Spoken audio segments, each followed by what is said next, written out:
special way. Shabbat, Shabbat, Shabbat. We are keeping Yahuwah laws in our enemies' land to revolt their curse. Shabbat, Shabbat, Shabbat, Shabbat, Shabbat, Shabbat.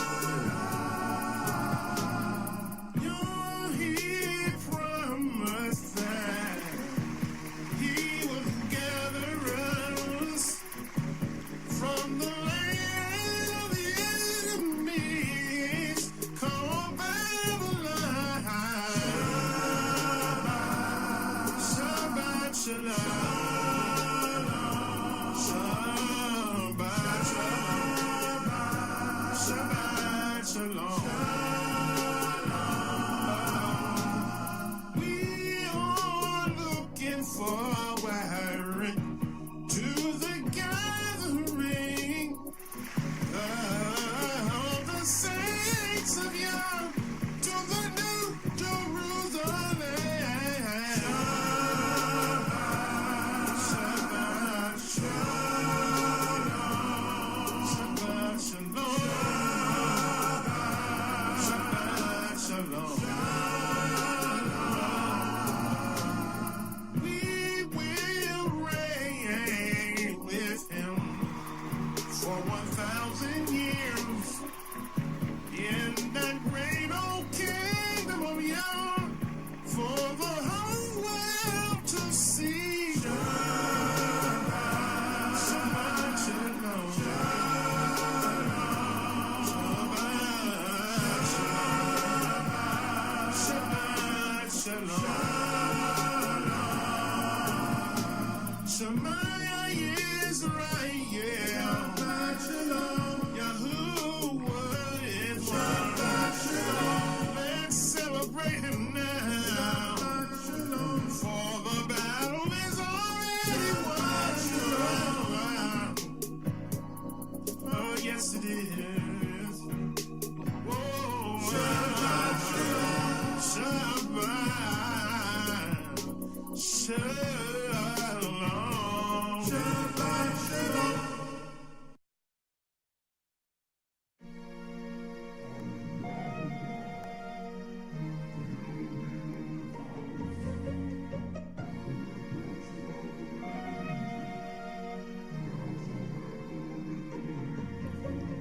I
Yasharel were gone forth out of the land of Mizraim. The same day came they into the wilderness of Sinai. For they were departed from Rephidim, and were come to the desert of Sinai, and had pitched in the wilderness, and there Yasharel camped before the mountain. And Shemaiah went up unto Elohim, and Yah called unto him out of the mountain, saying, Thus shalt thou say to the house of Yaakov, and tell the children of Yasharel, You have seen what I did unto the Mizraimites, and how I broke people's wings, and brought you unto myself. Now therefore, if you will obey my voice indeed, and keep my covenant, then you shall be a peculiar treasure unto me, above all people, for all the earth is mine. You shall be unto me a kingdom of priests, and a Kodesh nation. These are the words which thou shalt speak unto the children of Yasharel.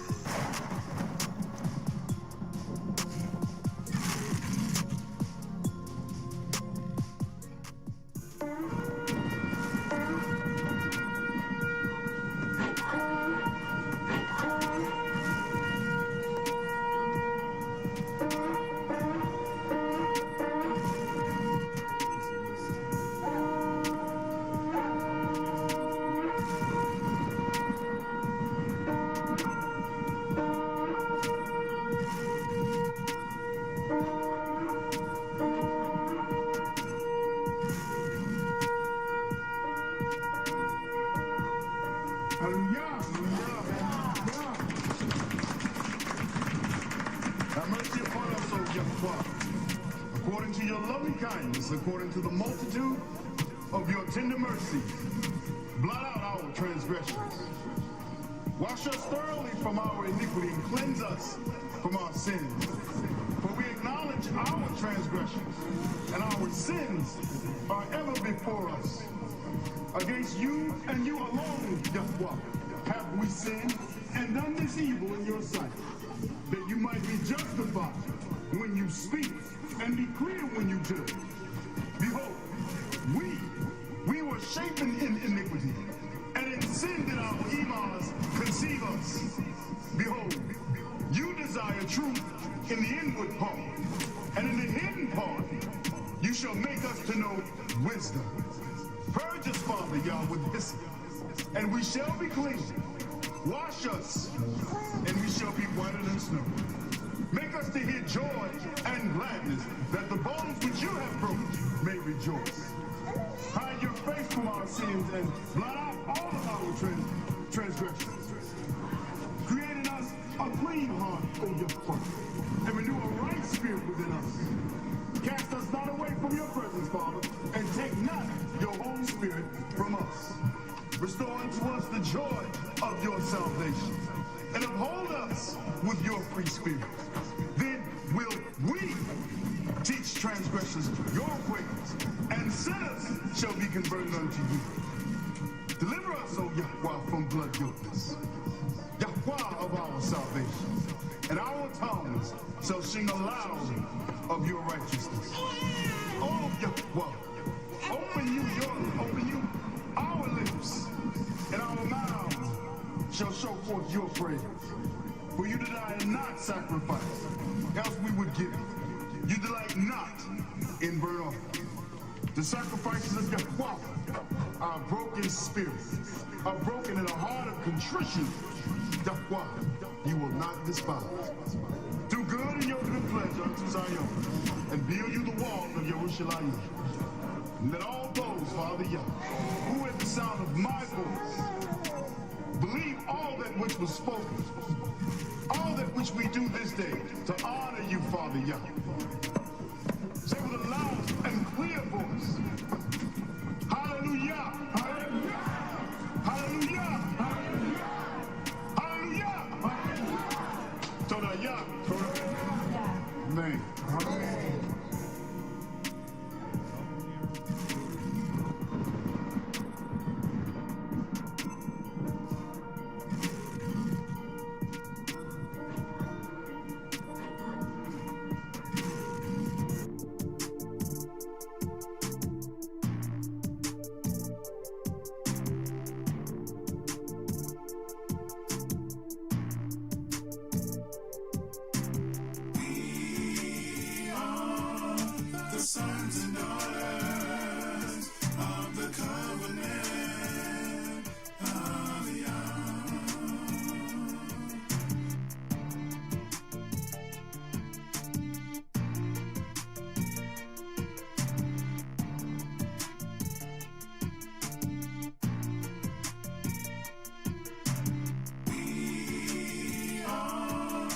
sons and daughters of the covenant of Yah.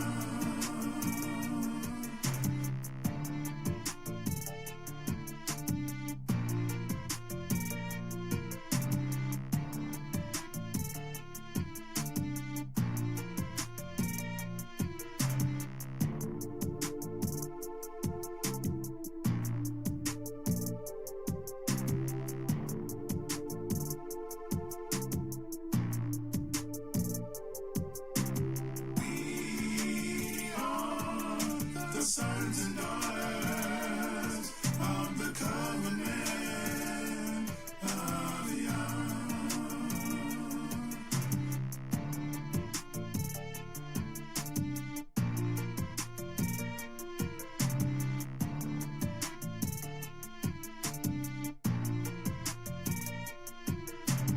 We are the sons and daughters of the covenant of Yah.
Tonight, we are going to witness the most anticipated match for the heavyweight championship of the world. Are you ready? Are you ready?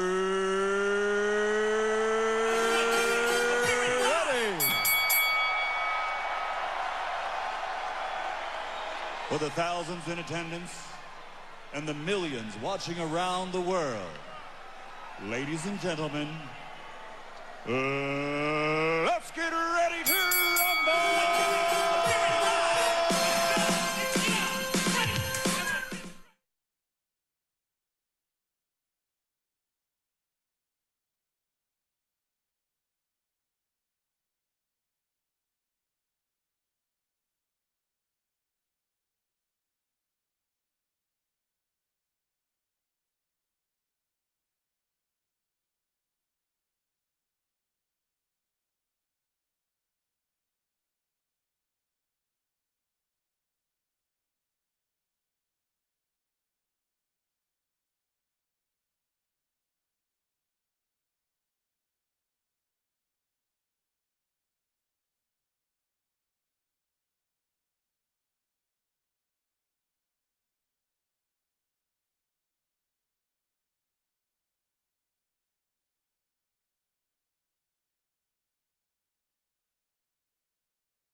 Wait, my stuff. Your stuff. Sound check. Okay. What's going on? Hold on. Yeah.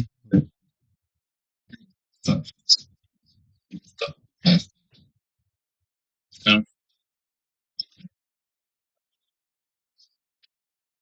Hmm.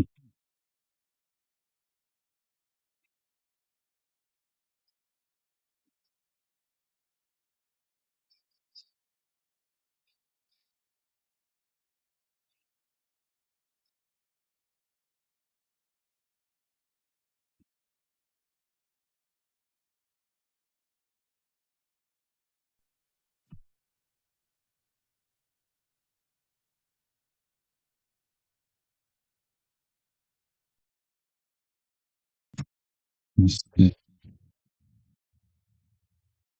Okay. Headphones working now.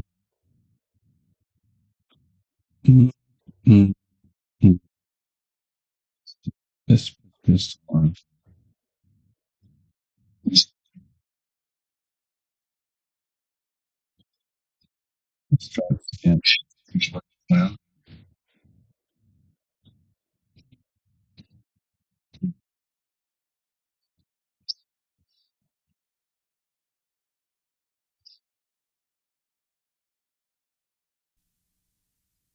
Let's try this again.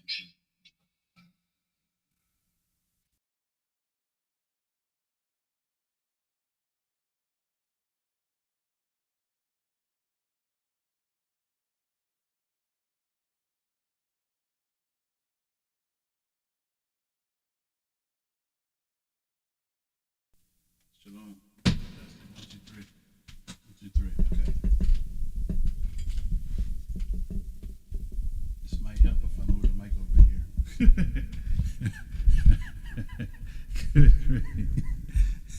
Oh my goodness.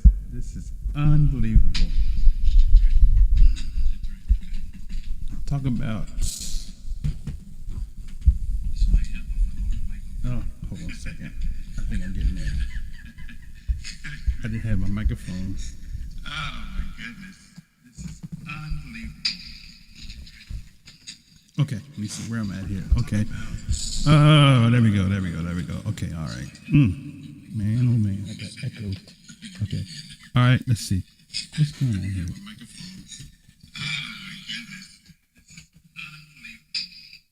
Okay. I think I got it now. Man. Technical difficulties. Talking about technical difficulties. Good gravy. All right, brothers and sisters. My goodness. Shabbat shalom. We hear. I hear you, but you're going in and out. Okay. All right. All right. Give me another mic check here. In a minute. Go ahead. Oh my goodness. This is really. Ooh, boy! I declare war, man. Maybe I'll sing a song. I just want to praise you. Lift my hands and say, I love you. You mean the world to me. And I exalt your home, your coldest name. I exalt your coldest name. I exalt your coldest name, most high.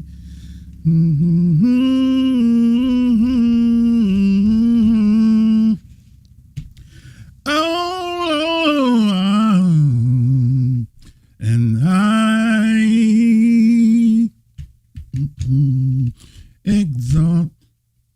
to praise you.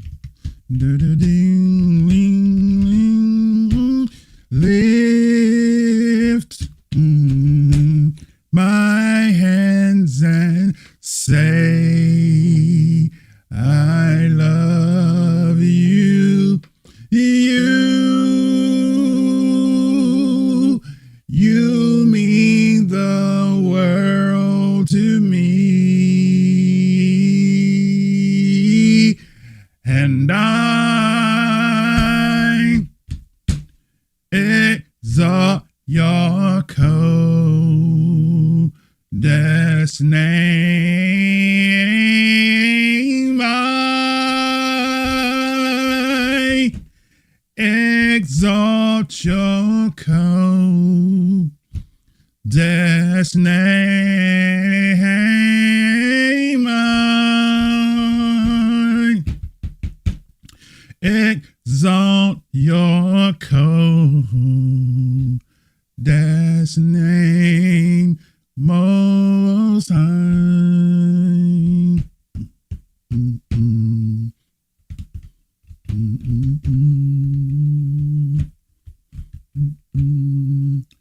Be exalted,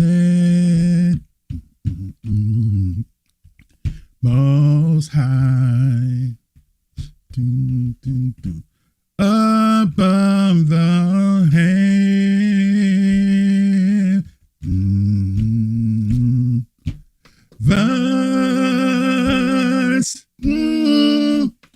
May your coldest be over all the earth.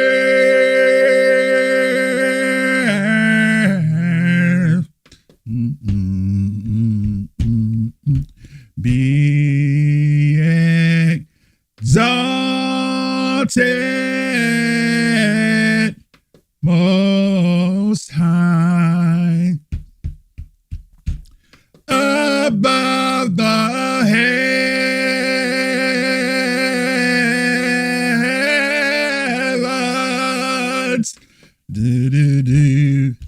Let your covenant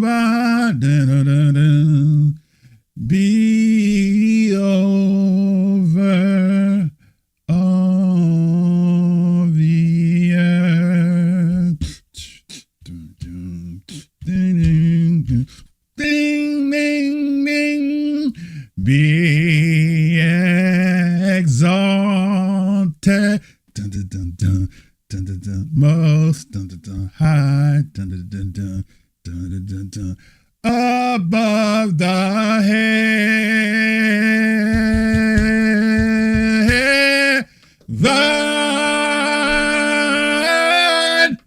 Let your command be over all the earth.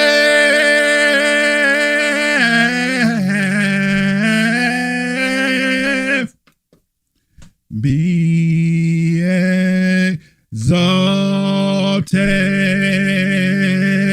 Most High, above the heaven.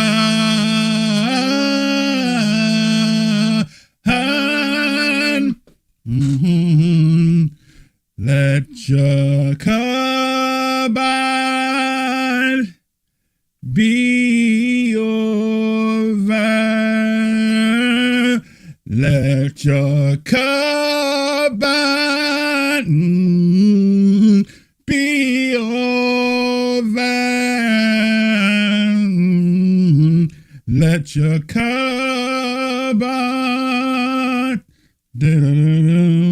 be over all the earth.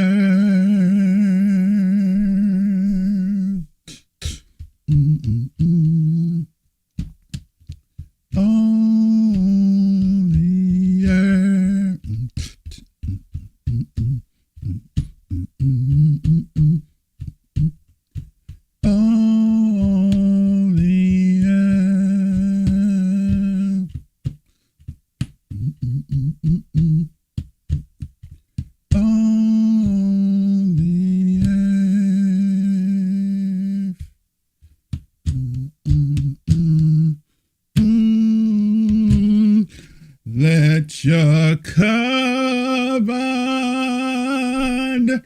be over all the earth.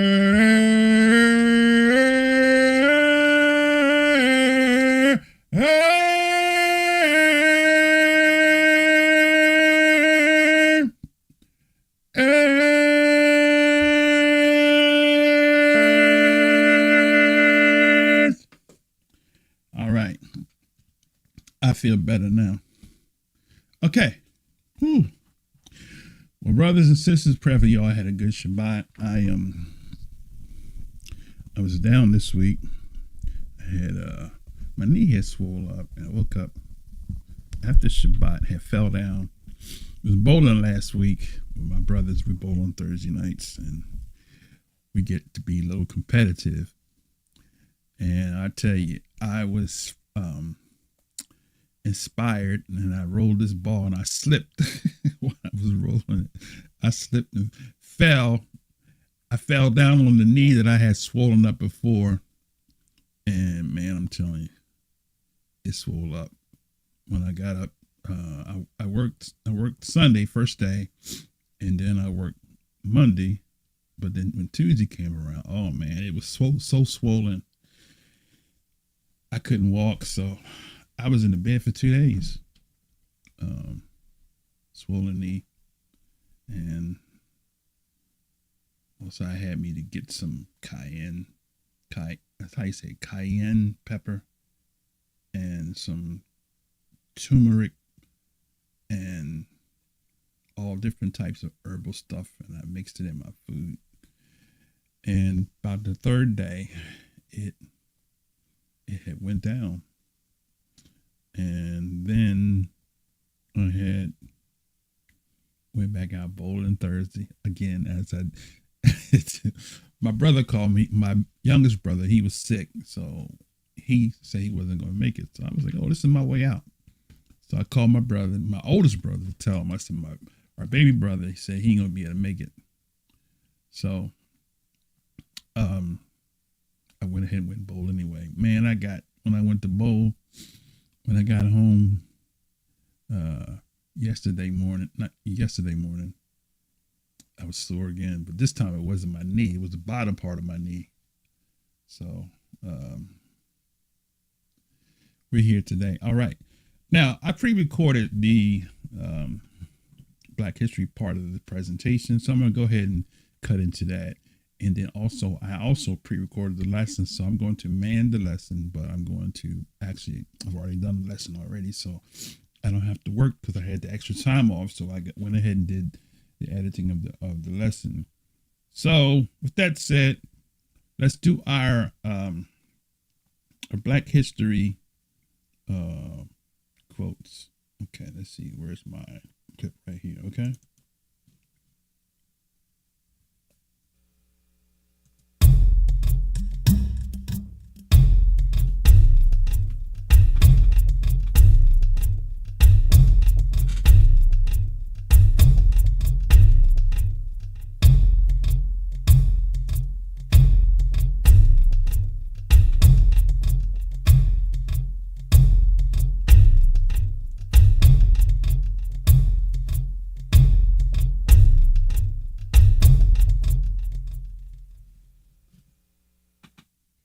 All right.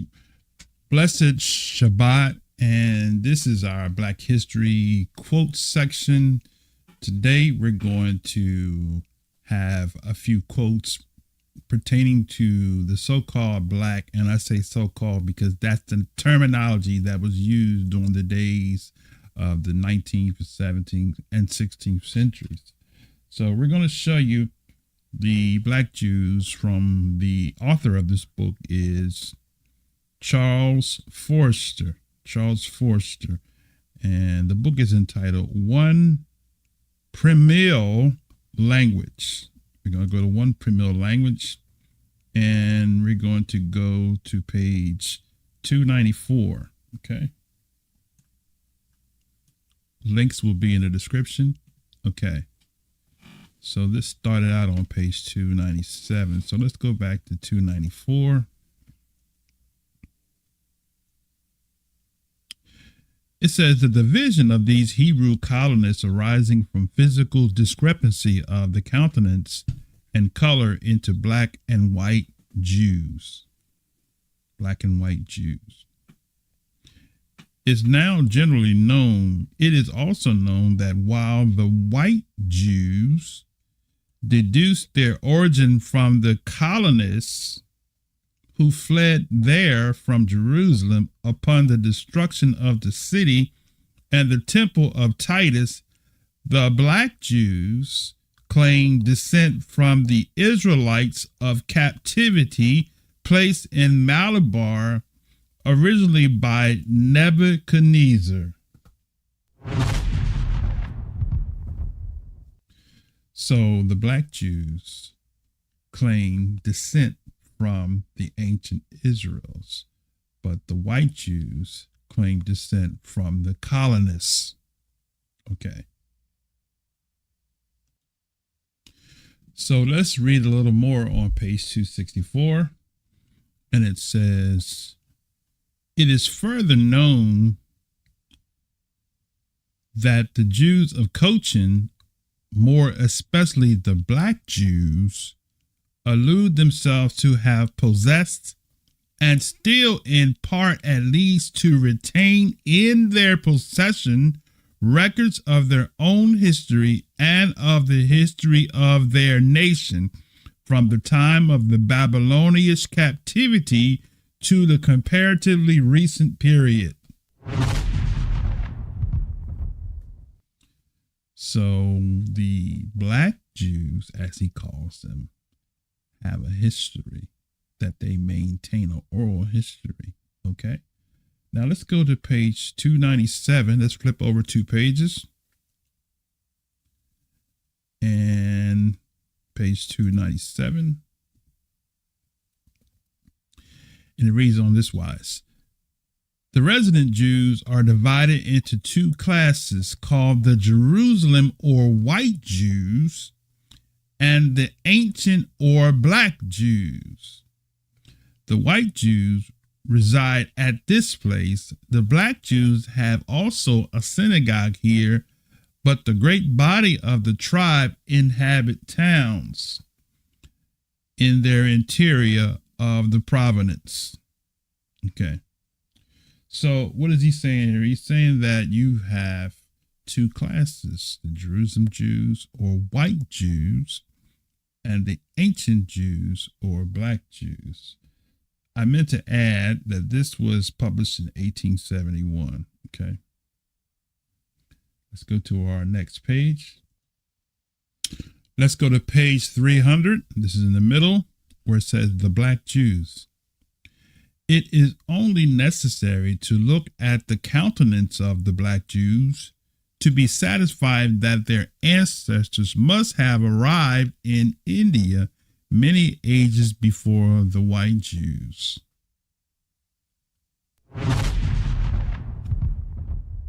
Their Hindu complexion and their very imperfect resemblance to the European Jews indicate that they have been detached from the parent stock in Judea many ages before the Jews in the West, and that there have been intermarriages with families not Israelitish.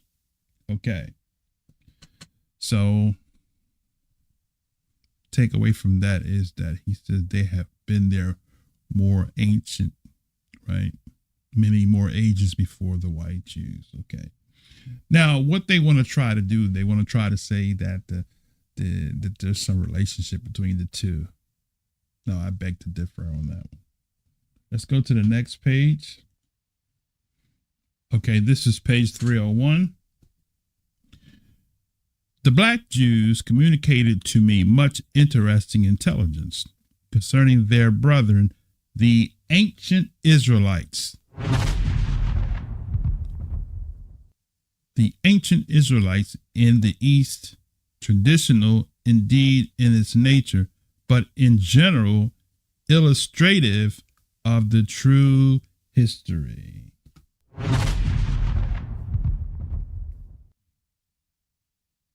Let's go to the next page. This is page 3:26.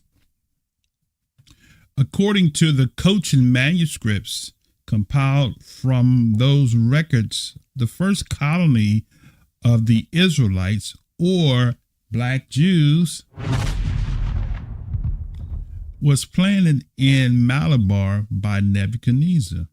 The first colony of the white Jews was founded by refugees from Jerusalem immediately after the destruction of the city and the Second Temple by Titus. Let's go to the next page. Okay, this is page 330. We're going to go down to the subject at large. The subject at large and the point in hand receive curious light from the single expression of the Cochin manuscripts, whence it would appear both that the tribe of Manasseh had become tawny or black, and that this tribe had settled in Malabar and were the true ancestors of the Black Jews. Okay. Now he goes on to say, the tan or sun black Manasseh, the sun blacked or the tan or sun black Manasseh, right there. Okay, let's go to the next page. Okay, this is the bottom of 330, and we're going to go into 331. It says, it is introduced in connection with the most ancient Jewish records, which are said to date from the time of Nebuchadnezzar, and which were spoken of as belonging to the sun black tribe of Manasseh. He says, in this one allusion, we have the parentage of the Black Jews. Okay, so he said a lot in that book. Now we're going to go to the next reference, another book. He's actually quoting from Claudius Buchanan. So I just want to show you, I'm not going to reread because actually the book that we just read was a quote from Claudius Buchanan. So I want you to see that Claudius Buchanan, who wrote in 1812, which was the early part of the 17th century, or of the, I should say, 19th century, not the end of it, as the apologists want to say the end of the 19th century was when blacks knew they were Israelites. No, this was at the beginning of the 17th century. So just to show you, this is the works of Claudius Buchanan, and this is on page 250. Okay, you'll see here it says, I have been now in Cochin or its vicinity, right? So if we skip over here, he says that the resident Jews are divided into two classes called the Jerusalem or white Jews and the ancient or black Jews. So that's Dr. Claudius Buchanan. Okay, let's go to our next reference. The next reference comes from John Beddoe, Beddoe. The title of the book is called On Physical Characteristics of the Jews. On page 224, let's see if I can zoom this in a little bit. He said, I am informed by Mr. Hodges of Bristol, who was long and missionary among the Jews in different countries, that there are no Jews in Gore or lower valley of Jordan. There is a populous settlement of ancient date at Tiberias on the low hot shore of the lake Gennesareth. But the Jews there present no striking peculiarities, certainly not black skins or crisp hair. Some of them are quite fair, right? But then he goes down, he says here, the tribe, however, was Arab, not Jewish. The complexions were not so dark as those of the Arabs. And lastly, the presence of the black slave girl suggested the probably of Negro concubine. Okay. He says they were almost as black as Negro. Let me back up here. In the connection and account of the Jews of Warregla given by Mr. Tristram in his recent published travels in the Sahara, it is deserving to mention Warregla is an oasis in the desert about north latitude 32 degrees, inhabited by a race believed by Mr. Tristram to be deeply stained with Negro blood. The Jews have been settled there for ages. They afford, say he, as interesting example of the effect of climate, which in the course of generations seems to have produced the dark color pigment. They were almost as black as Negroes, much darker than their brethren of the Imzab and the Weber, yet there was not the slightest trace of Negro features. All the lineaments were as distinctively Jewish as the clothes dealer in Handstitch. They were as dark as the black Jews of Abyssinia, whom I have seen in Jerusalem, but the hair without being woolly was grizzled and matted. Okay.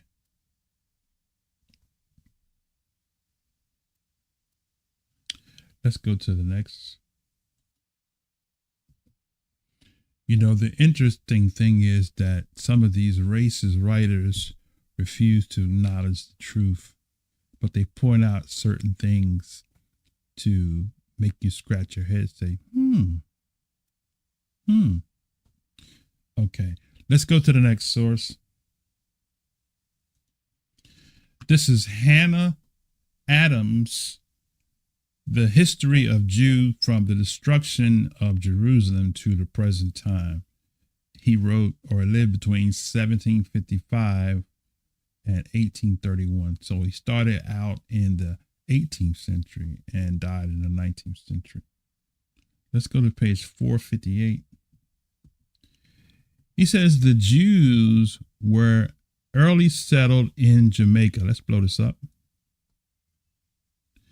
They were early settled in Jamaica, being attracted by the gold and silver brought into a circulation and the mild disposition of the government towards them. In the reign of William III of England, the Council of the Island addressed the Crown to expel them from the British dominions because they were descended from those who had crucified our Savior.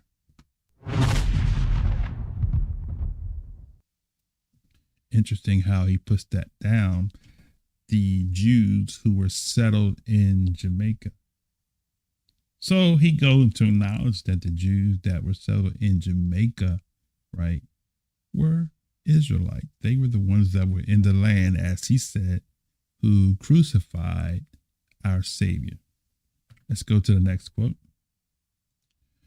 Okay, our last quote is going to be from S.H. Jackson's book entitled The Jew Being a Defense of Judaism Against All Adversaries and the Attacks of Israel. This is on page 269 in the book. It says, the black Jews. It is only necessary to look at the countenance of the black Jews to be satisfied that their ancestors must have arrived in India many ages before the white Jews. Their Hindu complexion and their very imperfect resemblance to the European Jews indicates that they have been detached from the parent stock in Judea many ages before the Jews of the West. So that's actually a quote from another book. I owe you one more. Okay, so the next clip or quote, pardon me, is going to be from Charles Fox and from the Hyberman magazine, or a compendium of entertaining knowledge. This is on page 202, I believe it is. It reads, the discovery of the Gold Coast served indeed yet more to enlarge the sphere of the navigation of the Portuguese than their slave trade, but it forced them also to ensign themselves on the coast and to settle colonies in Congo, Angola, and other places which they had till then neglected. Prince Henry's colonies were enlarged by his successors. King John II in 1492 expelled all the Jews to the island of St. Thomas,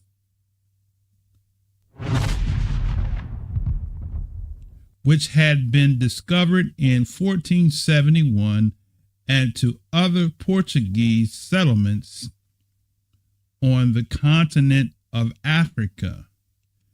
From these banished Jews, the Black Portuguese, as they are called, and the Jews of Longo, who are despised even by the very Negroes, are descended.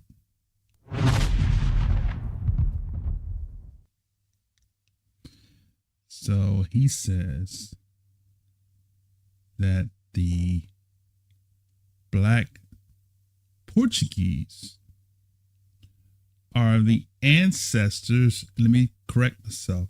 The Black Portuguese Jews are the ancestors of who? The Negroes. All right. So that's going to conclude our Black History quotes for today. Prayerfully you got something out of that. And until next week, we'll close out. We might continue on with quotes since February, the Black History Month is the shortest month of the year. So just be on the lookout as we continue.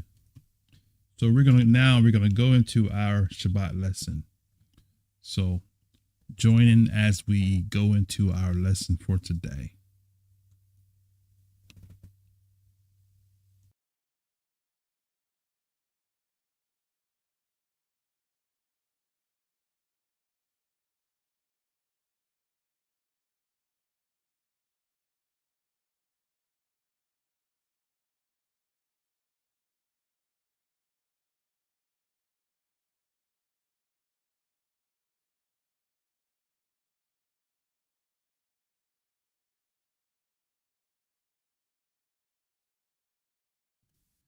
All right, okay.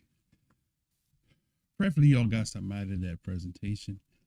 How's everybody doing today? It's quiet.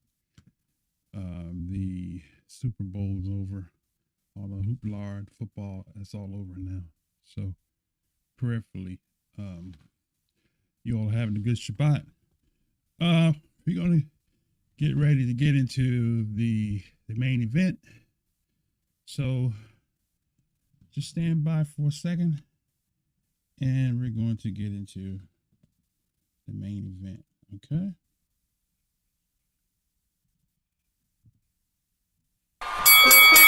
Tonight, we are going to witness the most anticipated match for the heavyweight championship of the world. Are you ready? Are you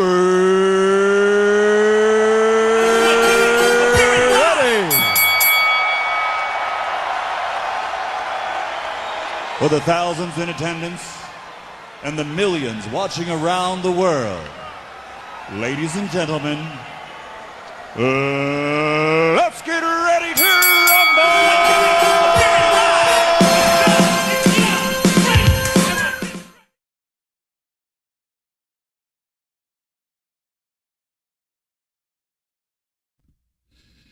All right, Shabbat Shalom, blessed Shabbat, Baruch Shabbat, happy Sabbath, Chag Sameach. Well, no, it's not Chag Sameach yet.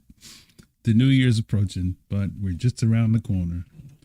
Want to make sure that you all stay tuned for this lesson because we're going to cover some stuff. I'm going to play some clips in this video lesson. This is pre-recorded only because I was down this week with a knee injury. My knee swelled up, and so I had some time off from work, and it's my alarm there.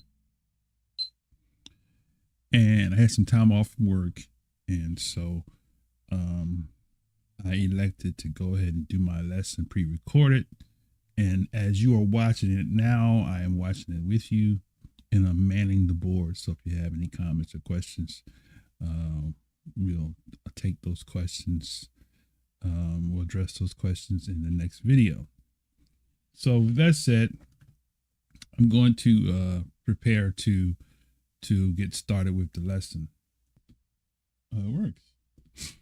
So as we start this lesson, brothers and sisters, I wear my headset so I can listen to the recording, and so it won't cut into our microphone. So I have to do it this way. So please bear with me with my headphones on my head. And we're going to get into this lesson. I could actually put it this way, but this way it won't fall off my head. Okay. All right. So we're going to get into the lesson. Now, we're going to talk about this camp doctrine. This title of this lesson is called Edomite Camp Doctrine Destroyed, Part 3. Now, I stumbled across a video entitled From Egypt to Babylon, ... And this video is really good for our series that we're doing. So we're going to share some clips from this video. Now, of course, you can see on the screen, right? No, right here. That's Bishop Nathaniel, the founder of IUIC. We go way back. I've never met him personally, but I knew of him when I first started streaming on YouTube years ago, and I watched his organization develop and take off. Okay. So this video is not a video lesson to attack him or his movement. I'm happy that the brother has a movement. That's a wonderful thing. But it's just this doctrine about Esau. We got to deal with this doctrine because it's hindering our regathering from our lands of captivity. Okay. So with that said, we're going to go and get started. In this first clip, we're going to show you where he starts off with the history of Rome and the Roman Republic. I'm going to pause it and I'm going to interject some things as we go along the way. Okay, so let's roll the tape. So now, during the time of Christ, Rome was ruling. So now let's talk about Rome. Write this down. Write this down. The Roman Republic was Japheth. They helped us against the Greeks in 1 Maccabees chapter 8. That was the seed of Japheth. Put it on the screen. Read that. The Roman Republic describes the period in which the city-state of Rome existed as a republican government from 509 BCE to 27 BCE. So now, during the time of Maccabees, that was around what? Approximately was around what? 166, right? So this was during the time of the Roman Republic. Write that down in your notes so you know. Okay, I'm going to pause there. So now, pardon me, I don't know why I got the sniffles. I was just sneezing a minute ago. But anyway, he's trying to distinguish a difference between the Roman Republic and the Roman Empire. So he just stated that the Roman Republic was, as he says, Japheth, right? Okay. I say Japheth. No big deal. He is distinguishing the Roman Republic from the Roman Empire. So his thesis he's going to share as we go forward in this lesson is that the Roman Republic are the descendants of Japheth and the Roman Empire are the Edomites. That's how he's going to distinguish the difference between Rome, because you gotta comprehend that the reason they're doing this is because we're digging into Rome and we're showing them that Rome was an establishment before there was an Edomite kingdom. So when more information is brought out to expose the falsehood of the doctrine of Esau's Rome, they want to distinguish the difference between the republic versus the empire. Now, he's falling short in doing that because all the sources he's going to quote to point to Esau being Rome doesn't distinguish a time between the Roman Republic versus the Roman Empire. So we're going to look at Encyclopedia Britannica to see if they agree with his statement that the Roman Republic was Japheth, or as he said, and the Roman Empire was Esau. So let's go into Encyclopedia Britannica, and they have an article stated, how was the Roman Empire different from the Roman, how was the Roman Republic's different from the Roman Empire?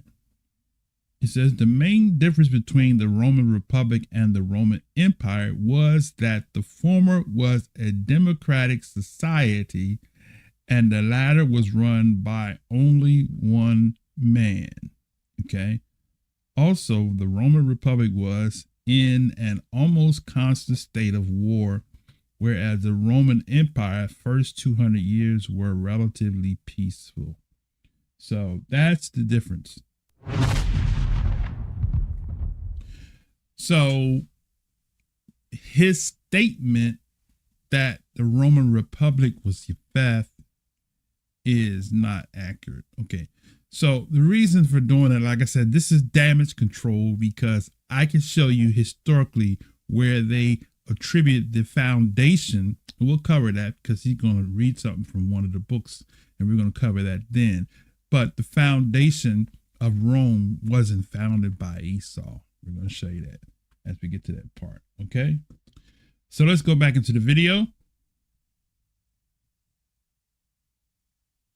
Read. One of the earliest examples of representative democracy in the world. Now, read 1 Maccabees 8:1 real quick.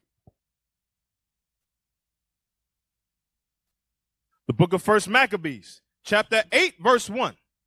Now Judas had heard of the fame of the Romans, that they were mighty and valiant men. That was the seed of Japheth. The seed of Japheth. That's what they would call today the Minoans, Samoans. I'm not talking about the ones that's mixed with us today, but back in the past before they mixed with us. So he's making the Japheth be the Minoans, as he said, Samoans of today. Let's take a look at that and see what we can glean from that, okay? Okay, now I'm going to play back what he just said about who the seed of Japheth was, and then we're going to test that theory out first, okay? So let's go back to the video and let's play this clip right here. The seed of Japheth. That's what they would call today the Minoans, Samoans. I'm not talking about the ones that's mixed with us today, but back in the past before they mixed with us. All right. So he said Minoans and Samoans. So let's do this real quick. Let's go to a link here, and let's just do an AI real quick, and then we'll look at some other stuff, right? Okay, so he says that the Minoans came from Rome. Okay, so we'll see what the scholar says here. Okay, so now AI says, I asked AI, the Minoans came from the Neolithic population that settled in Crete around 9,000 years ago. So now, from a time stamp, that can't be possible for them to be Romans or Yefeth, because you're talking about 9,000 years. And we're going to show you in this lesson that Rome was established way later than that. So those people that predated, as he want to say, Esau, was not Minoans, right? Minoans come from another place, the Neolithic population from, it says, near Crete, 9,000 years ago. Let's just pull this up a little further, see what it says. DNA analysis of ancient remains from Crete found that the Minoans were most genetically similar to people from Western and Northern Europe. Okay, so if the DNA analysis says they are more similar to people from Western and Northern Europe, then how is it that they're Esau if Esau was a so-called white man, and you said the Minoans were the original Roman Republic? It doesn't hold water. Let's go to another link here real quick, okay? Since they mentioned about ancient DNA. Okay, this says here, ancient DNA reveals origins of the Minoans and the Mycenaeans, right? The Minoan civilization and its counterpart, where are my glasses? I need my glasses here real quick. And the counterpart of Greek mainland and the Mycenaean civilization were Europe's first literate societies, ancestors of later classical Greece. However, the question of its origins of the Minoans and their relationship to the Mycenaeans has long puzzled researchers. So he says the relations between the Mycenaeans and the Minoans has puzzled the researchers. A paper published today in Nature suggests that rather than being recently arrived advanced outsiders, the Minoans had deep roots in the Aegean. The primary ancestors of both Minoans and Mycenaeans were populations from Neolithic Western Anatolia and Greece. And the two groups were very close related to each other and to modern Greeks. How about that? So much for them being Romans, right? Okay. Now, let's continue. The Minoans and the Mycenaeans occupy an important place in Greece and Europe history. Minoan civilization 2600 to 1100 BC has been described as the first literate society in Europe with their Linear A script, because Linear A and the hieroglyphic scripts used on Crete were never deciphered. The origins of the language they represented are not clear, but it is thought to be distinct from early Greek. The Minoan Crete is the setting for many Greek legends and immediately conjures imagine that Labyrinth and Minotaur, the Mycenaean civilization 1700 to 1050 BC, originated in mainland Greece, eventually controlling the nearby islands, including Crete. Let me back that up again, right? Okay. What did I do?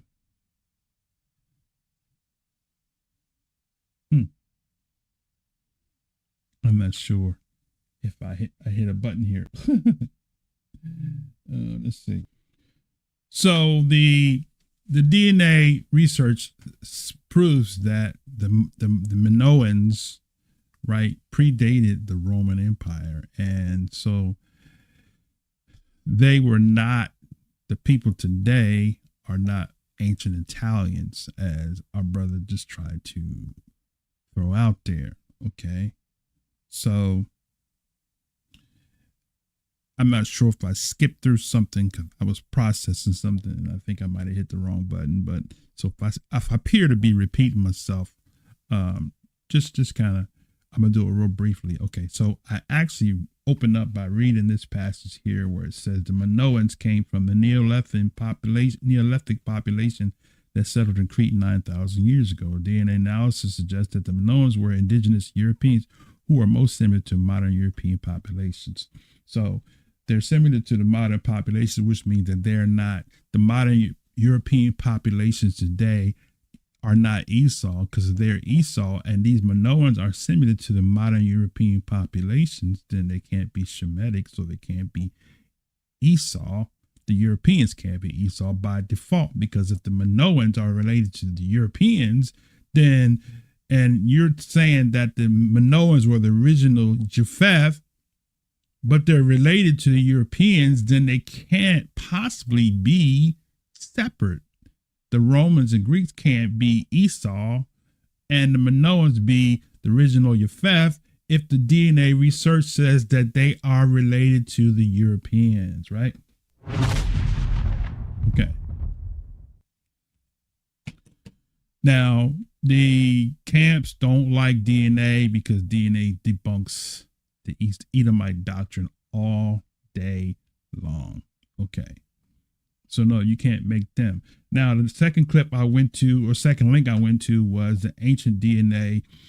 So ancient Minoan civilization, its counterparts on the Greek mainland, the Mycenaean civilization were Europe's first literate society. So they were Europeans, right? So the Europeans today are the same relatives to the Minoans today. They're not.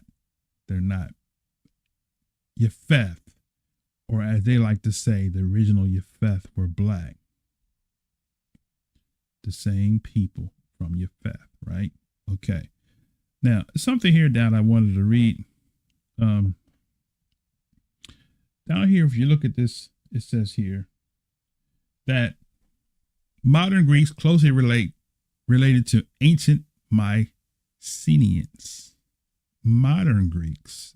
So Greeks of today, those that you label as Esau, he says, this article says that they are related to the Mycenaeans, okay? While they are not identical to the Bronze Age populations, modern Greeks are genetically close related to the Mycenaeans, right? This suggests that there has been a large degree of population continuity in Greece, but it has not been isolated. It's remarkable how the ancestry of the first European farmers in Greece and other parts of Southern Europe, but this does not mean that the populations were completely isolated. Okay, so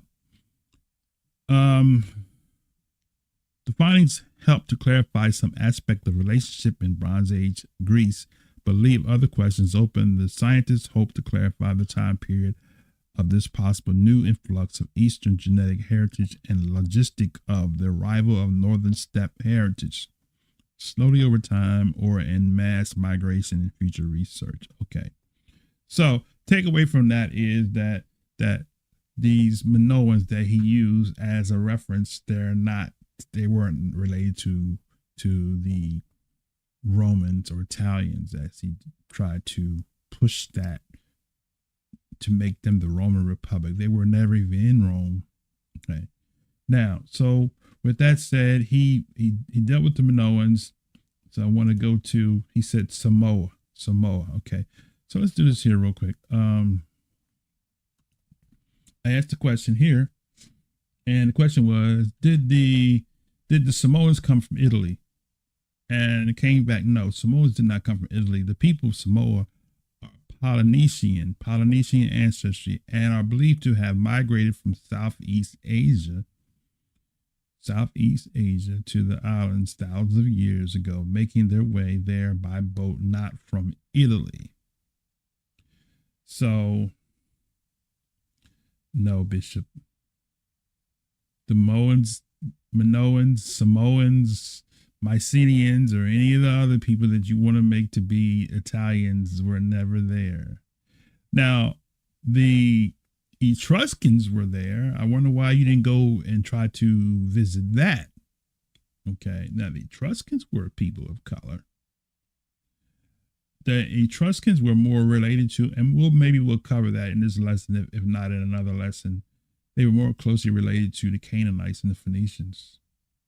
So I wonder why you didn't reach and grab at that, because that would have been a better argument than making the Samoans and the Minoans to be the Roman Republic, right? So now let's look at something else here. So that's so let's see.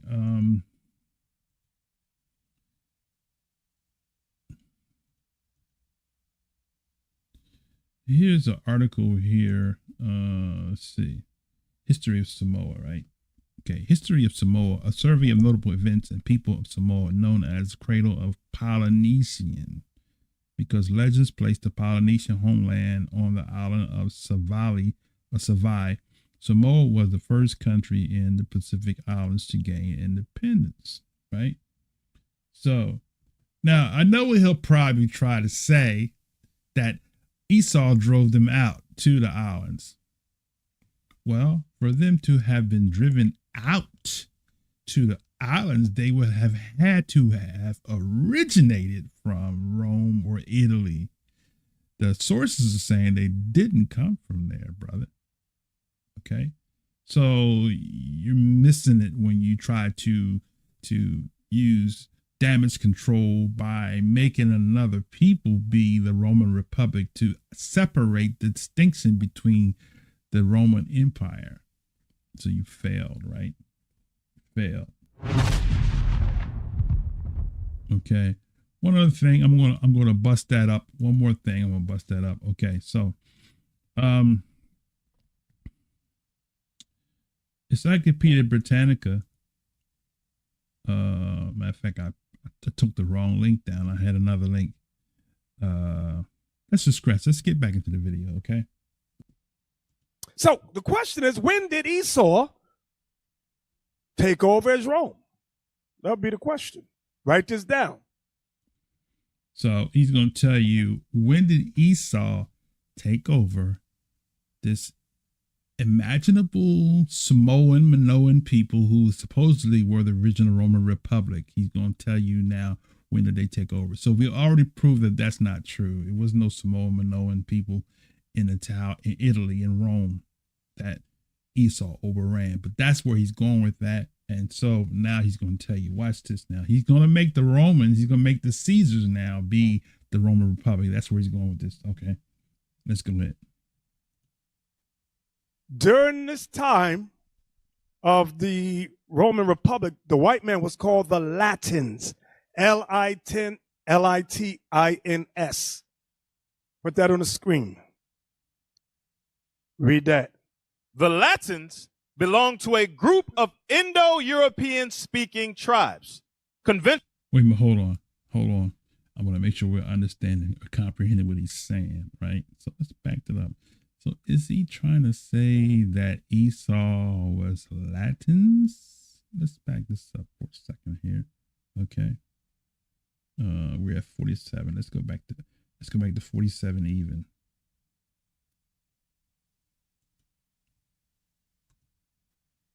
During this time of the Roman Republic, the white man was called the Latins. Oh, the white man. Litins. Okay.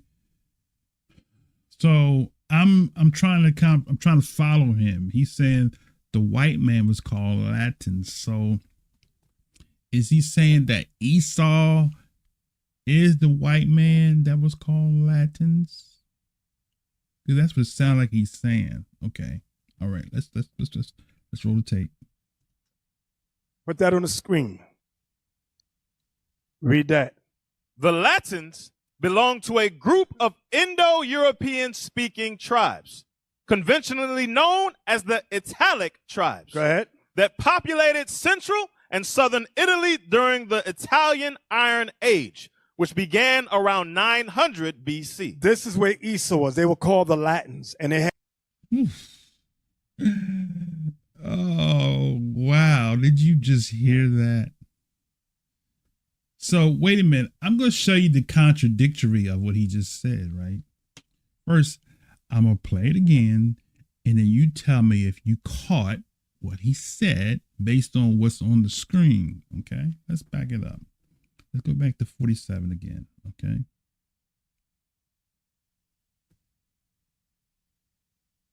Stay with me now.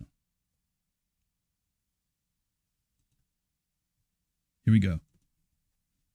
During this time of the Roman Republic, the white man was called the Latins. So follow me now.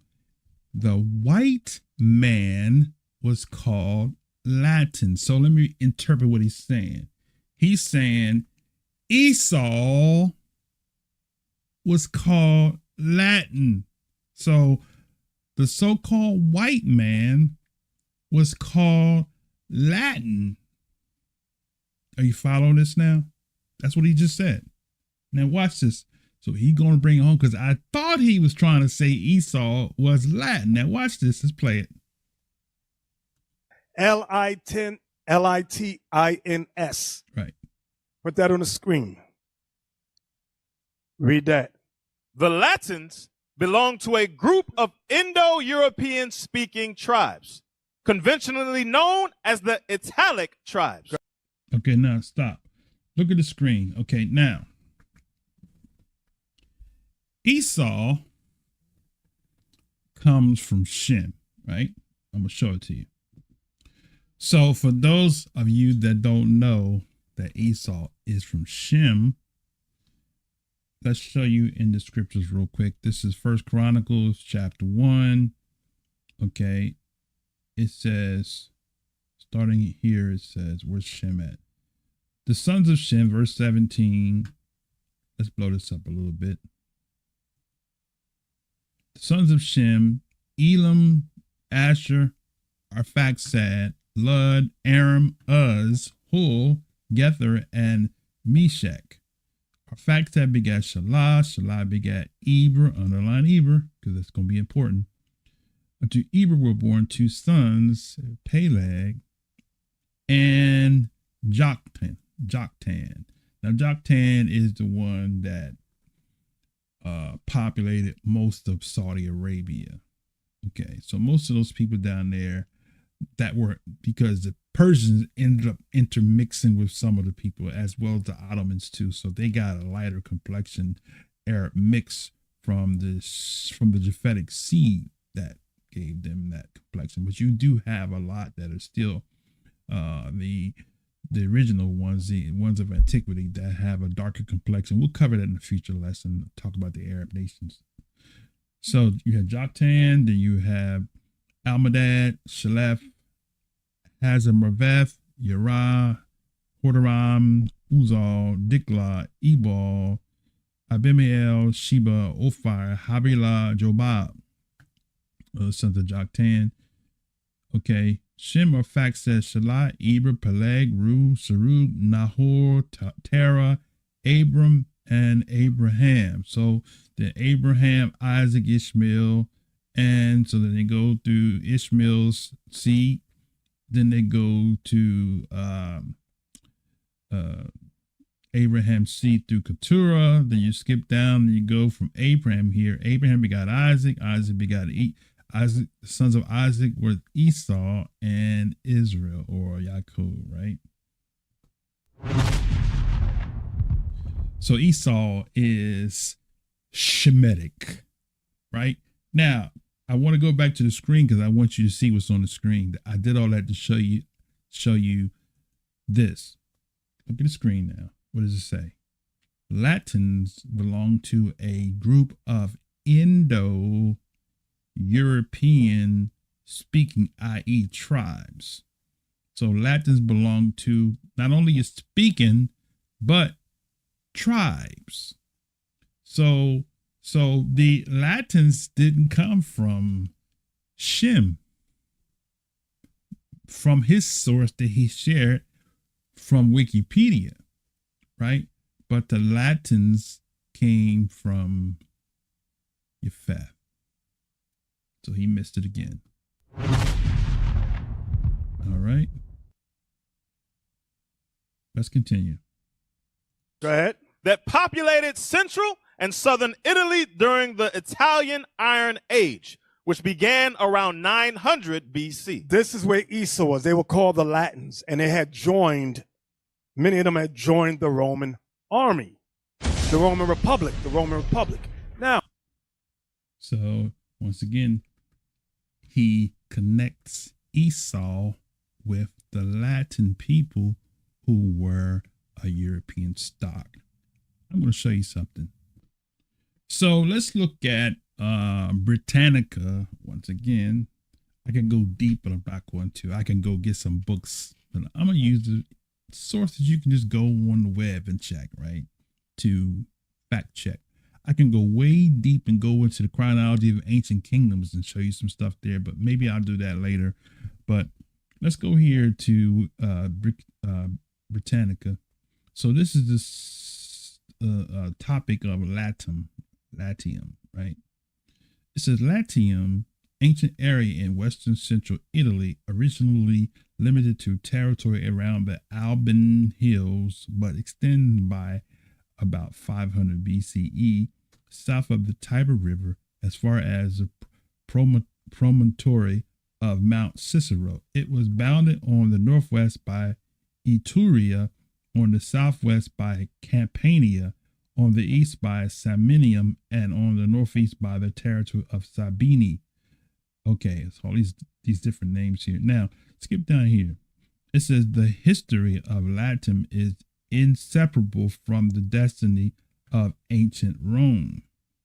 Ancient, that's what he said. Ancient Rome, right?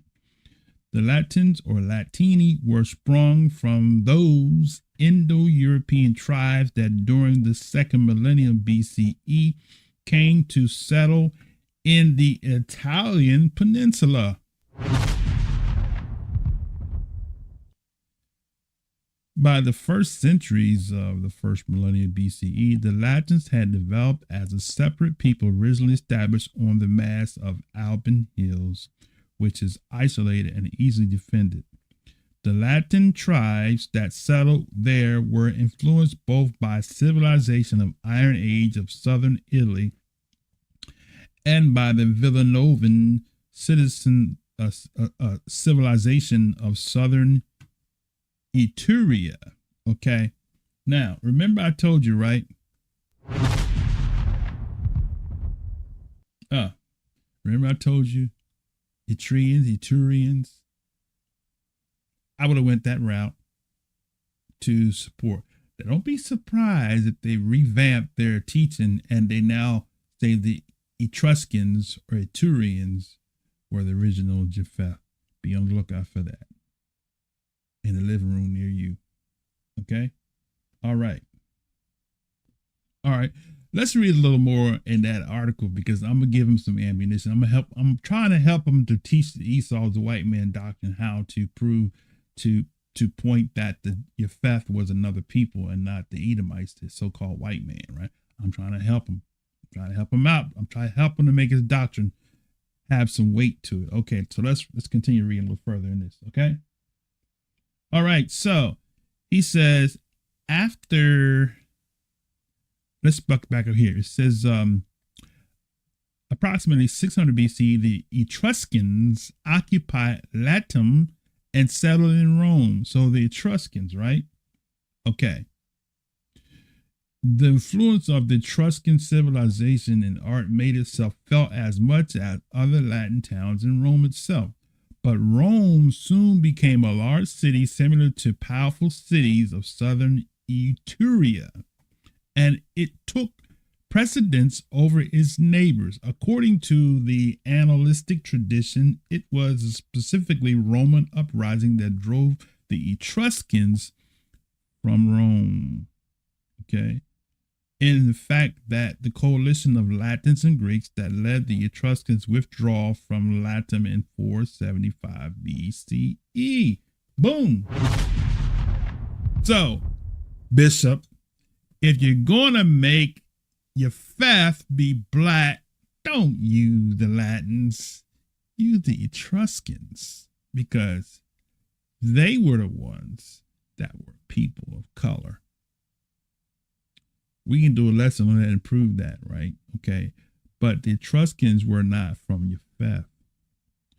They were one of the Canaanite clans and a combination of Edomite mixture, right? Which we're going to cover that in the book. So I'm not going to give all that out right now. I'm going to hold some stuff in my book, okay? But just getting your feet wet so you can see, right? All right. Now, I'm not going to give you no more. I was going to go further and read some more. There's some more stuff in that article. I'll leave you a link. Okay, we're going to go back into the video now. Now watch this. Pay close attention. Give me the next one. Put that up. Pay close attention to this. Talk about this is the white man coming in now. Read. How? Okay, wait a minute. So he's connecting Esau now to, just going to set the tone here. He's connecting Esau now to the Caesars. Watch this. How did Caesar gain control of Rome? Julius Caesar began his rise to power in 600 BCE. In 60 BCE. I'm sorry. This is the white. Julius Caesar was the white man. He came over and began to take over the Roman Republic.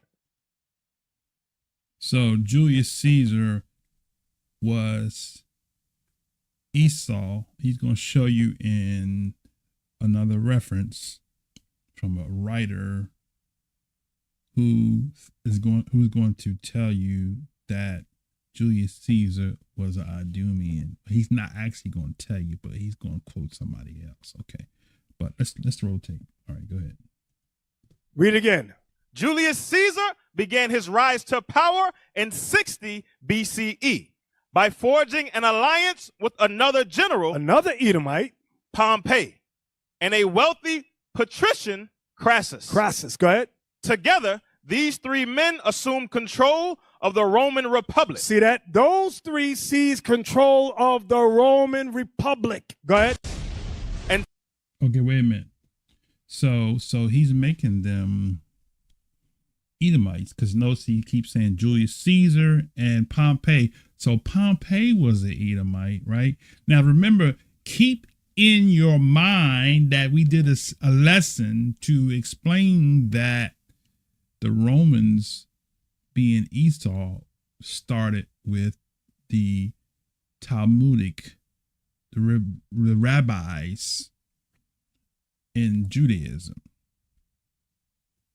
They started that, teaching that, not based off of any historical dynamic or off of any historical, geographical, or genetic.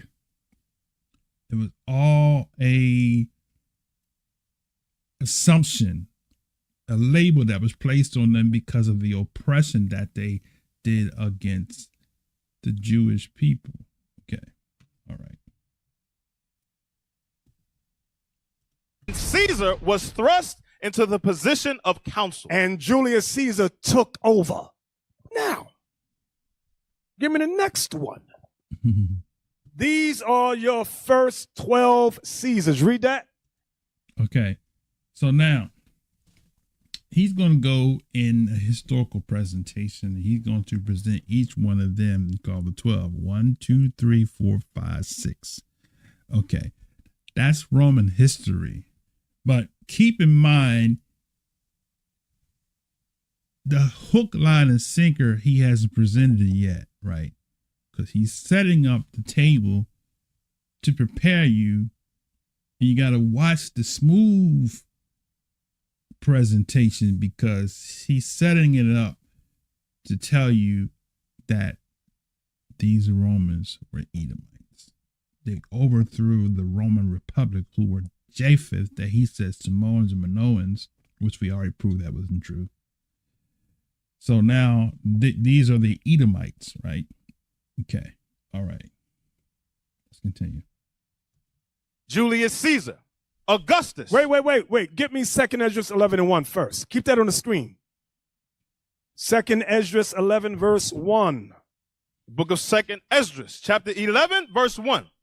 Then saw I a dream, and behold, there came up from the sea an eagle. And a what? An eagle, which had 12 feathered wings. Which had.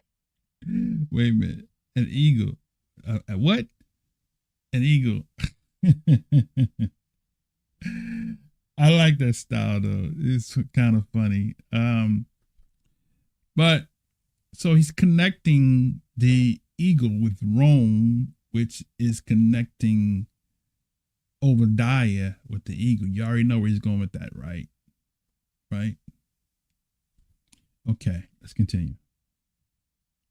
Had 12 feathered wings and 3 heads. So now, this eagle represents Rome, not the Roman Republic, but the Roman Empire.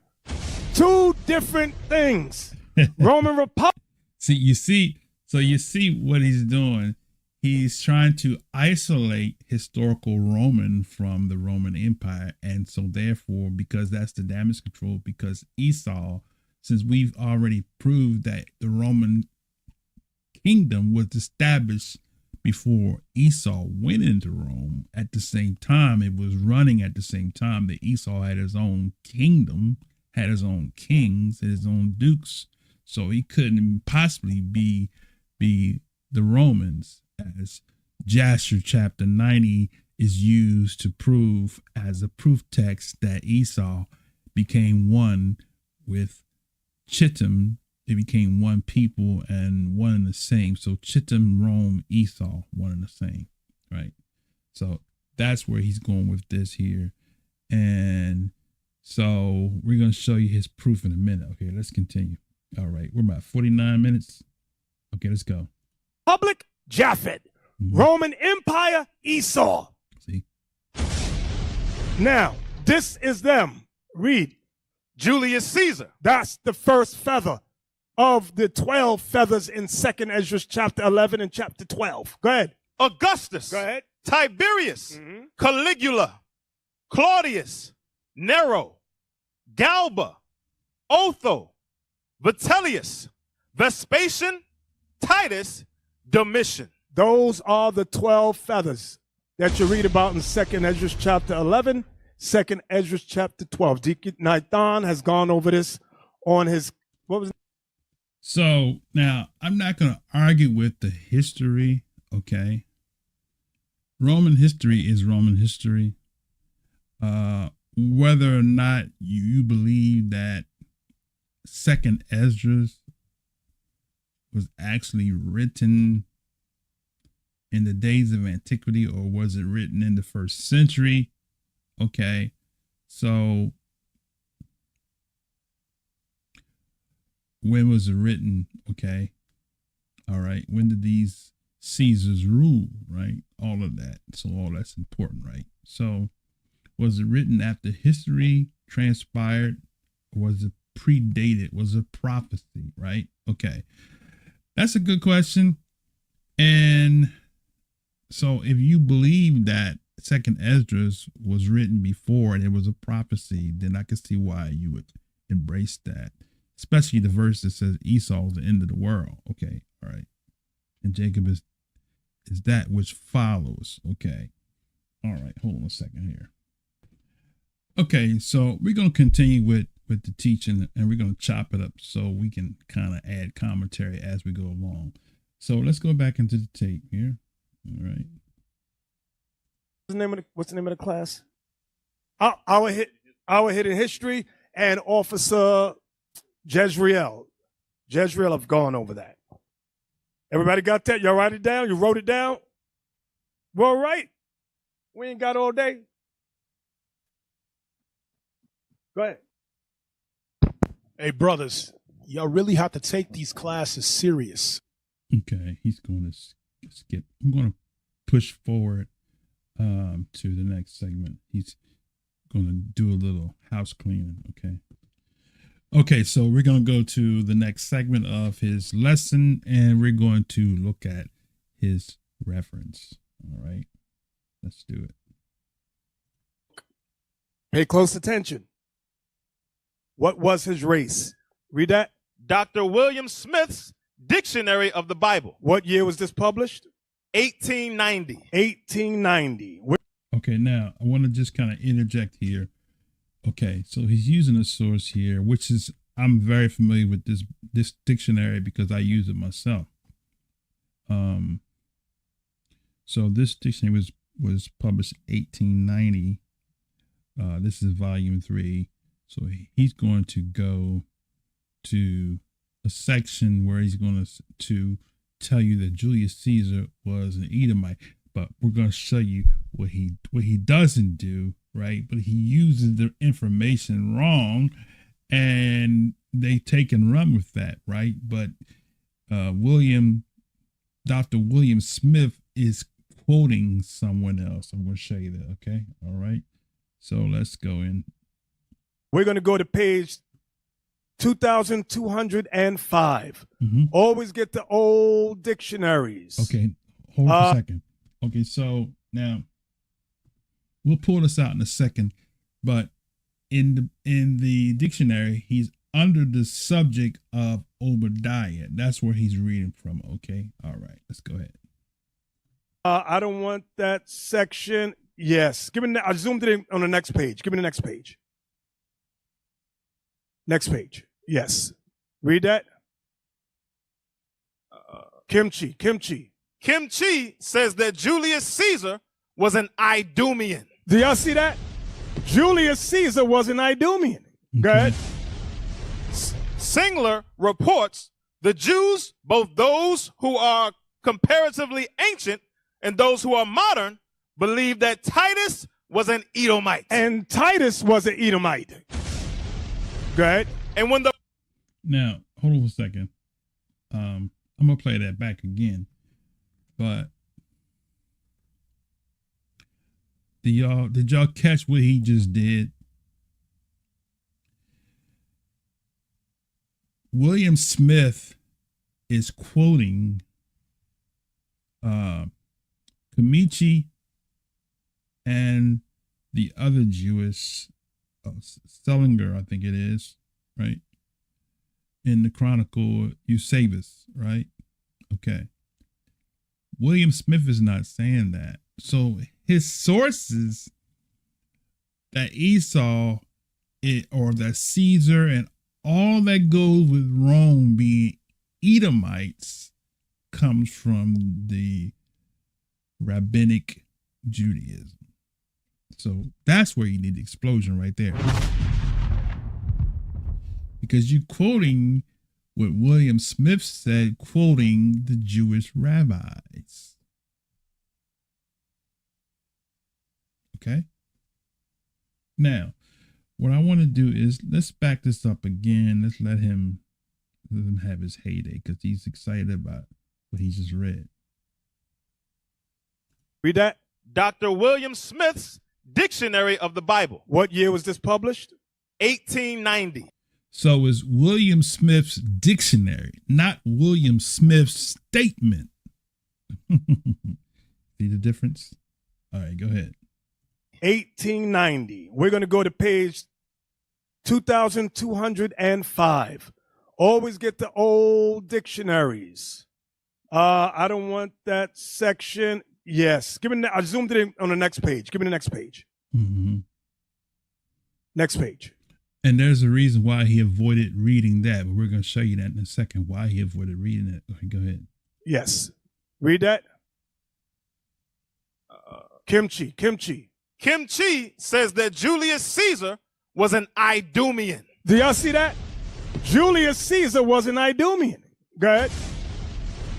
Singler reports The Jews, both those who are comparatively ancient and those who are modern, believe that Titus was an Edomite. And Titus was an Edomite. Good. And when the prophets denounce Edom, they frequently refer to it as Titus. As Titus. That's the one that destroyed Jerusalem. So the scholars know that Julius Caesar, all those Romans that we just read, them 12 feathers are Esau, Idumeans. Idumea is Greek for what, brothers? Edom. Okay. So now Bishop feels like that he actually proved that Esau was the white man by reading a quote from William Smith, right? Dictionary. So what I'm going to do is I'm going to give you the link, right? So we're going to do him a favor. I like doing favors for Bishop. We're going to go to William Smith's dictionary where he just cited, and we're going to show you what William Smith said, and we're going to show you what William Smith quoted, what the rabbi said. It wasn't William Smith that said it. He didn't originate Esau being Rome. It was the rabbis. Okay, so let's go there. All right. So this is Dr. William Smith's Dictionary of the Bible, Volume 3, From Marriage to Regime. This was published, it said 1871 here. He had 1890, so I guess it's a different version. Okay, now what I want to do is, let's see. Let's just slide this over so y'all can see, so I'm not in the way. Okay, wait, hold on a second. Computer likes to take over and do its own thing. All right, there we go. Okay, now we're going to start right here where it says, let's just blow this up a little bit more. The book of this is on page 2205, the paragraph that he didn't read. That's why I told you he didn't read on purpose, right? Okay. The book of Obadiah is a favorite study of modern Jews. Now we need explosion right there. So, who's pushing the narrative that Esau is Rome? In 1870, he's saying the modern Jews are pushing that Esau is Rome. All right, let's go back in now. It's a favorite study of the modern Jews. It is here especially that they read the future fate of their own nation and of Christians, right? Boom. So who told you that Rome was Esau? They did. Who told you that Rome was the Christians? They did. That's why he didn't read that part. Okay, now. So can you see that the reason why he didn't want to read that part? Because it is a favorite study of the modern Jews. It is here especially that they read the future fate of their own nation and of the Christians. Those unversed in their literature may wonder where the Christians are found in the book of Obadiah, right? Yeah. Inquiring minds want to know. Don't you want to know why the Christians are not found in the book of Obadiah? But yet the Christians are Esau? So what they have done is they have made the scriptures of private interpretation, like with Bishop Nathaniel and the IUIC camp and the One West camps are doing with this doctrine. They're making their own private interpretation from scriptures, just like their father, the teacher of the Edomite doctrine being Rome, right? Like father, like son. Right? You're going to learn today. All right. Now, let's go back in here. Okay. So he says, where was I at here? The unversed in literature may wonder where the Christians are found in the book of Obadiah, but it is a fixed principle of rabbinical interpretation. Let me read that again, right? It is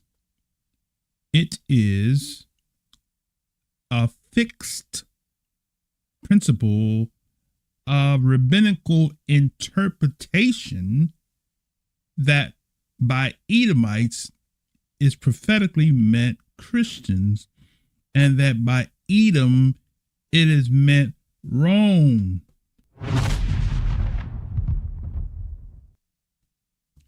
See, you can't fool with a person that reads. If you're going to teach something, that's why we as Israelite teachers, me and some other like Moray Josiah, we read the full text so you won't think or we won't use the scriptures incorrect, and we will present a doctrine versus reading the text at full face value. What he did with this source was he pulled the pieces out just like they do their doctrine. They call it line upon line, precept upon precept. Why would you leave out some important information like that if you're going to quote a source? It makes vocab alone correct when he says you're using the sources wrong. Right. Because when you pull out a piece that points out or that proves your thesis, you're being biased with the source. Okay, that's what he just did. He was being biased with the source, right? So it's the rabbis, right? It's the rabbinical Judaism, right? It is the principle of rabbinical interpretation that by Edomites is meant Rome. Edomite is prophetically meant Christians, and that by Edom is meant Rome. So now, Christian is not limited to skin color. You got black Christians, you got white Christians, and you got Asian Christians, you got Indian Christians, you got African Christians, right? So in their estimation, when they say Esau is Christian, they're talking about anybody that doesn't follow the tenets of rabbinic Judaism is Esau, spiritual Edomite. Okay, I need another explosion there. All right, let's go back. So now he says that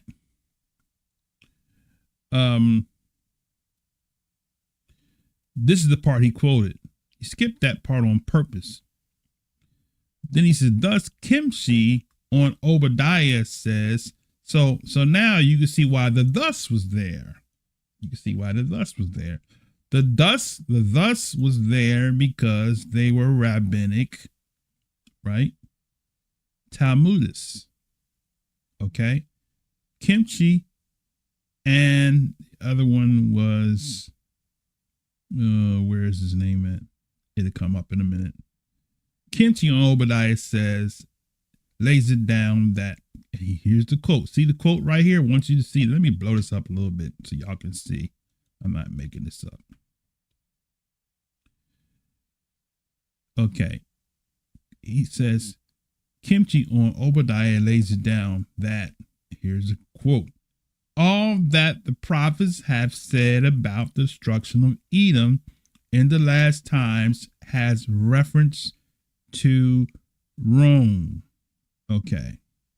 So now, if they are in fact making Rome Esau, then they are excluding themselves from Edomite connection. Because furthermore, you are saying that they are Khazars. They're saying we're not Khazars.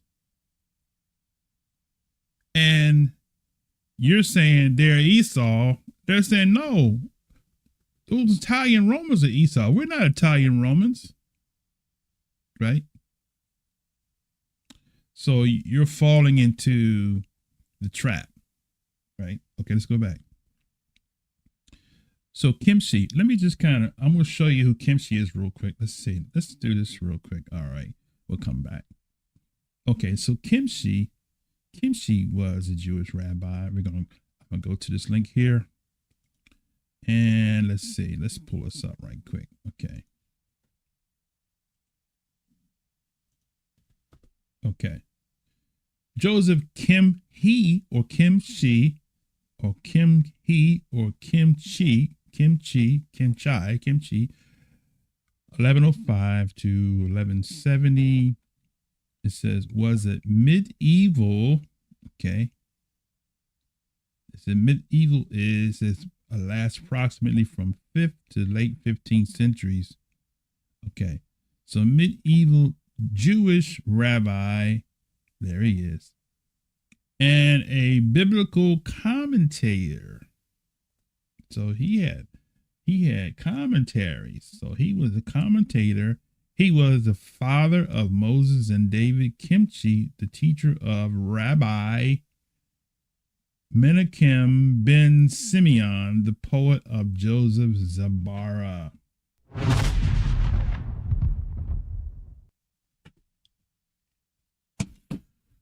So who's the father of Esau being Rome? The Rabbinic Judaism. All day long, we're seeing that. And Bishop Nathaniel is misleading his congregants because he avoided reading the part that tells them where that doctrine originated. It has no genetic connection to it. It has no historic connection to it. It has no genealogical connection to it. It is a doctrine that goes straight from their theological rabbinic school of thought. I need another explosion right there. So there goes your kimchi, right? It wasn't William Smith that said that. He was quoting kimchi. And secondly, why didn't William Smith, who is a so-called white man, connect himself to that? Obviously, he don't believe that he's a so-called white man, an Edomite. All right. Now, let's go back to William Smith's again. Okay. So now, are y'all enjoying this? You learn anything today? You gonna learn today. Okay, now, so going back into his source. All right. So we know kimchi. So who kimchi is, right?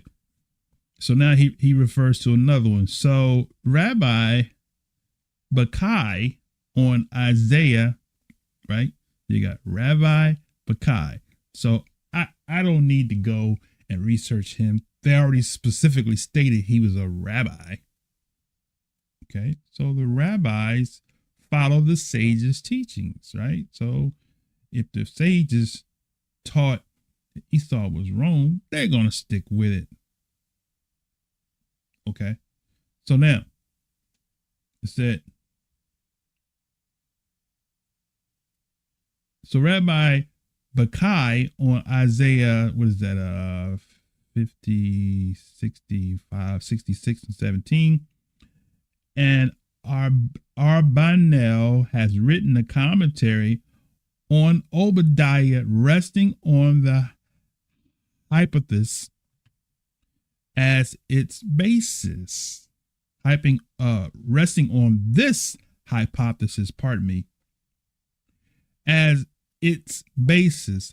Other examples are given in Buxtorf, Lex Tom in, is it VOE? Vo. Okay.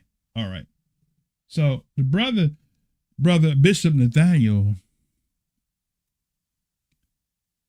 he is either purposely misleading his congregation or he's ignorant?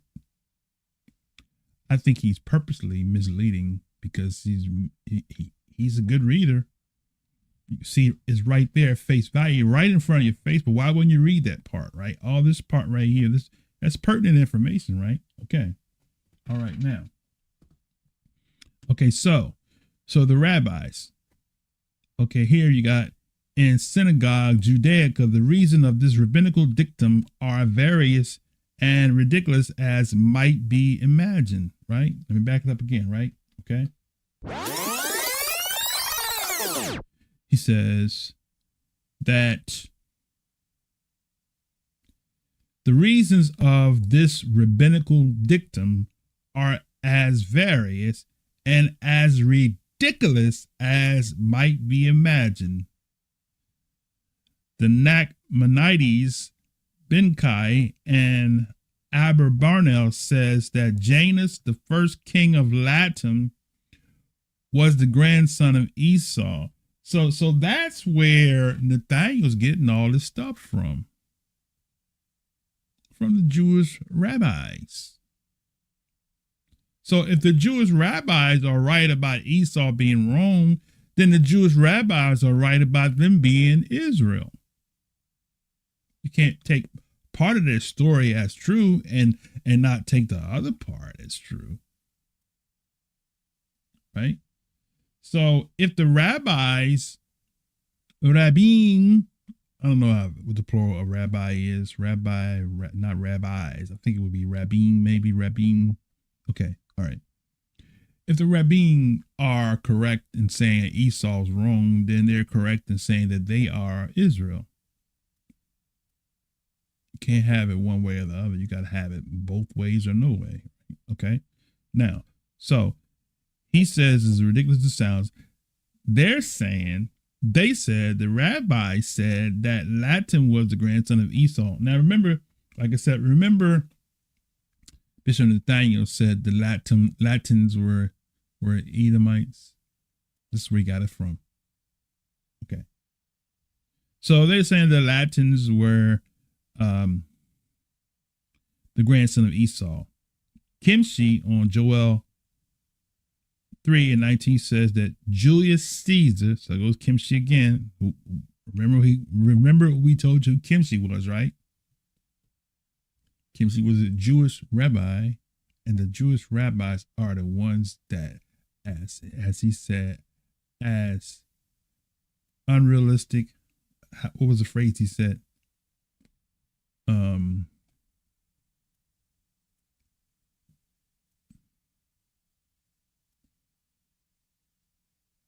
Okay. I'll reinterpret it. As crazy as it sounds, that's what they teach. As crazy as it sounds, right? Okay. Now, as ridiculous, that's what it was. As ridiculous as it might be imagined. Ridiculous, right? So it's ridiculous to imagine that Esau's Latinum. It's ridiculous to believe that Julius Caesar is an Edomite, because that's what he's saying. He don't even agree. He thinks that it makes no sense for them to be Esau because they come from Japheth. He knows that, right? Okay.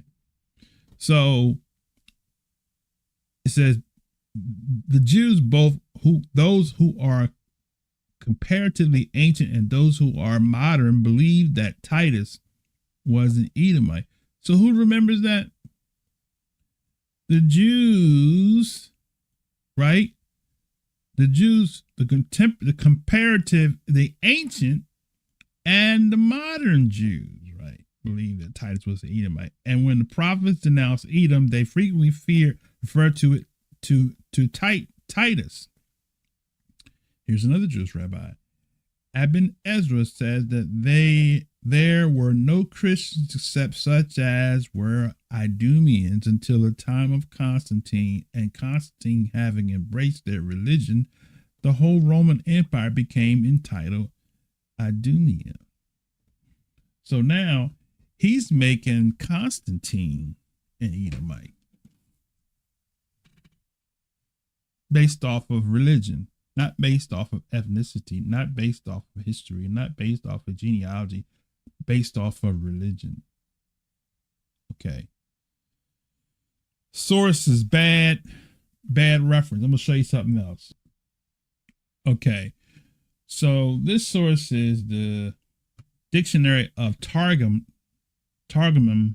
the Talmud Babli and Yerushalmi, and the Midrashic literature by Jastrow Marcus, 1829 to 1903. This is on page 1124. Okay. Under here, let's blow this up so we can see it. Okay. Let's move it over. It says Esau, the son of Isaac, right? Gent, noun Esau, Edom. It says a disguise for Rome. How about that? Yoma 38. So you're talking about rabbinic writings. A wicked man that dwelt between two righteous men without adopting their doings, that is Esau. There is no successful war in which the sinners of Esau have no part. And it was the evening decline of Esau, in parentheses, Rome, right? Go up here. When thou seest Esau in the large city of Rome, oppressing the poor and robbing the indigent, right? So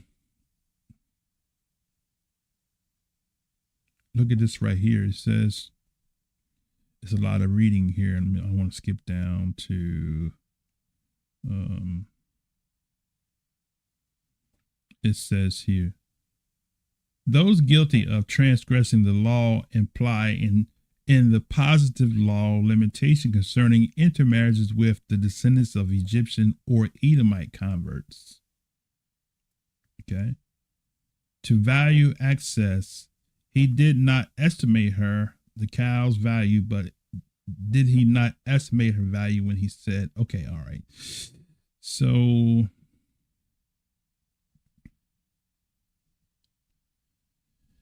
you can see that that's just a reference that you can say, just showing you that the rabbis were the rabbis were the ones that taught that, and they're the ones that pushed that. Not Dr. William Smith. He was a Christian. Certainly he didn't believe that Christians was wrong because he was a Christian. I guess he was like, wait a minute. I'm quoting you with these rabbis saying, how am I Esau? I don't have any direct connection to Shem, right? So when you make Esau the Romans and Italians and the so-called white man, then you make all of them Hebrews. Incorrectly, right? You're going to learn today. All right, let's go to page 1241 in the same book here. Okay, here's something else. It says, he that breaketh the Abrahamic covenant omits or effaces circumcision or effaces circumcision. Pardon me. I need to blow this up so I can see what I'm looking at.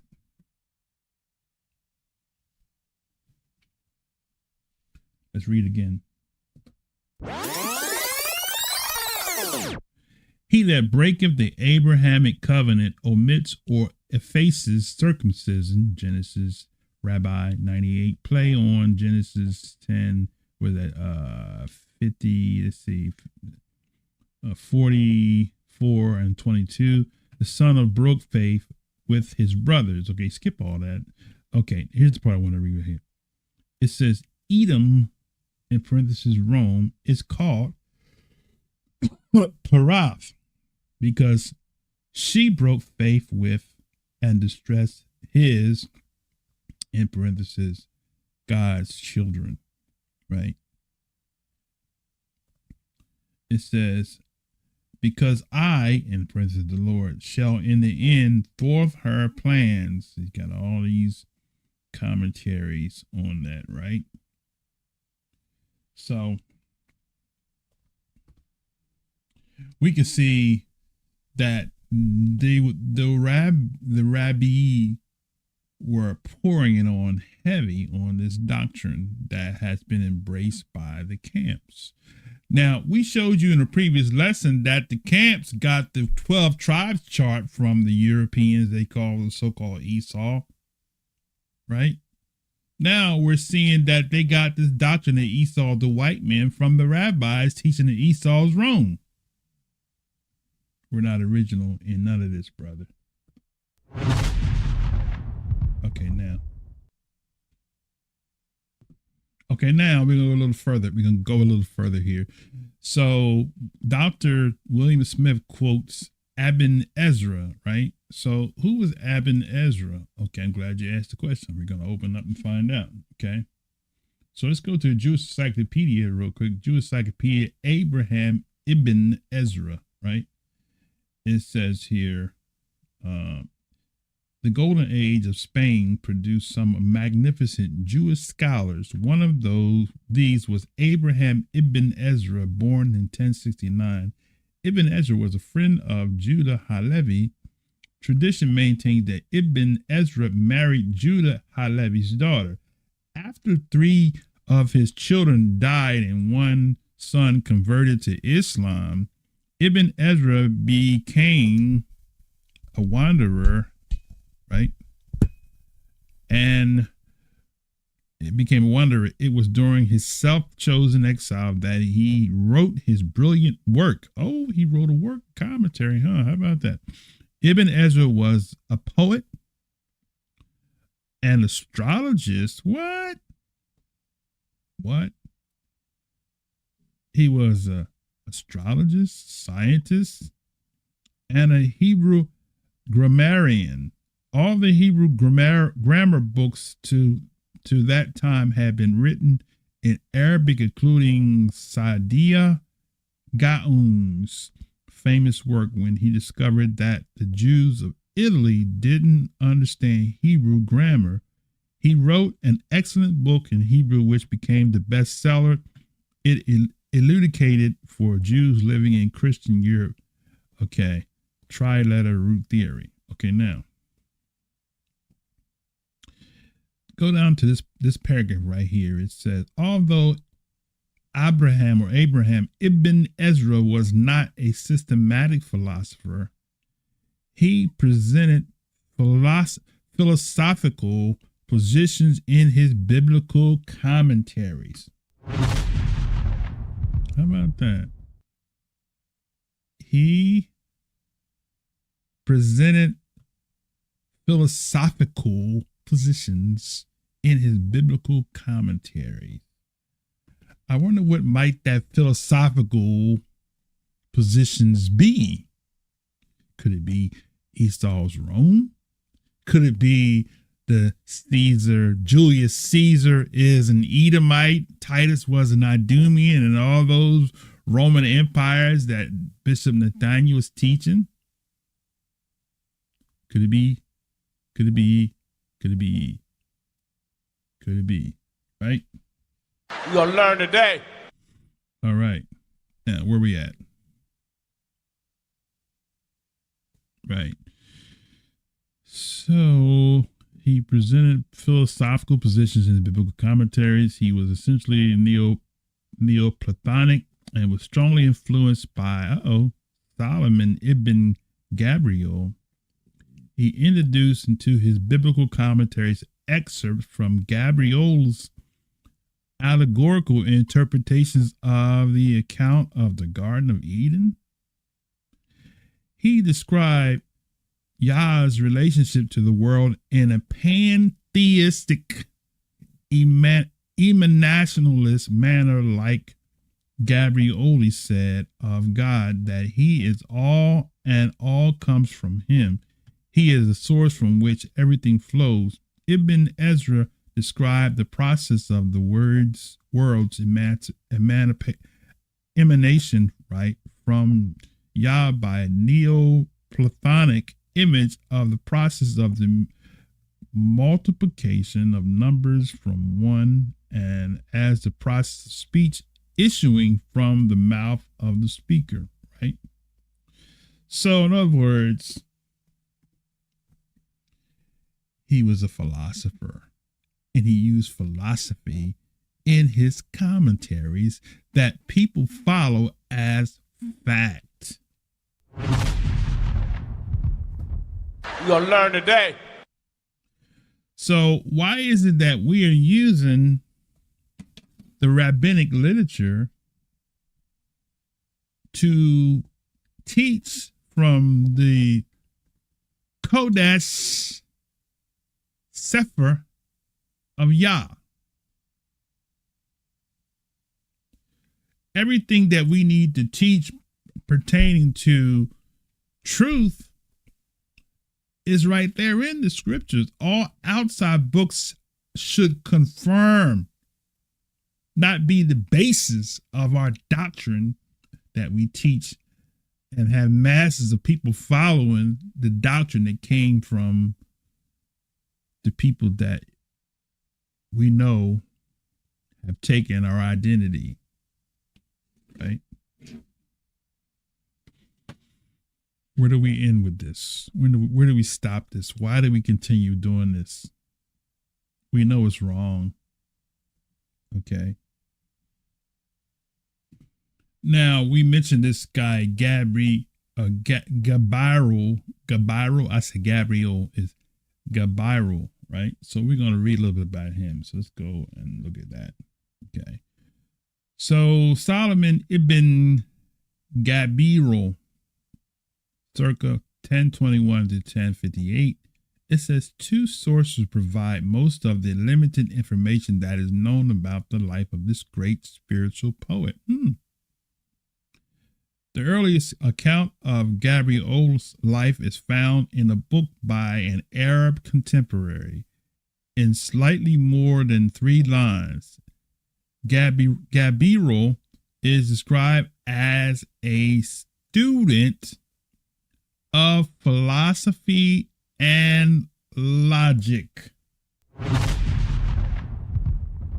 possessing a keen mind, right? The Arab text concludes its description by observing that Ibn Gabriel was a shy man who was cut off in the prime of life. Okay. So Ibn Abraham Ezra, his mentor was a philosopher, right? Did they follow the Greeks in philosophy? Okay. Interesting, right? So just in case you're wondering what is philosophy, right? So let's just kind of pull it out. I'm not going to go deep with that. I just want to give you a generic, definition.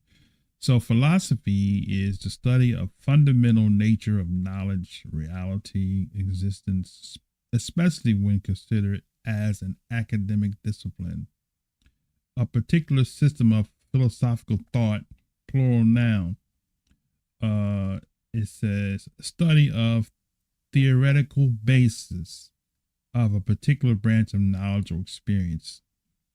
So it's a theory, right? So Esau being Rome is a theory, just like Esau being the so-called white man is what? A theory. It's a philosophical statement that holds no water, that is ridiculous, as the writer said, okay? Now, this part might be repetitious, because we covered this in a previous lesson, but this is a good opportunity to bring it back up, okay? So we're going to go to the Jewish Encyclopedia under Edom, and this is on page 41. This is volume 5, right? Volume 5 of the Jewish Encyclopedia, and under the name, right? Let's kind of zoom this in a little bit so we can see small print. Okay. It says the name Edom. Let me start up a little bit. The name Edom is used by Talmudists for the Roman Empire.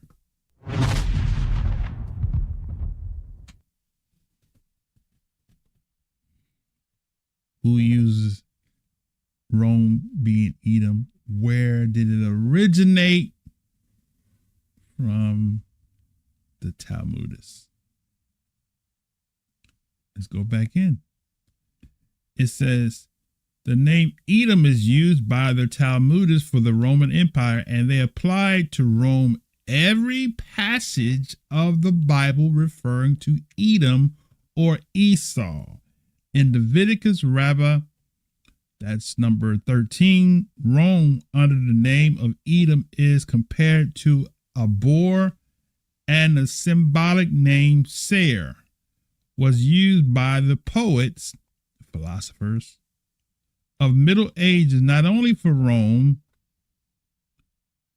okay, he has reference here, but also for Christianity, right?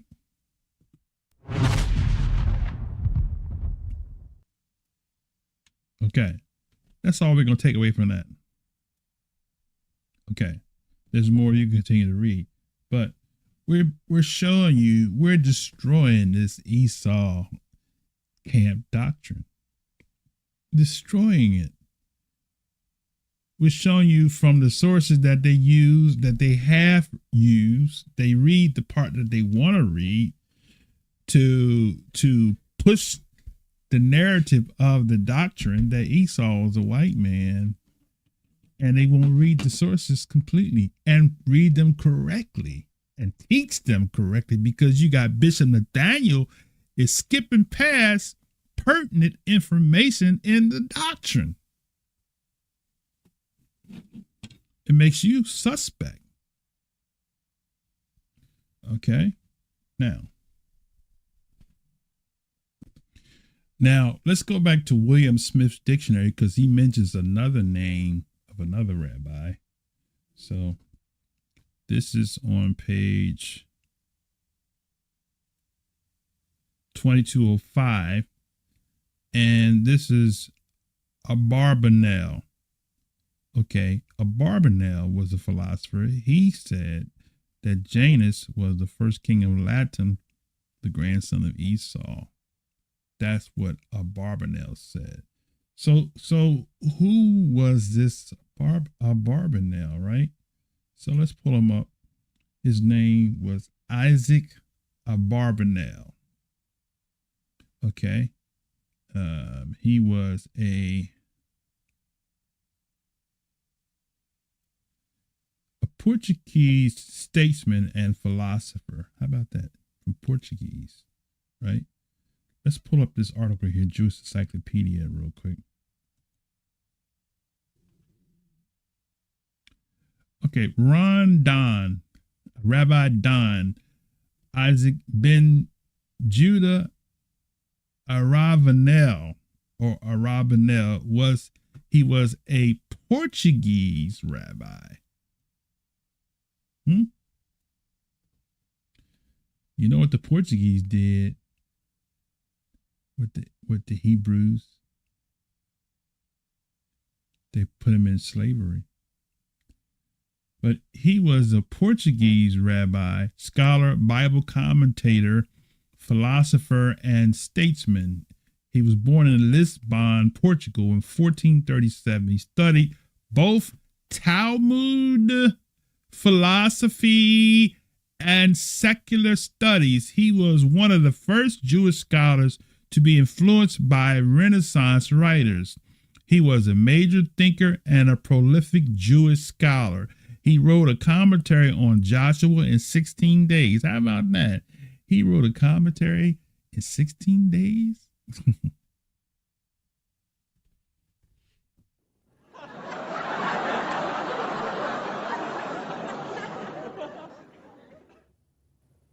Shame, right? All right. So he wrote a commentary in 16 days. His commentary to the prophets, while prolix, provided added insights into his 15th century society, because he compared the monarchies ascribed in 1 Samuel to the monarchies of his day. He focused philosophical on the importance of prophecy, disagreeing, what is that word there? Vociferously with the beliefs of, who is this? Rambam? In 3 treatises, he predicts that the Messiah will come in the near future. Oh, interesting. What is this Rambam? Let's see what it says. Rambam.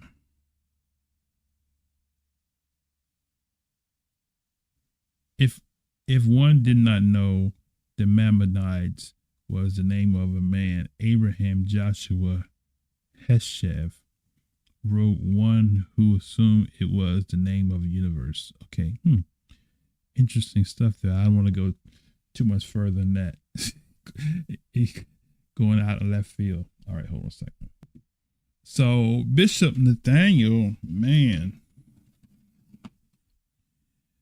after watching this video, I learned a whole lot about their doctrine just watching this video here. Oh my goodness.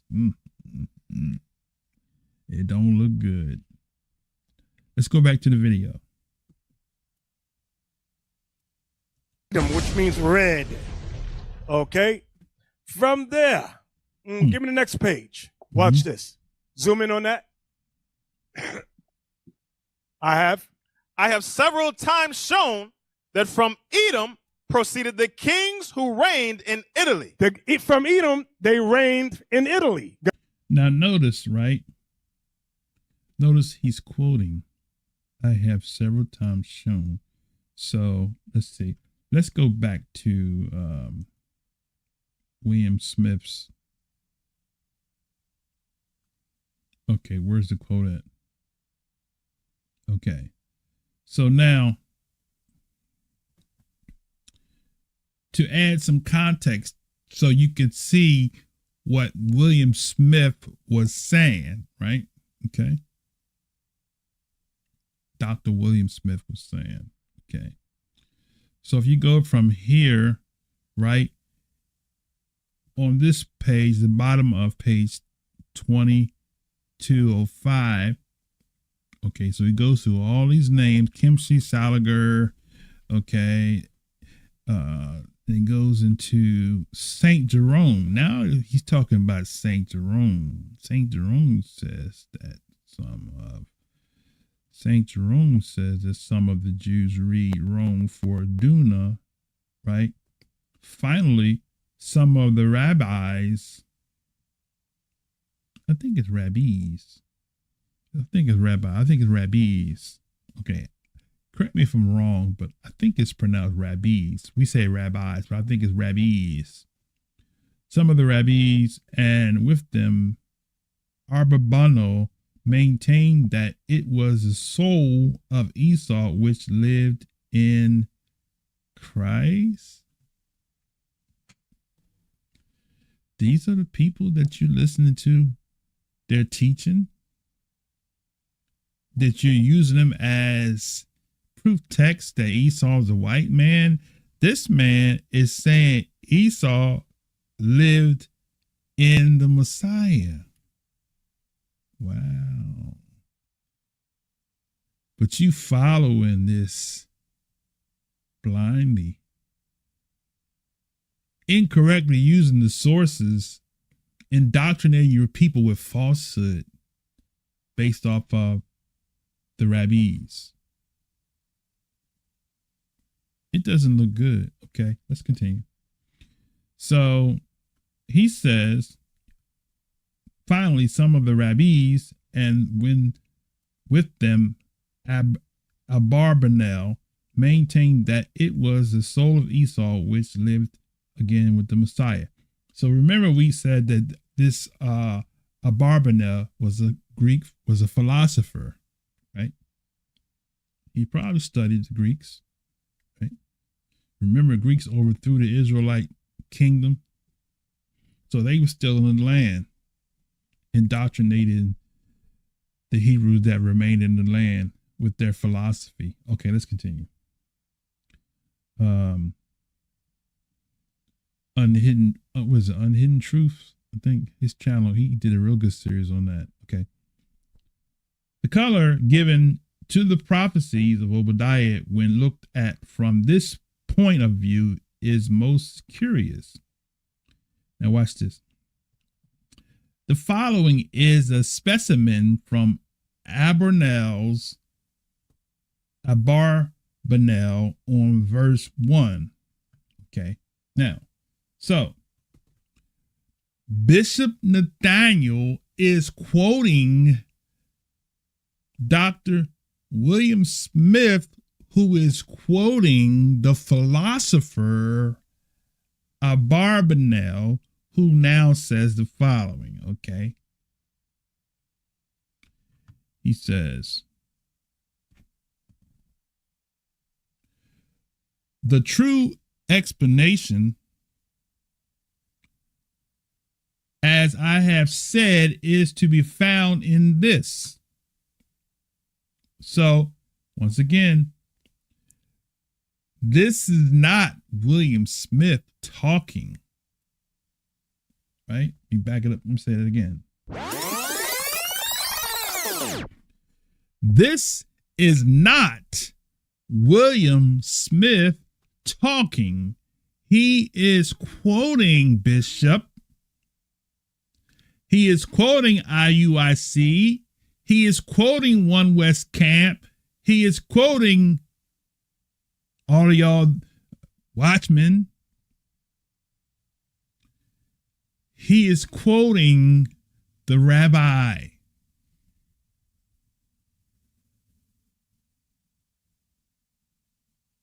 Okay.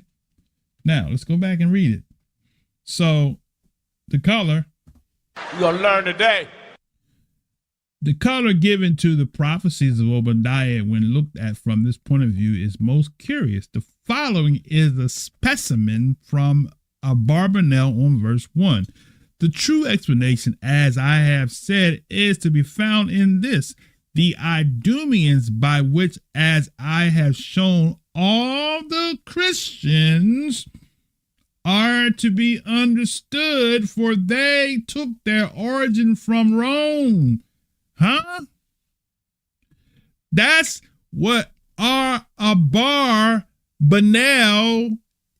philosophized, that the text is saying that not only are the Roman people, but anybody that embraces Christianity is Esau.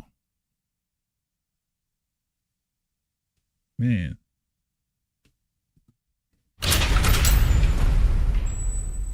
Destroyed.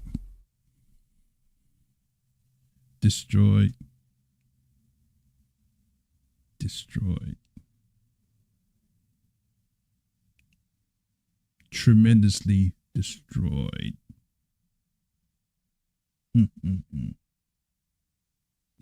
So let's go back into it again. All right. He says, the Idumeans, by which, as I have shown, all the Christians are to be understood, for they took their origin from Rome, will go up to lay waste Jerusalem, which is the seat of holiness, and where the tomb of their God Jesus is, as indeed they have several times gone up already. Again, on verse 2, he says, and he quotes Abarbanel again, I have several times shown that from Edom proceed the kings who reign in Italy, right? So now, if you're going to take a part of what he said, you got to take all of what he said, because Rome is Christians too. And if you are a believer of the Mashiach and y'all IUIC say Jesus, so that would include you too. Right? You're going to learn today. All right. So now, he says that they lay waste Jerusalem, which is the seat of the holiness, and where the tomb of their of their God Jesus is, as indeed they have several times gone up already. Again, on verse 2, he says, I have several times showed you that from Edom proceed the kings who reign in Italy and who built up Rome to be great among the nations, the chief among the provinces, and in this way Italy and Greece and all the western provinces became filled with Idumeans. Right? Right? I need an explosion right there.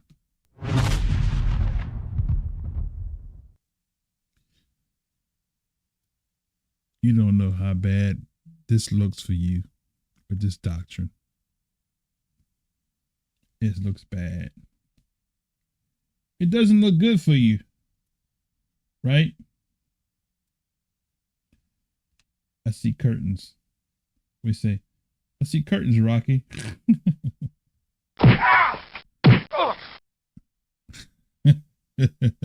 Wait a minute.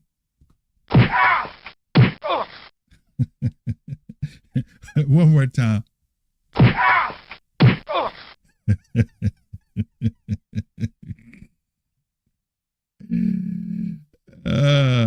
That's a knockout punch right there, buddy.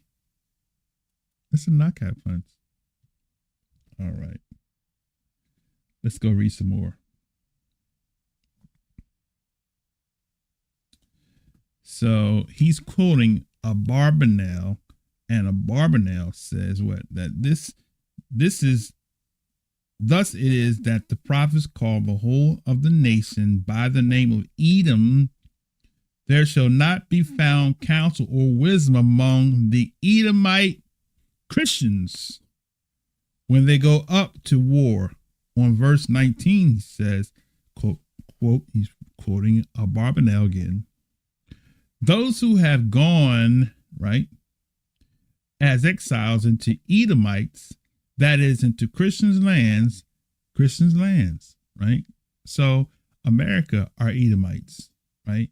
So if you're a Christian, whether you are a African-American Christian or whether you are an Indian Christian or whether you are a Chinese Christian or Korean Christian or German Christian or Irish Christian or Roman Christian or French Christian, Spanish Christian, he's saying you're Edomite, right?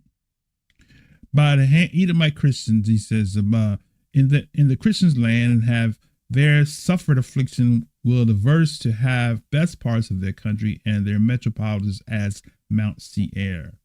On verse 20, Sarepta is France. How about that? Let's read that again. On verse 20, Sarepta is France. Sephard is Spain. The Mount of Esau in verse 21 is the city of Rome, which is to be judged. So there goes the whore revelation being Rome. Did you know that came from the rabbis?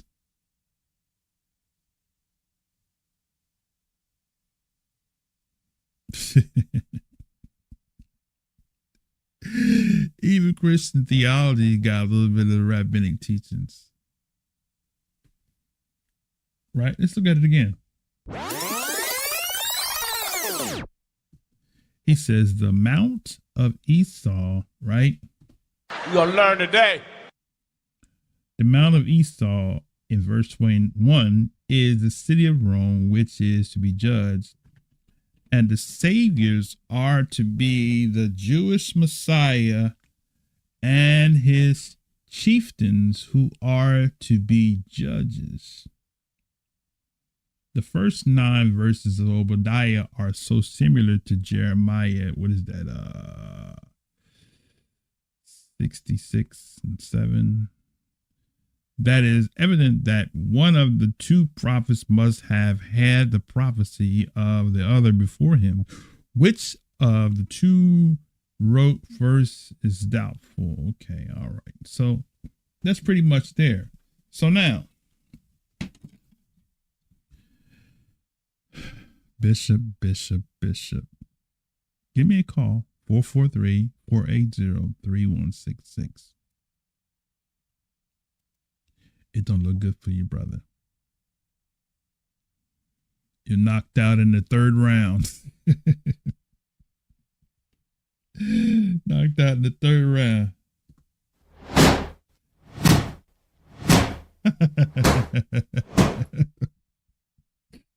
wait a minute.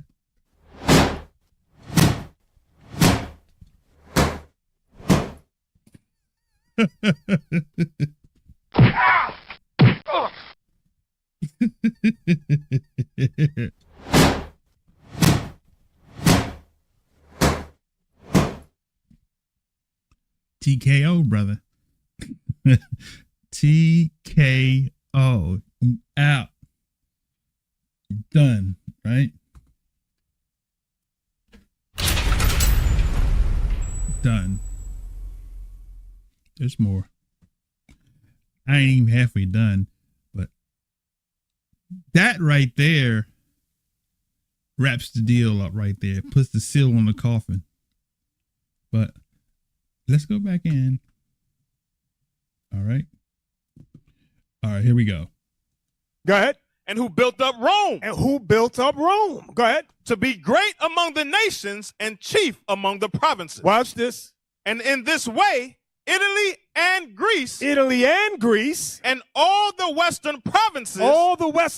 That's France, Germany, England. Go ahead. Became filled with Idumeans. Filled with who? Idumeans. Go ahead.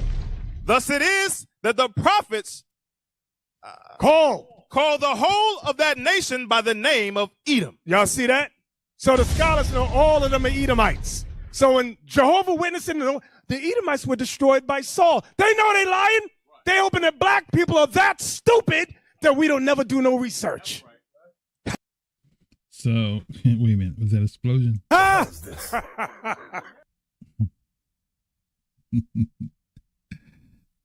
Bishop, they slipped a Mickey in your drink. So, y'all need to clip this part right here out. And I give you permission to use and to, if you want to make a short or TikTok or whatever of that part. He fell for it. He fell for the okie doke, right? What happened? You've been had. You did what? You've been had. What happened? You've been had. You've been had, brother. You've been had. They got you with that. They got you. Okay, let's continue. We can read now. That's all y'all Edomites. They go, oh, King Saul destroyed all the Edomites in 1 Samuel. That's a lie. Daggone lie. Stop the cap. Now, let's go from there. Let's go to 2 Ezra 11 and 13 again. Okay. Now, what I'm going to do is I'm going to skip forward because I want to go to another source he uses, right? So let's go there. Wait a minute. I just want y'all to look at his wristband. I was just looking at it and I had a thought when I was a kid. I used to like Batman, and I like that wristband. That's kind of cool. Look at the wristband. Let me show it to you. Look at that wristband. Okay, he reigned the longest of all the emperors, of all the Caesars. He reigned the longest. Okay, he was the second feather of 2 Ezra chapter 11 and chapter 12. Get chapter 12, verse 11. Look at that. They're talking about Power Rangers, right? All right. Now we're going to go to the next segment because he has another source. So let's go to that source here. Okay. Published 1890. 1890. So this is the book right here. The Rise of Christendom. This is the one that, in his estimation, I'm sure this is like the nail to the coffin that Esau's Rome, right? Okay. 1890, right? Okay, all right. Let's go in. Let's go inside the book to page 210. 210. Zoom in. Read that. At the end of 240 years, the empire of the Greeks passed to the Romans, to a man who descended from Esau, namely Augustus. Do y'all see that? Okay. Let's see. Let's do that again. Is that one? Hold on a second. Right here. Let's do it again. The rise of Christendom. Okay. There is a rise of Christendom. So now let's do it. Let's go to the book. Okay. Okay. So I want to back up because I skipped some stuff. So let's go back in here. And let's just back up a little bit. Okay. There shall rise up a kingdom upon the earth, and it shall be feared above all the kingdoms that were before it. Go ahead. In the same shall 12 kings reign. The 12 kings are the 12 Caesars that we discussed already. Go ahead. One after another. Uh-huh. Wherefore the second shall begin to reign and shall have more time than any of the 12. Who was the second Caesar, brothers? Augustus. He reigned the longest. That's okay. This is where I want to stop right here. Okay. So I didn't play this part here, but I had to back up. So Caesar Augustus was the second, according to his teaching. Historically wise, they say Caesar Augustus was the first Roman emperor. Julius Caesar was the end of the Roman Republic. Okay. He's using Second Ezra to say, oh, nope. Second Ezra says Julius Caesar was the first. Although it doesn't give Julius Caesar by name, but he's overriding history, right? Okay.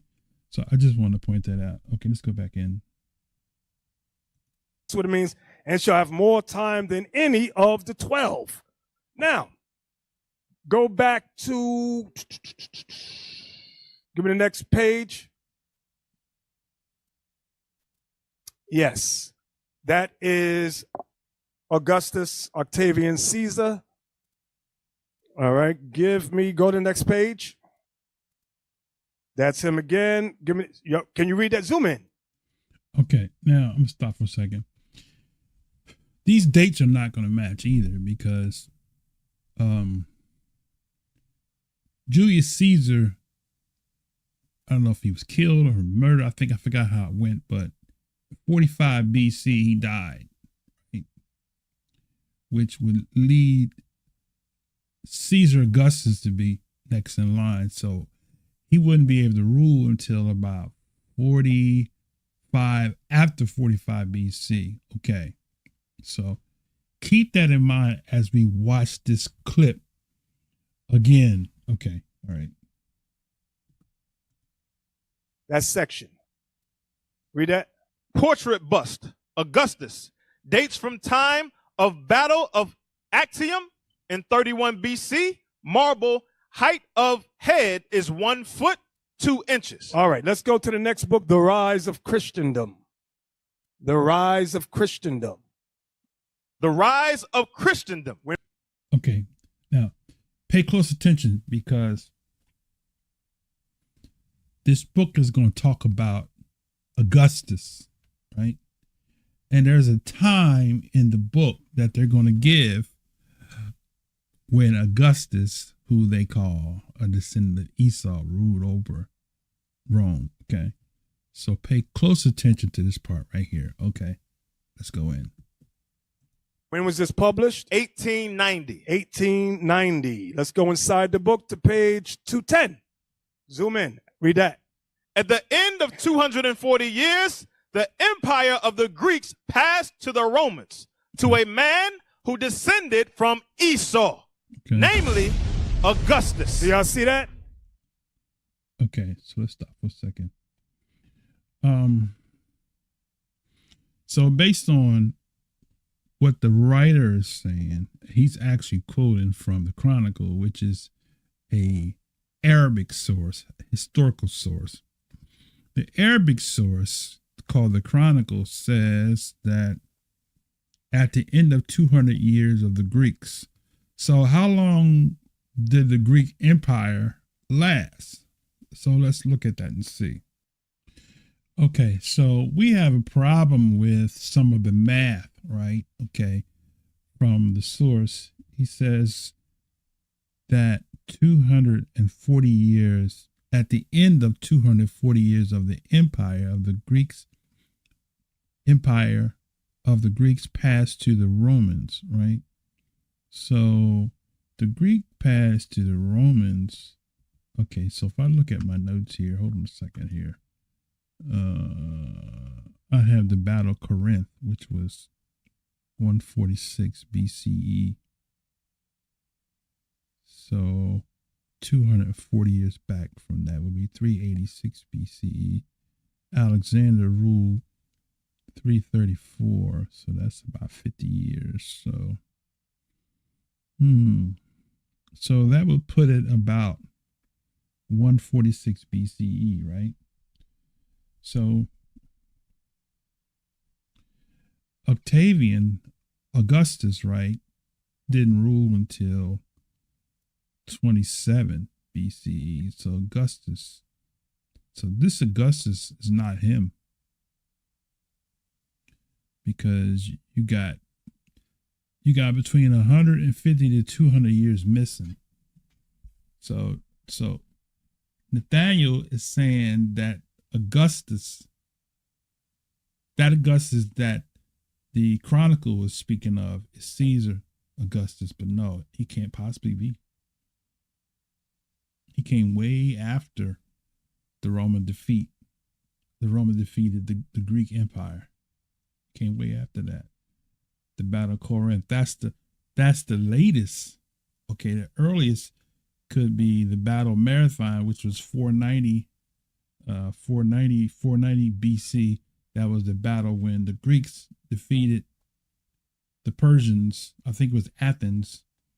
And so if you go from 490, subtract 240 years, according to what the writer said, that would be 250 BCE. And you don't have a Caesar Augustus around for another 200 years almost. So that's not Augustus that they're talking about there. Now, Augustus is a title, right? So Nathaniel is stretching on that. Let's go back into the video. He's stretching on that. Okay, let's back it up a little bit, right? Okay, right, but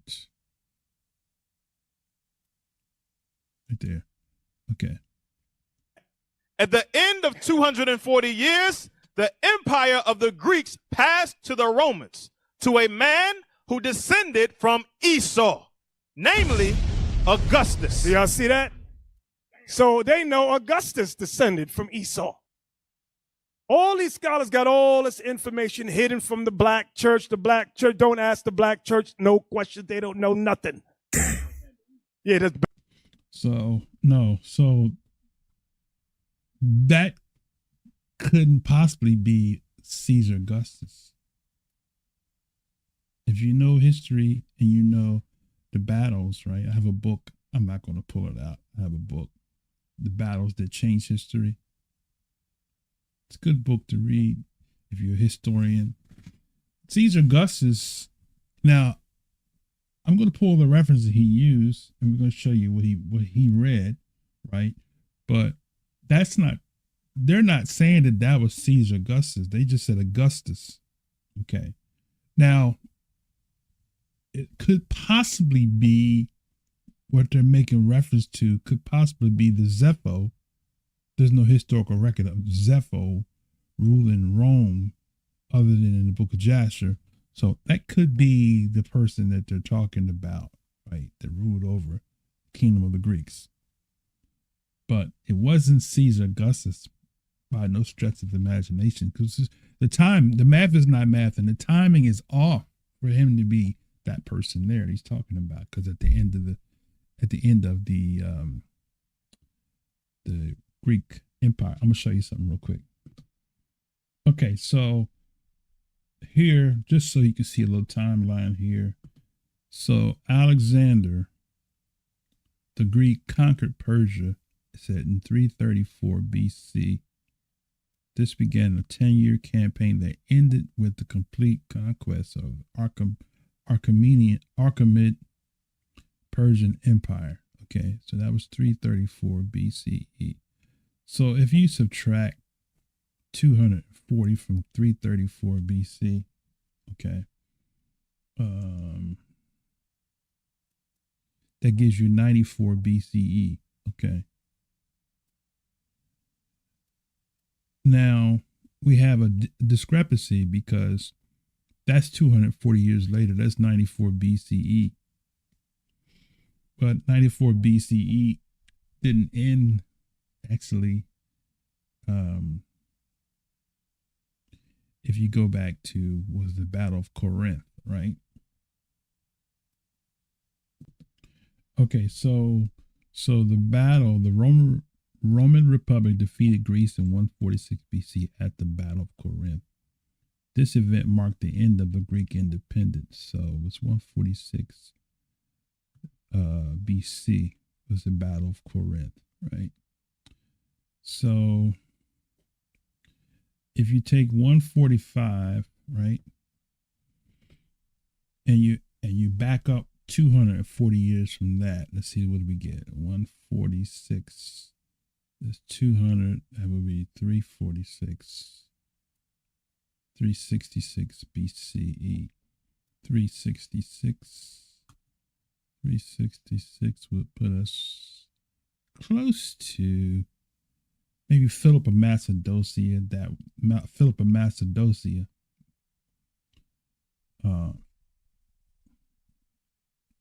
Alexander's father. Okay, so that's kind of possible that they could say, but 240,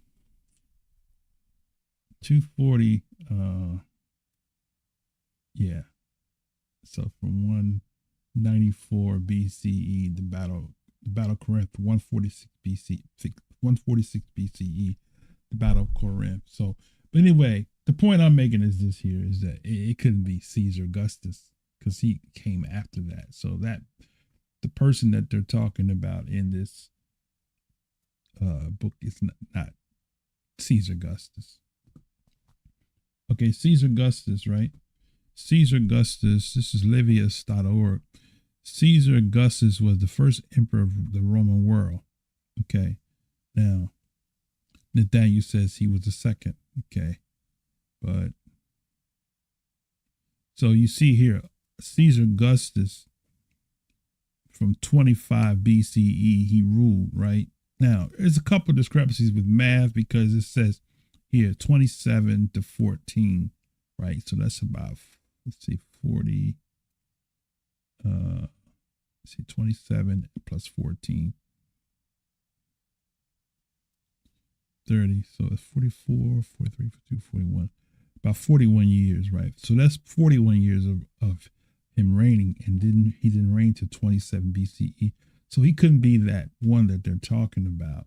So you got 140 BCE. So whoever that was came around that time. It could have been Zepho, but it wasn't Augustus, right? So, yeah, it wasn't Augustus at all. And Julius Caesar ruled 100 to 44 BC. So it wasn't him. So before him, it must have been it could have possibly been Zepho that ruled, but it wasn't Caesar Augustus. So Nathaniel's stretching on that, very much stretching on that. Okay.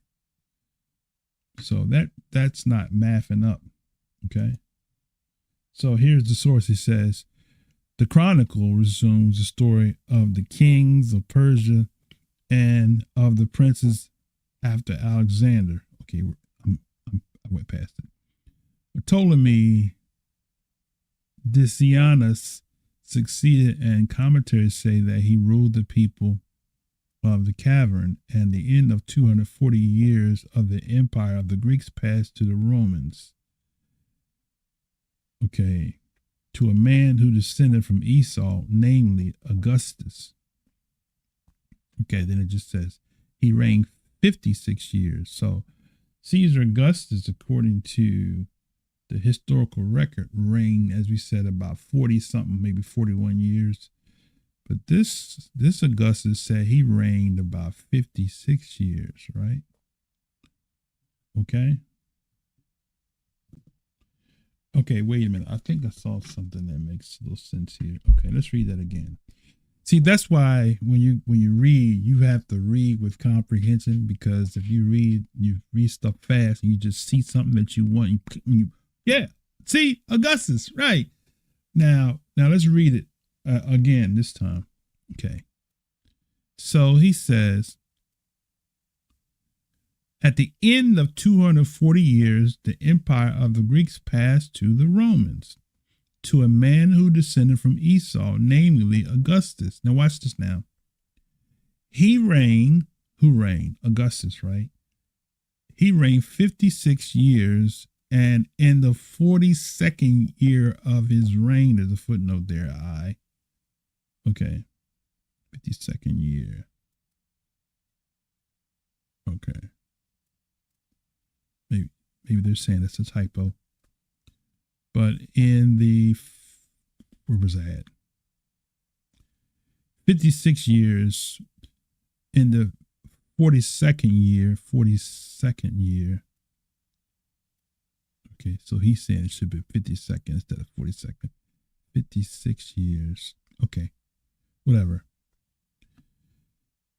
And of his reign, Esau, son of Miriam, was born. Between Esau and Alexander, there was a space of 319 years. So who's Alexander? Between Esau and Alexander,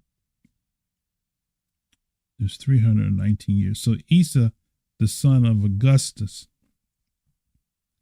between Esau and Alexander, it was 319 years. So we have a number there.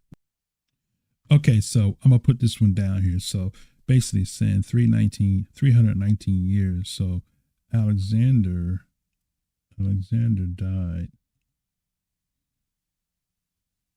He died 335. Let's see.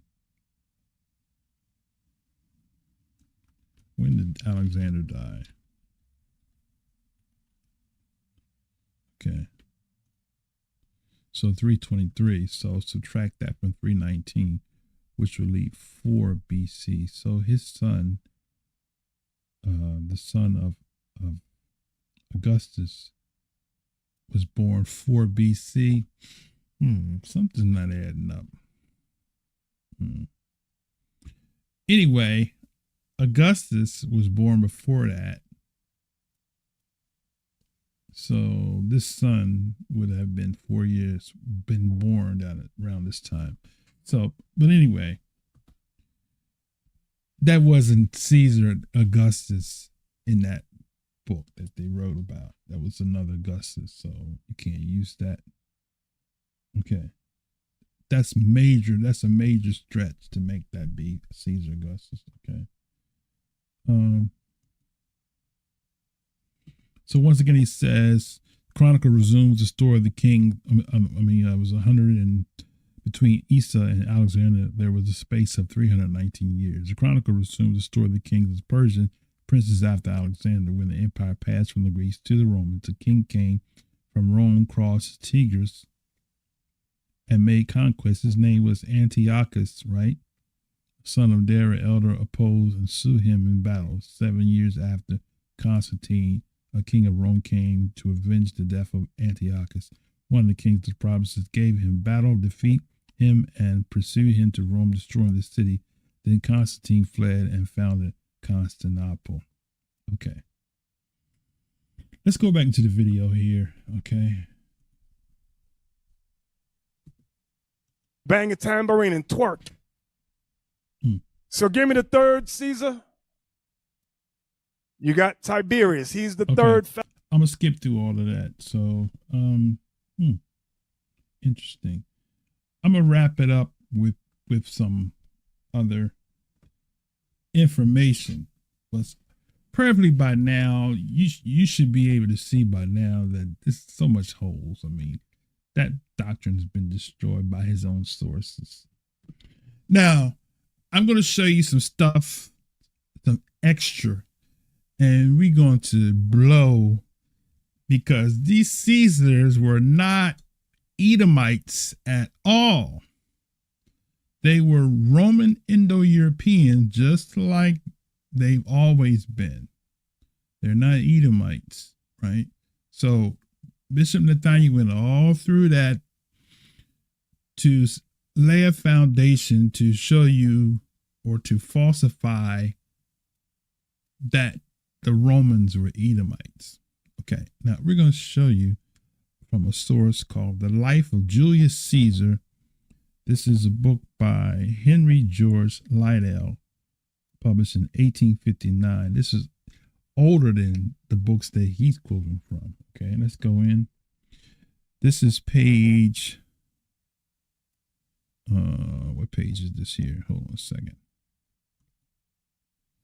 Okay, this is page 7, I think. Okay, I don't see a number, but anyway. The Life of Julius Caesar, chapter 1. It says, "See, Julius Caesar was born of an old patrician family in the year of 100 BC.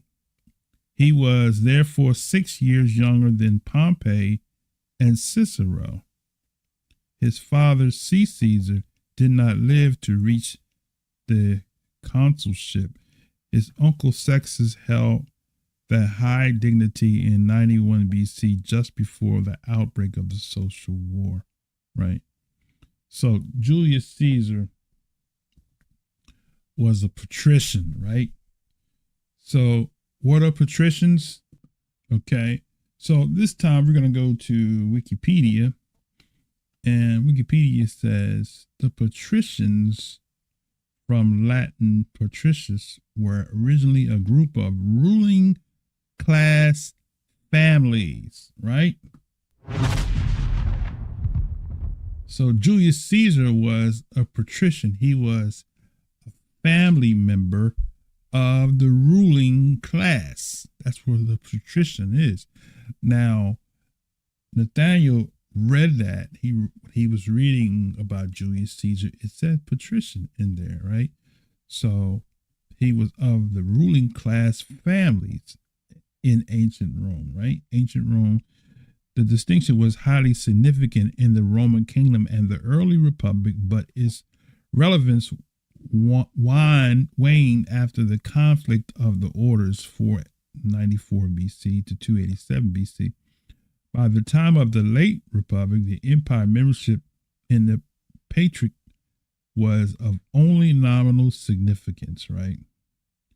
So that was, now check this out right here, right? I have a little source I'm going to read, but this actually covers some of it. According to Livy was one of the Roman writers, historians. The first 100 men appointed senators by Romulus were referred to as fathers, Latin patres, and the descendants of those men became the patrician class. Let me read that again. According to Livy, the first 100 men appointed senators by Romulus. We're going to cover who Romulus in a minute. Okay, you can see right there, it says Romulus was the legendary founder of the first kingdom of Rome. Various traditions attributed to establishment of the many of Rome's oldest legal, political, religious, and social institutions of Romulus. Okay, so he was Romulus. This is where referred to as the fathers, patres, and the descendants of those men became the patrician class, right? This account is also described by Cicero, another historian. The appointment of these 100 men into the Senate gave them noble status, right? So they were the patricians. So Julius Caesar was a patrician. He was not an Edomite, right? He was of the ruling class, the Roman fathers, right? Romulus being the first one, right? Okay. Okay, here's another source for you. It's called Early Rome. This was written by Einane Wilhelm. And I probably messed the name up, but that's okay. This is on page 9. Let's blow it up. Okay, let's go over here. All right. Let's move this over so y'all can see. And let's blow it up a little bit. Okay. It says sources of history of Rome, right? We purpose in the present volume to trace the history of Rome through its early stages from the foundation of the city to its destruction by the Gauls, or the language of the old analysis from Romulus, its first founder, so its second founder, Camillus. Okay. We shall have to review a period of nominally 3 centuries and a half, a person as long as that which separates us from the Protestant Reformation, from Luther to Charles V to Henry VIII. Okay. So Romulus is the founder of Rome, not Esau, because in another, I think that Esau and Edom book says Esau founded Rome. He didn't found Rome. No. Okay. Now, okay, here's another reference here. This is a book entitled The History of Rome from the Earliest Times to the Establishment of the Empire, with chapters on the history, literature, and art. This is page 41, okay? We're going to read this paragraph right here. It says, let me just back up, right? The clients or vessels, being wholly dependent upon their patrons, had no part in the body polite, nor have they the right of, let me zoom this in, my eyes is playing tricks on me, it's getting late.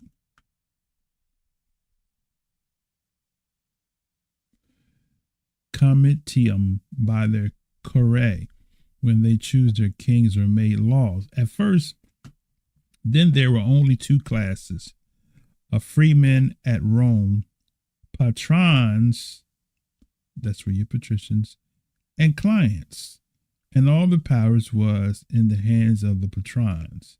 These patrons or lords also took the name of patres or patrici, fathers or patricians.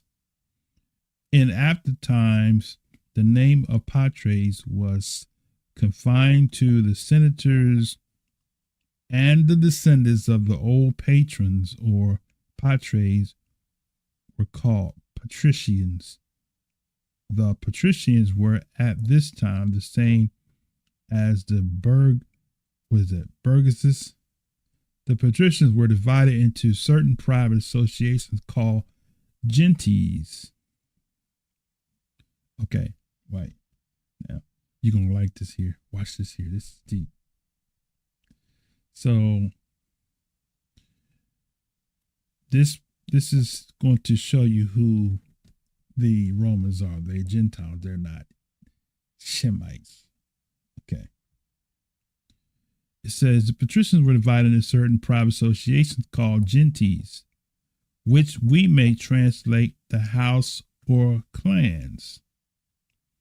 All the members of each gens were called Gentiles.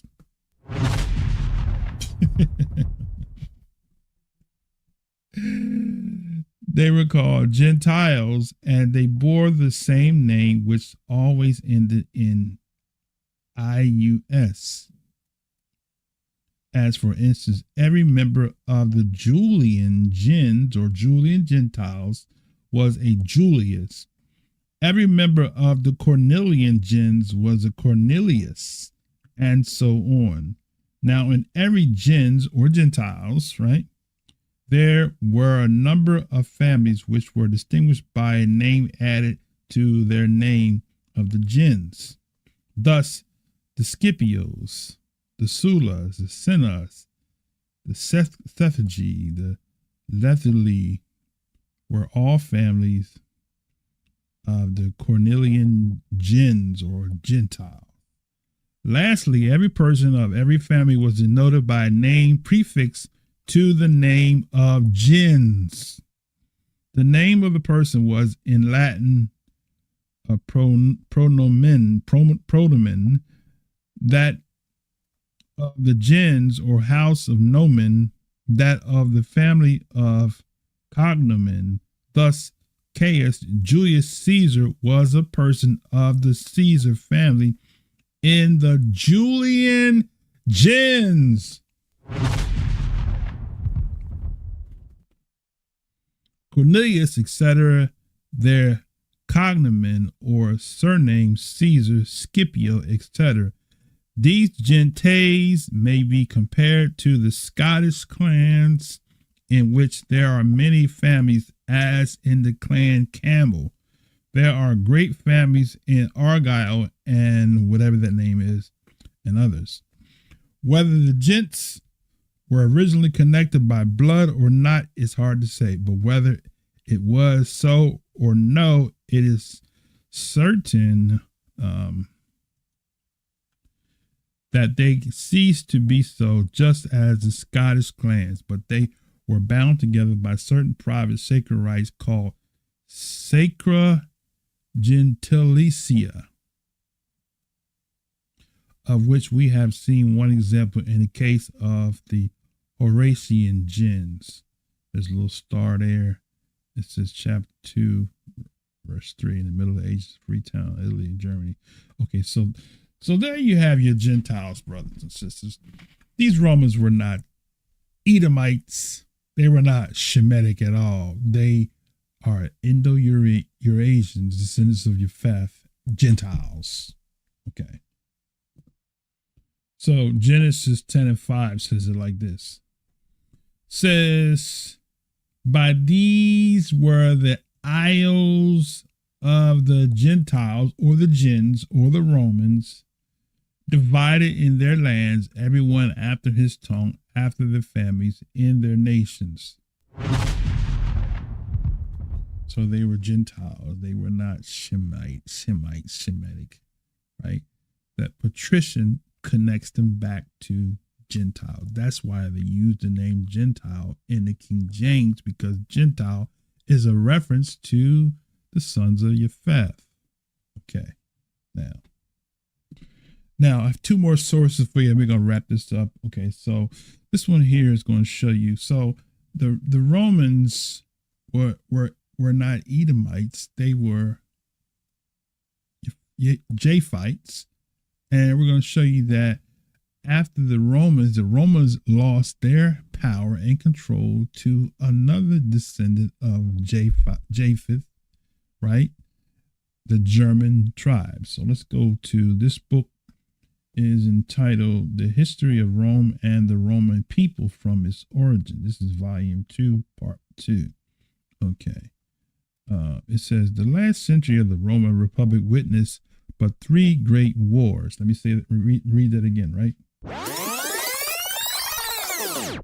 Now, remember, let me just say this. Remember when Bishop Nathaniel was saying Roman Republic is Japheth, Roman Empire is Esau. Okay, watch this here. Watch this. Right?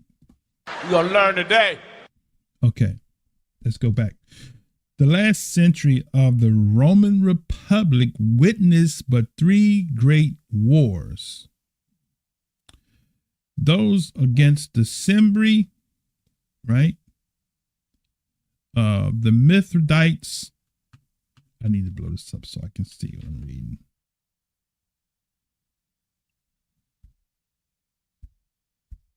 Okay, let's bring this over here. Okay, let's bring it up. Can I bring it up? Can't bring it up no far. Okay, all right. The last century of, where's my seeing eye glasses at here? The last century of the Roman Republic witnessed but three great wars, those against Cimbri, Mithridates, and the Gauls, right? We're going to do a series on the Gentiles in the future. We're going to break all those babies down, all right? Cimbri, where you get your Irish people from, right? Mithridates, and Gauls, where you get your Germans from, right? Okay.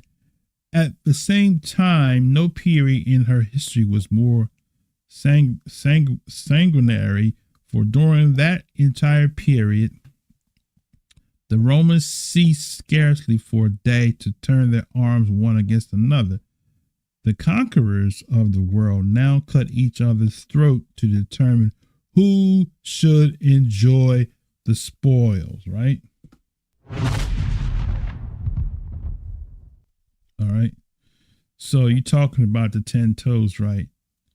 Let's look at this part right here. It says the Gracili Pacific through revolutionary will fight and die as did the tribunes of the earlier day upon the Capitol and the Aventine. But for their battlefield, Marius and Sylla will take Italy, Caesar and Pompeius, the whole Roman world. Okay. All right. So it's a lot more in that. I'm not going to read the rest of it because I'm trying to wrap this up. So let's go to one other source here. And this is, remember earlier in the video, Nathaniel mentioned something about Latins. He said they were Esau. So let's go back into that. Okay. So let's go to our next source. This is called The Chronology of Ancient Kingdoms, amended to which is prefixed a short chronicle from the first memory of things in Europe to the conquest of Persia by Alexander the Greek. Okay. So now this is on page 49 here, right? So we're going to start right here in this paragraph here. It reads rather. Let me see if I can move this to one page. Okay, that's better on my eyes. Oh man, I like that. Okay, page 49. Okay. It says, as for the chronology of the Latins, the people that Bishop Nathaniel was talking about, as for the chronology of the Latins, that is still more uncertain. Let me see that again. As for the chronology of the Latins, that is still more uncertain, right?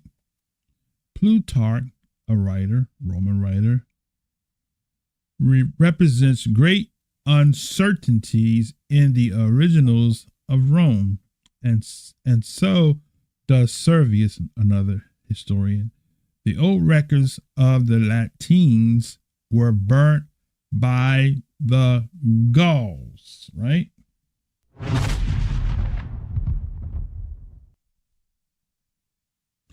So if the records was burnt by the Gauls, brother,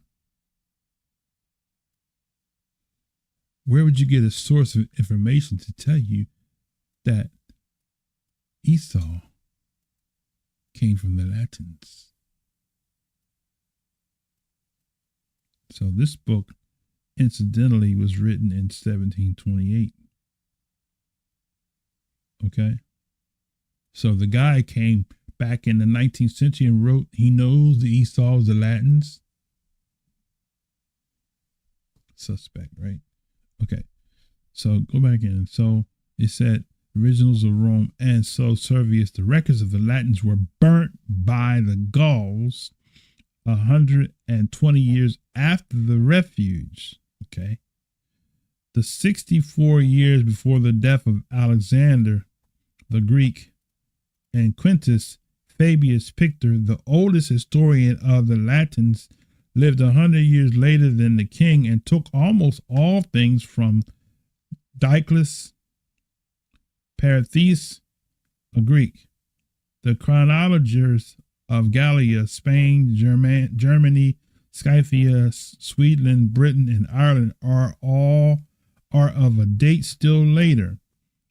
See, let me read that again.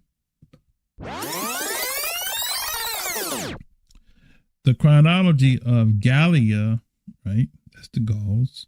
Spain, right?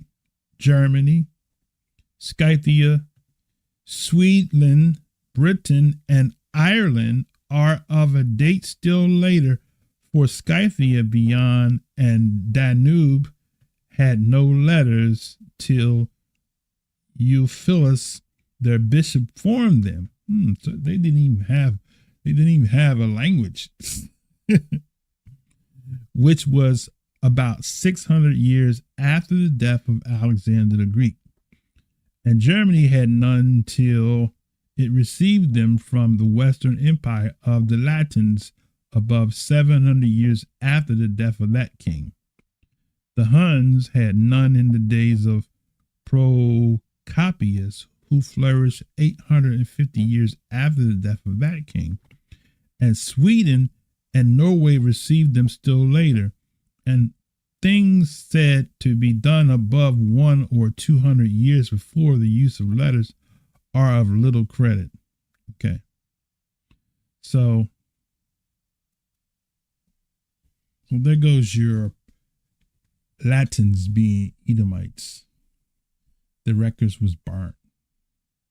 So whatever source that you have that tries to allude, that tries to say that Rome or Esau was the Latins, it's not credible. Okay. So, brothers and sisters, I am going to end this Shabbat lesson, and prayerfully you got something out of this, and we'll see. I'm going to cut in there. I was going to do the end. Okay. My timer just went off. Okay, hold on a second. Some kind of way. It's going to continue to buzz. I got to get up and get it. Hold on a second. I'll be right back because I want to address comments and anything anybody has to say. So let me get this timer off.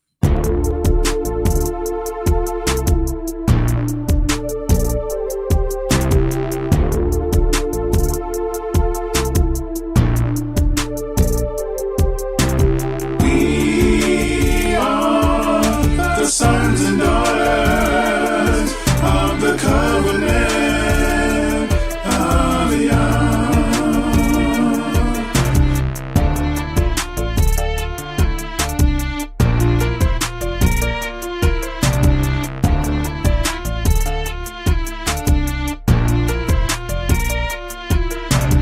We are the sons and daughters. Okay. All right, I'm back. Okay, now, I want to look at some questions, comments.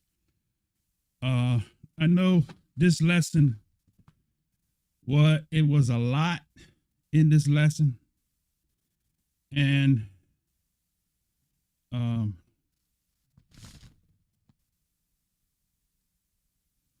hearing noises. Maybe it's I don't know. Let's see. So yeah, it was a lot that was covered. Now, that's why you're going to have to buy the book, because I know through the whole series, everything that was shared, you can't contain all of that. This is stuff that you need to have to refer back to, because one brother came in and said,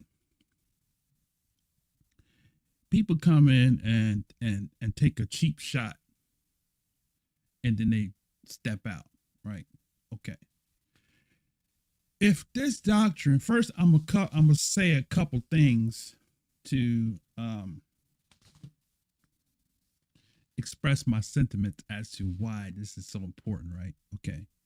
But I want to say this here is that to the brother that commented, I'm trying to see the brother's name. What was the brother's name? Israel something. Okay, I'm looking at the wrong Let me hold on a second. Let me pull up the live stream, and I can go back to some of the comments.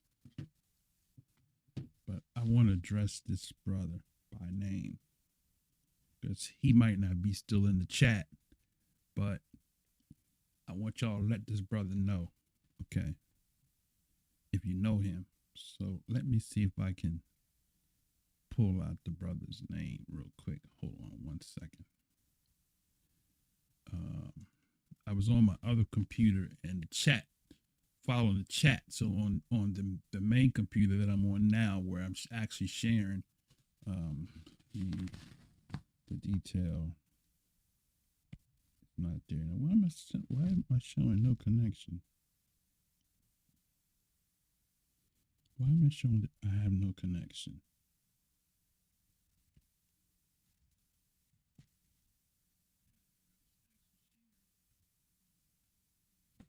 Okay.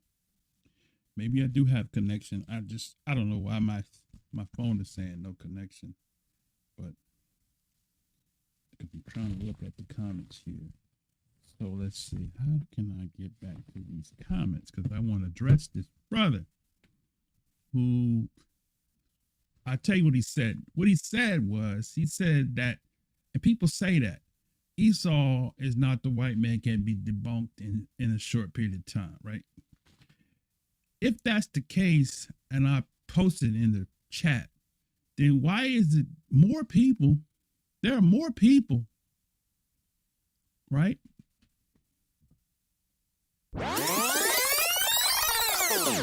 There are more people that believe Esau is the white man that don't believe Esau is the white man. And secondly, a lot of the camps believe that Esau is Ashkenaz, okay, as a nation, right? So now, Esau as a nation, Esau may have some of his seed splurted throughout different nations, right? Because genetic DNA will show you that. You may have some Edomites in Africa. You may have some Edomites in Europe. You may have some Edomites in China, Japan, etc., right? But whole nations of people are not Esau. So this mythological teaching that Esau is the so-called white man is a false doctrine in every form of the doctrine. That's the reason why we're doing this series, because it's so overpowering that we can't witness to people to come under the bonds of the covenant, especially Israelites that's in captivity, as long as that doctrine is being taught, because it causes a reservation for Israelites when they come in contact with a teaching that we Israel, and then they hear all this hatred, right, towards the so-called white man, and they make him Esau. Then we lose our progression into the end time because we regress back, right? So the Most High has a number that he's trying to reach with not hate-filled doctrine, but with the covenant to return. That's the whole thing in Deuteronomy 30, is that he said we are to return to the covenant, not return to preaching that Esau, whoever you might believe he is. So the purpose of this is to prove to you that he's not, so we can stop this teaching of hatred, and we can reach the Israelite brothers and sisters in captivity with the truth of the covenant. Let Yah handle who he's going to judge, right? Because we as a nation are continuously being judged because we fail to return to the covenant when we hate. If you believe Esau is a white man, you breaking Torah. So you still are in disobedience to the covenant. Okay? That's the reason for this. From the prophetic dynamic, most of you all don't know how to decipher prophecy, right? Unless you spend hours studying prophecy and studying these nations, you're putting labels on people who are not the people that the prophecy is pertaining to. So if you make a prophecy on Esau be a people is not, then you're going to miss the time period, the time frame that the Most High has orchestrated for our captivity. That's why it's important. The table of nations is so important, because if we don't know who's who, how do we confirm that various different prophecies are being fulfilled if we got the wrong people in the picture? If we're making Esau be Gog, or we're making Gog and Magog be Esau, and so we're pronouncing the judgment of Gog and Magog, then who is Gog and Magog? Right? Okay?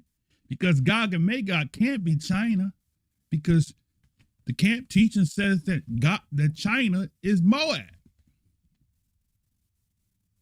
So we lose tremendously in the prophetic flow because we're trying to follow a teaching, right, that doesn't make any sense. Now, I want to get to my comments, because your comments are very important. So I would like for you all in your time, when you go back and revisit this lesson, you watch a segment, make some comments at various different timestamps, because I want to hear what your thoughts are. Because if I presented something that wasn't clear, I'm a teacher by nature, right? I probably should have been a college professor, because this is what really, besides my music, of course, but this is what really motivates me, right? I love teaching world history. I love teaching prophecy, because prophecy and world history sync, right? Now I have a book here, right, that I mentioned, right? It's called The Battles, right? The Battles That Change History, right? I have a tab here, but I'm trying to get to these comments, because I want to know the brother Atal, if he's in the chat. So let's see if I can get, hold on one second. I'm going to get to my comments here. So let's see, hold on a second. Because you are very important. What you have to say is important to me, because I'm a person that, okay, how come I can't get to the stream? Hold on a second.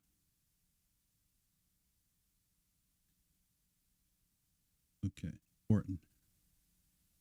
Okay, wait a minute. What you have to say, let's mute this microphone. All right. Let's see, live chat.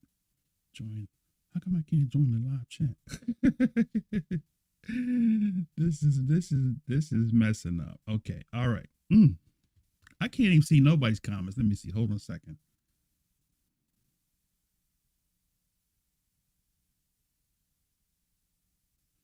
Now, all my comments are gone. The last comment I see was at 12:30, and is now. What time is it now? Okay, women 12:30. Stay strong. Okay, Lion Pride. I did see Lion Pride's comment. Okay, stay strong. Okay.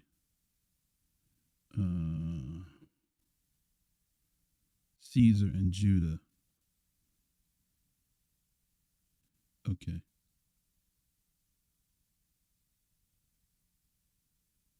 Yeah, so where's the brother at? The brother that Atal, where's he at? The sister commented, Suzanne, I don't know if she's still here. She asked the question, right? So prayerfully, she got her answer to the question, because she wanted to know. Some people are offended because they see Nathaniel's picture on the back screen. They think this is an attack against him, and we're not attacking. We're not attacking him. You notice I was respectful in addressing him as his title, Bishop Nathaniel. I've never called him out his name. I never called him so-called bishop. I called him by his name, because, hey, if you say the Most High called you to a specific call, I'm not going to call you so-called. That's between you and Yah, right? So if you say you're a prophet or apostle, I'm going to call you by the name you say the Most High called you, the calling you say he called you to. I'm not going to disrespect you, right? But at the same time, as a teacher, right, we have to make each other accountable, right? And for some reason or another, I still can't see these comments, even on my phone. Okay. It makes me wonder whether or not I'm being monitored because my comments are being hidden. See, I already know. See, the powers that be don't have a problem.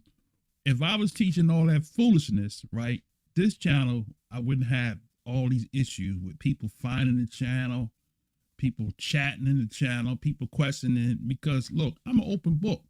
And if you want to question me about what I teach, I'm open to questions, right?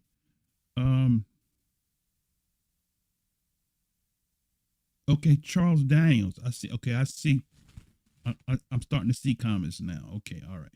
He says, white folks are not Edomites. Edom was a black African man, but he was red like black people can become. Right. So, so you know the truth. Now, we covered all that in this whole series, right? Next week, if y'all permits, I'm still in the land of the living. We're going to wrap this series up, and we're going to go, because we're preparing for the Pesach. So we're going to get into some other stuff, right? Okay. So if anybody that's on this stream now have any questions about the series, right? If you have any questions about the reason why, and I went over and told you why we're doing the series, why we did the series, okay? By request, Light to the Gentiles asked if we would go and do. So by his request, we opted to give you data from the book we are writing, okay? We didn't give you everything out the book because I have a lot more. So it's going to be in different volumes. The first volume is going to be Esau is not the white man from their sources. Okay. So that's what this series right here is. Okay. Okay. And then so that's going to be in different volumes. Okay. Because it's going to be a lot of information, and I might have volume 1, 2, or 3. Okay. We'll talk about the origin of the doctrine. We'll talk about who Esau is, who he married, his family, right? Because when you look at Esau, who Esau married, there's no way possible that you can make him be the so-called white man, okay? The camps teach that the curse, that leprosy, the Canaanites were cursed with white skin with leprosy, right? We're going to cover that in the book. We're going to prove to you that it was not leprosy that the Canaanites had, because the Israelites intermarried the Canaanites in Judges chapter 3. So if the Canaanites were white, then that would make the Israelites white too. So you can't use that argument. We're going to cover in the book, we're going to talk about the red. We covered that in the series. We talked about red, what the color red represents when Esau was red, okay? In the book, we talk about where Esau's dwelling was, the cleft of the rock, which is not Caucasus Mountains, which what the camps teach, but the cleft of the rock is a land called Petra, right? Petra means rock, right? It's in Saudi Arabia where Esau lived, which is south of the southern kingdom of Yehuda, right? That's where Esau set his throne, not in the Caucasus Mountains as the camps try to teach. That's going to be in the book, okay? All that's going to be in the book, okay? So we're going to cover every little crevice and crack. We're not going to leave a stone unturned. And this series we just did just now, we just proved to you, we just debunked that the Roman Caesars are Esau. We debunked that. with their sources. And then we went out and got some extracurricular sources to prove that Esau, the descendants of Rome, or the patricians, right? They were the elite status of Rome. And the elite stat, ISIS teach that, the elite status of Rome was Esau. No. They were the patricians who were descendants of Japheth, fulfilling prophecy of Genesis 9, which says that Japheth, Yah shall enlarge Japheth, and he shall dwell in the tents of Shem. So who's dwelling in the tents of Shem? It's not Esau, right?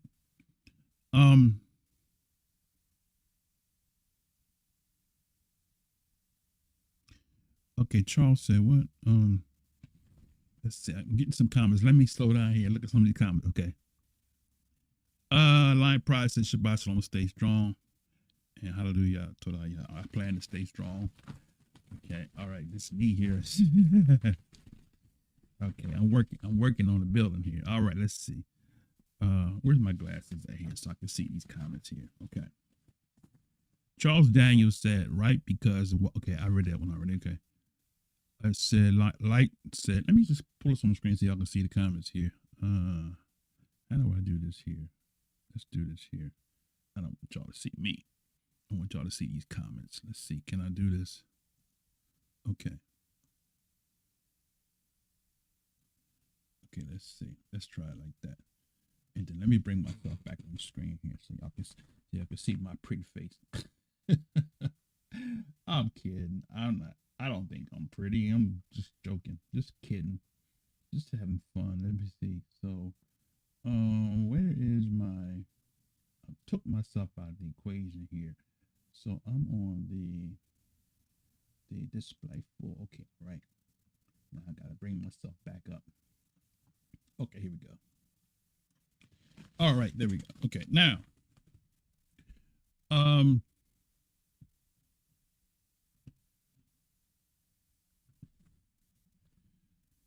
okay, Light said, yep, I can't even get my Esau videos seen because I was saying he was white. I would have 50%.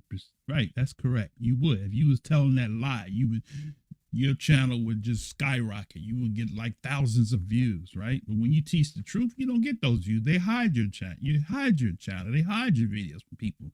It surprises me every now and then I get somebody that used to follow us on our other channel say, brother, I've been looking for you for years, right?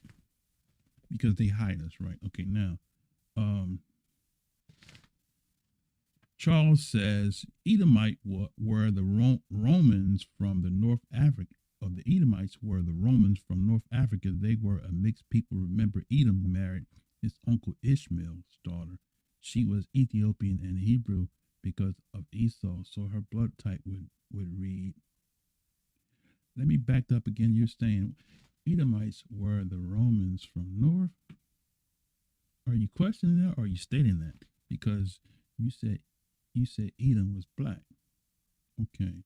So are you saying black Romans? Is that what you're saying? Because if they were Romans, they wouldn't be black. The Romans were from Japheth, right?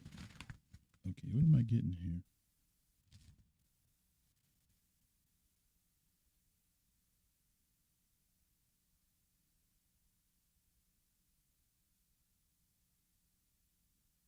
Okay.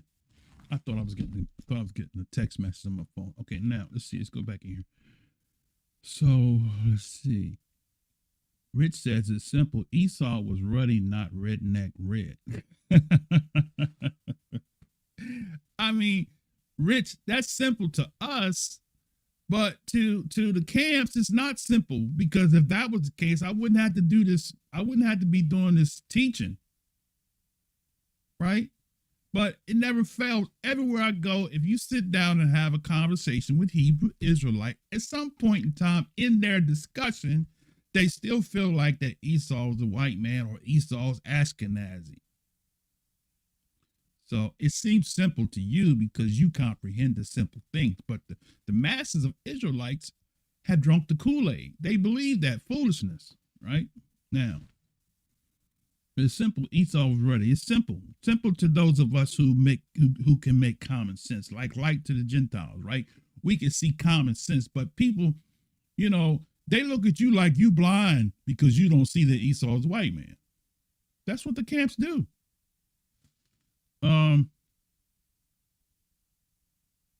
He married Hamite, so did his son. I mean, we're gonna in the book. That will be in the book. So you have hundreds, if not thousands, of people in the Israelite camps that believe that, brother. So it's not simple. Somebody's got to deal with the subject and write about it, and I chose to do that, right? Because it's something that's going to continue to pop up until we are returned back to the land. Okay. All right.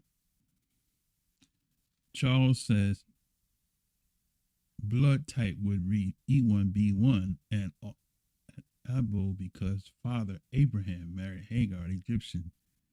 Y'all don't remember that those were the Romans from North Africa that oppressed the black Africans that lived. So, I mean, let's call them who they are. Okay? That's why you're gonna need to buy the book, because they're not Romans. I get your point you're making, but the people that oppressed people in North Africa were not Romans. Okay? They were Hamites. They were from Ham. They were not from Japheth. Romans are from Japheth. Romulus and Remus is the founder of Rome. They were the Latin people, and they were not Edomites. Okay? They were Japhetic people, so they're not Romans. So I get what you're saying, my brother, but let's be accurate. We can't teach falsehood as truth. They're not Romans. They were not Romans, right? Now, they may have been Roman citizens living in the Roman Peninsula, if that's what you mean, but they were not literal Romans, right? Just like we're American citizens, but we're not Americans. We're not ethnic Europeans, right? Okay.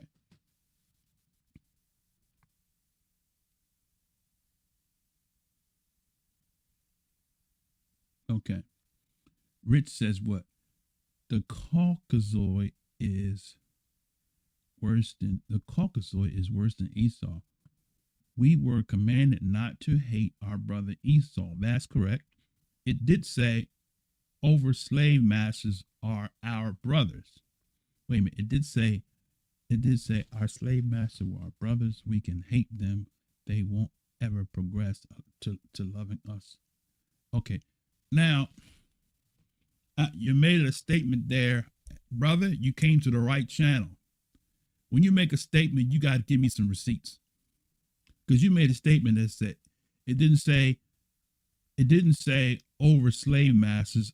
I guess you're saying our slave masters are our brothers. We can hate them. They won't ever progress to loving us. Okay. Now, first off, we don't have any slave masters right now. Okay? We have what Paul calls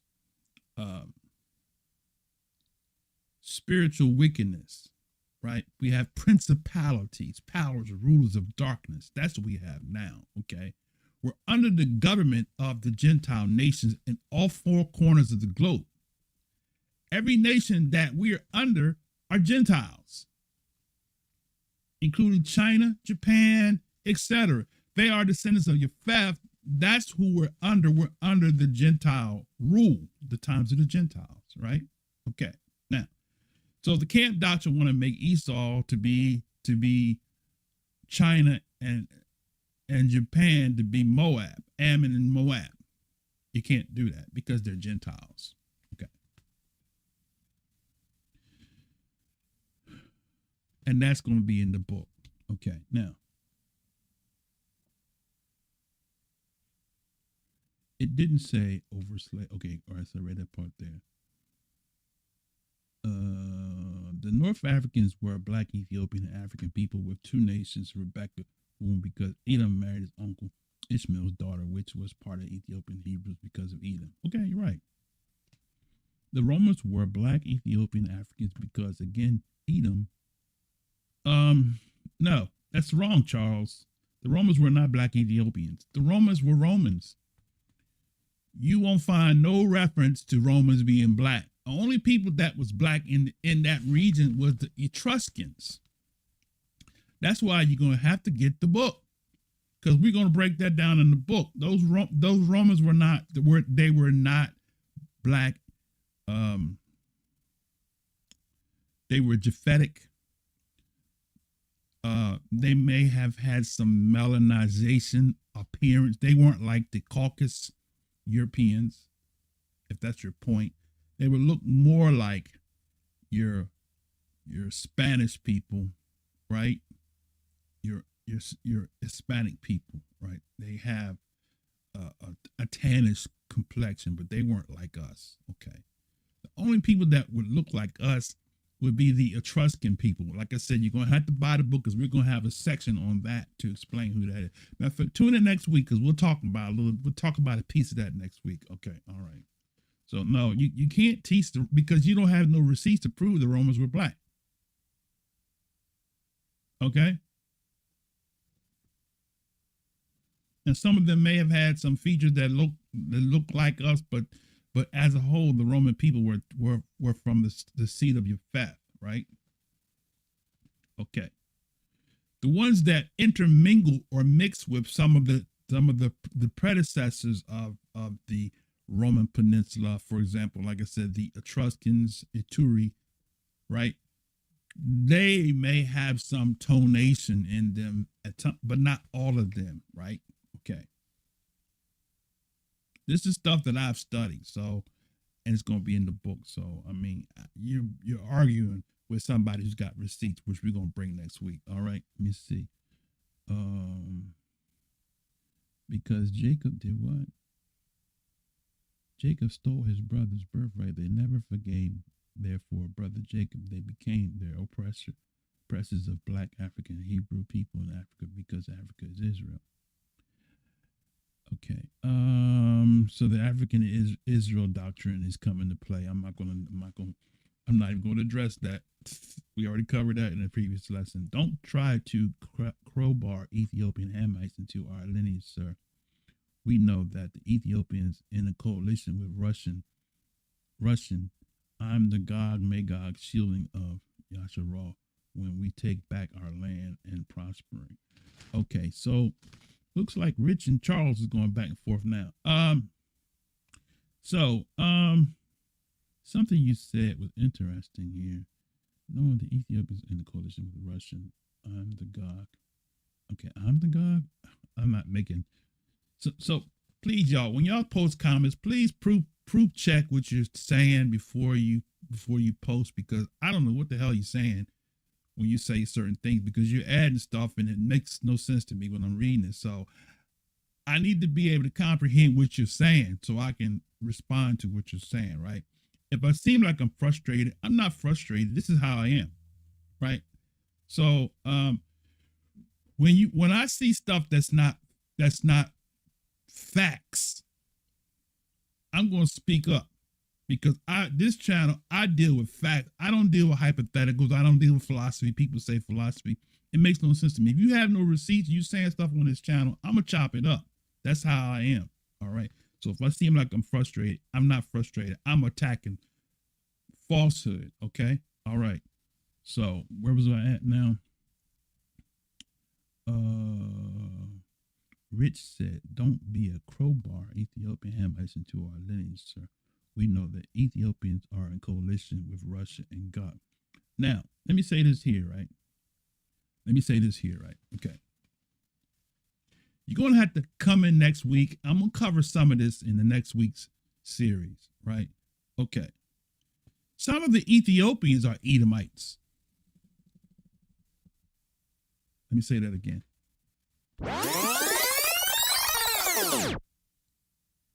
Some of the Ethiopians are Edomites. Some of the Igbos are Edomites, right? Some of the Ghanaians are Edomites, right? Some of the Saudi Arabians are Edomites, right? I'm giving you answers already, and we're gonna prove it next Shabbat.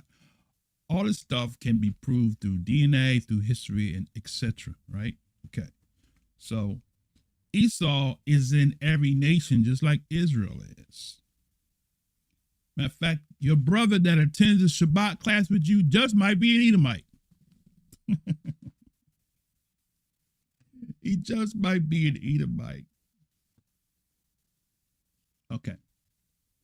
Now, there goes your E1, B1, B1B, E1, B1A. Okay. Now, Richie, don't. Okay. Issachar Yehuda said, Edomites are a bloodline and they look like people of Ham, Shem, and Japheth, and it's by the father's line. Okay. So Issachar, you're right. Edomites are a bloodline. You're right about what you just said. And they look like people of Ham, Shem, and Japheth. Okay. That's what I just said. So what you're saying is right. It's by the father's line. Right. So whole nations of people, you can't identify Esau by whole nation because Esau is not a whole nation today. So when you make the Ashkenazi be, or the so-called white man be Esau, it's a false doctrine because you can't make Esau be a whole nation because he's not. And you can't use Second Ezra's Esau's the end of the world. See who's ruling the world today. That's not even what they're saying. Ask the campers when they quote John 3:16, right? What do they mean when they say, "For Yah so loved the world," right? What world are we talking about? We talking about the whole world, all four corners? Or are we talking about the world of the Israelites? Okay, so when you say Esau is the end of the world, that same world that you apply to John 3:16 should apply to Esau, to Second Esdras. If Esau is the end of the world, that means Esau is the end of the rulership of the kingdom of Israel, because he was the last rulership, Herod, that ruled in Israel. So he is the end of the Israelite world. And so what does that mean when you say Jacob is he that followed? If you follow Second Esdras, okay, it's good, it's fine. But let's rightly divide that. So that means that which follows is followed for a futuristic date, which is the date when we return back with the Mashiach back to the land of promise. Okay? It's not talking about the Gentiles, the end of the world. We can't half this up, use half doctrine, just like the red. See, y'all hypocrites, because red means so-called white man, but when you read red somewhere else, it don't mean so-called white man. It means Israelite. It just don't mean Laban. see how hypocritical that is, right? All right, let me get back to the comments. Okay, where we at here? Okay, Edomites, a bloodline, they look like, right, so that's correct. So so that is what Issachar Yahweh said, right? That's a powerful statement, which is true. Edomites are bloodline, they look like people, Ham, Shem, and Japheth. They look like all three. Okay, so Esau did intermingle with the three tribes, right? Just like, I'm gonna tell you something now. Israel intermingled with the seed of beast. That's in the prophecy. So you got some people that look white, right? That just might be an Israelite.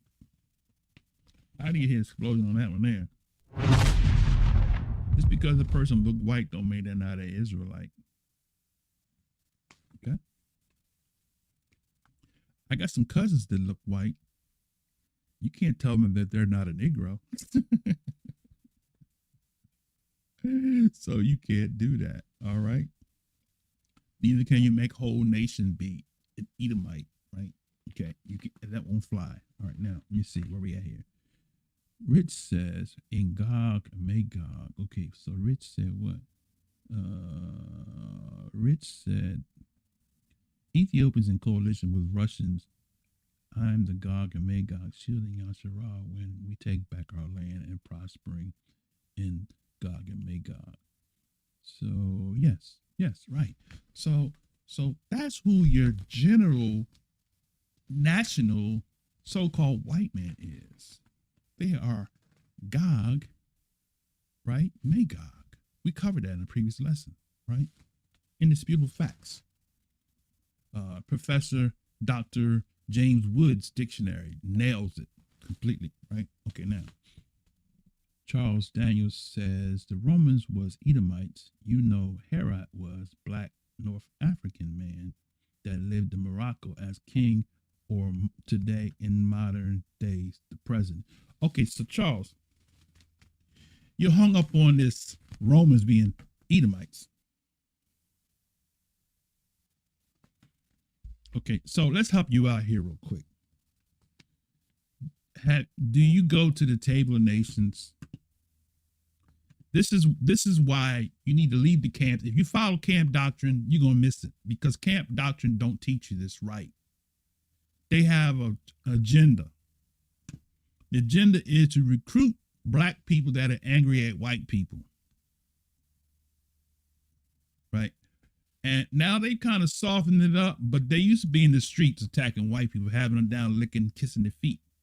Now they don't do that, but it's still indoctrinated in the doctrine. It's still in the psyche of them, right? So when you go to Genesis 10, let me just pull this over real quick out the way. Okay, let me see. Okay? All right. Genesis 10, right? You got to get this on your belt. Genesis 10 and 2 through 5 tells you who the Romans are. Okay, we're going to do a whole series on your Pheth seed, so you can see that the Romans were not black, brother. They were not Edomites. They were not black. The Romans were Yefeth. Like I said, some of them have some melanin due to the mix with the indigenous people, the Etruscans, but Etruscans were not Japheth. They were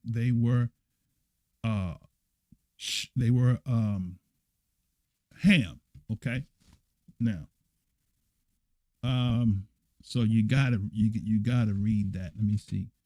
So Romans, we got to stop that. Romans were not black. They were. So what you're basically trying to say is the slave class were not Romans. So there's a terminology that they use, and I'm going to cover this in my book too. They use the terminology Berber. Okay. Those are the people that were enslaved. Those Berbers were the Etruscans that were there in the land, the majority of them that they enslaved that were black. Okay. Some of them, they end up mixing the seed with the Italians, with the Romans, but they were actually Hamitic people, right? Canaanites. Some of them were Edomites. Some of the Etruscans were Edomites. There's an intermixture. We're going to cover that next spot. All right. So now let's go back in here. So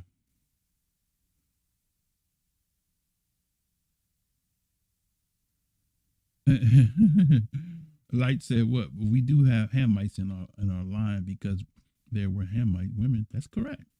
Rahab was in it. That's right. Right. Yeah. So yeah. So I mean, and Light, you're correct on that. Exodus. What is it? 16 talks about, was it the mixed multitude? Was it 16? No, it wasn't 16. It was 12. Was it 12? Mixed multitude. Let's see, where is it at here? It's 13. No, it's not 13. Was it? It's 12 somewhere. Where's the mixed multitude at in 12? I think it's 12, right? Okay. Hold on a second. Let me find it real quick. Okay.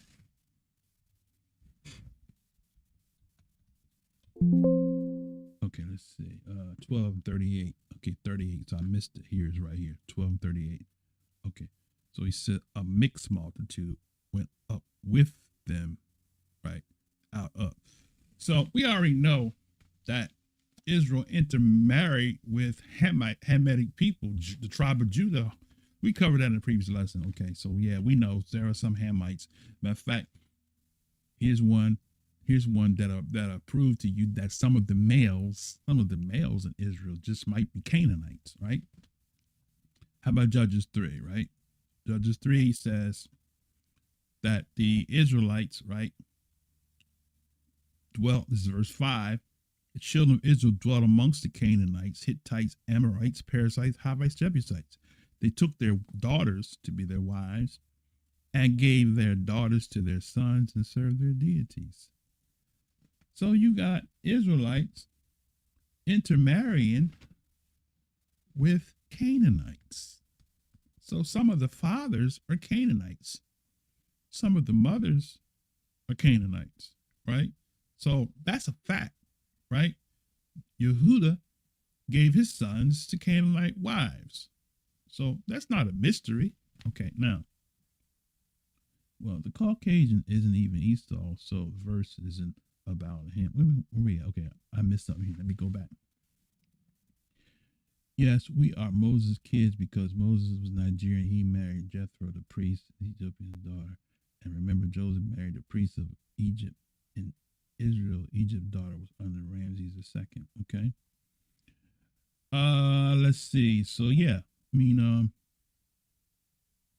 right. So his children was a combination of.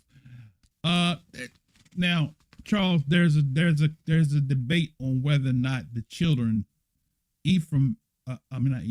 Gershom and Eleazar were Shemaiah or Moses' sons.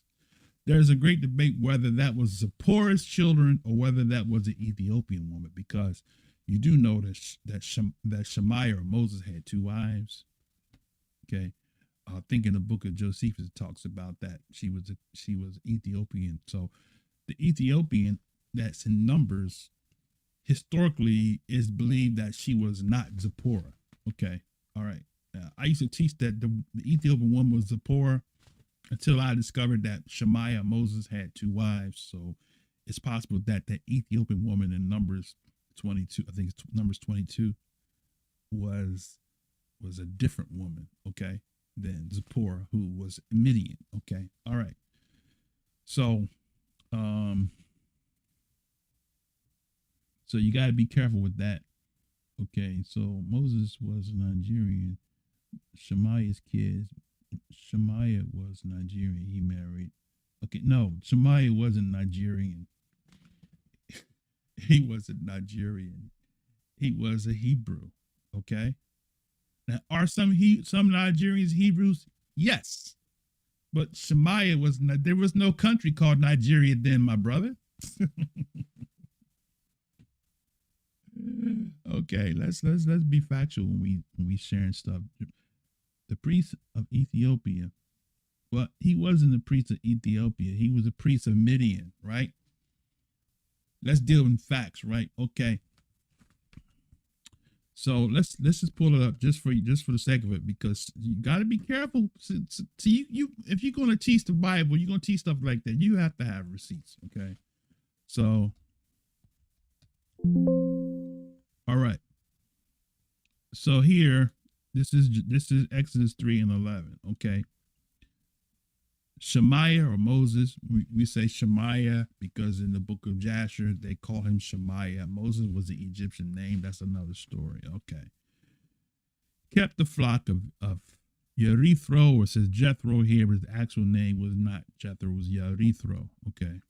His father-in-law, the priest of Midian. Okay. So he was the priest of Midian. Okay. Who did Midian come from?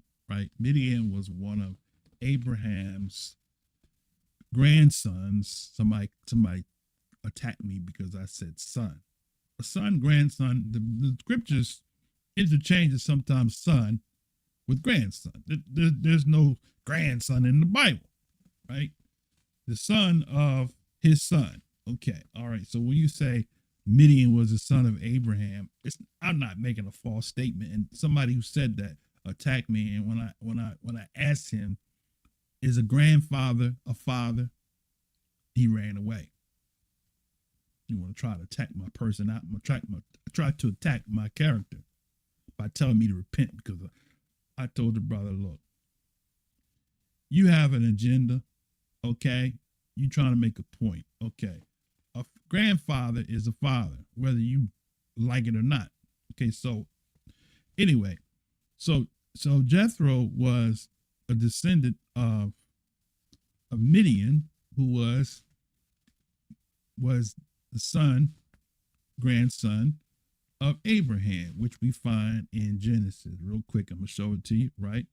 So he was descended through Keturah, right? So we go to Keturah, right? Okay. So you go to Genesis 25:4. Okay, we see here the sons of Midian, right?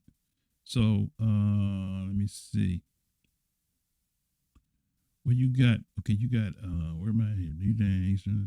The sons of Midian.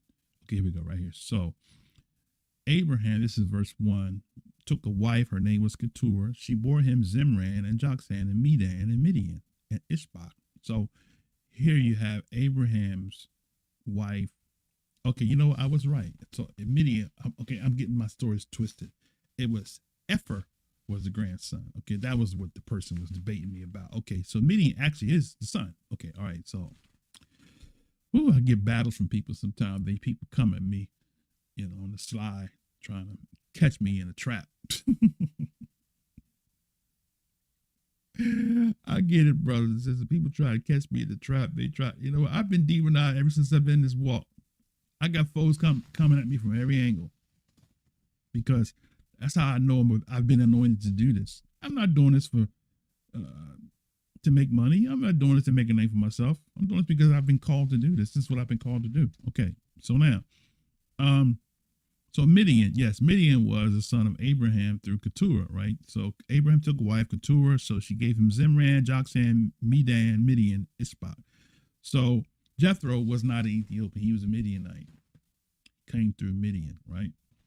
So, all right. Okay. So Rich says what? Okay, Rich, did I read that one already? Esau was only because he was our twin brother. So we are not commended not to hate the Caucasian American. Let me back up for a second here. Okay.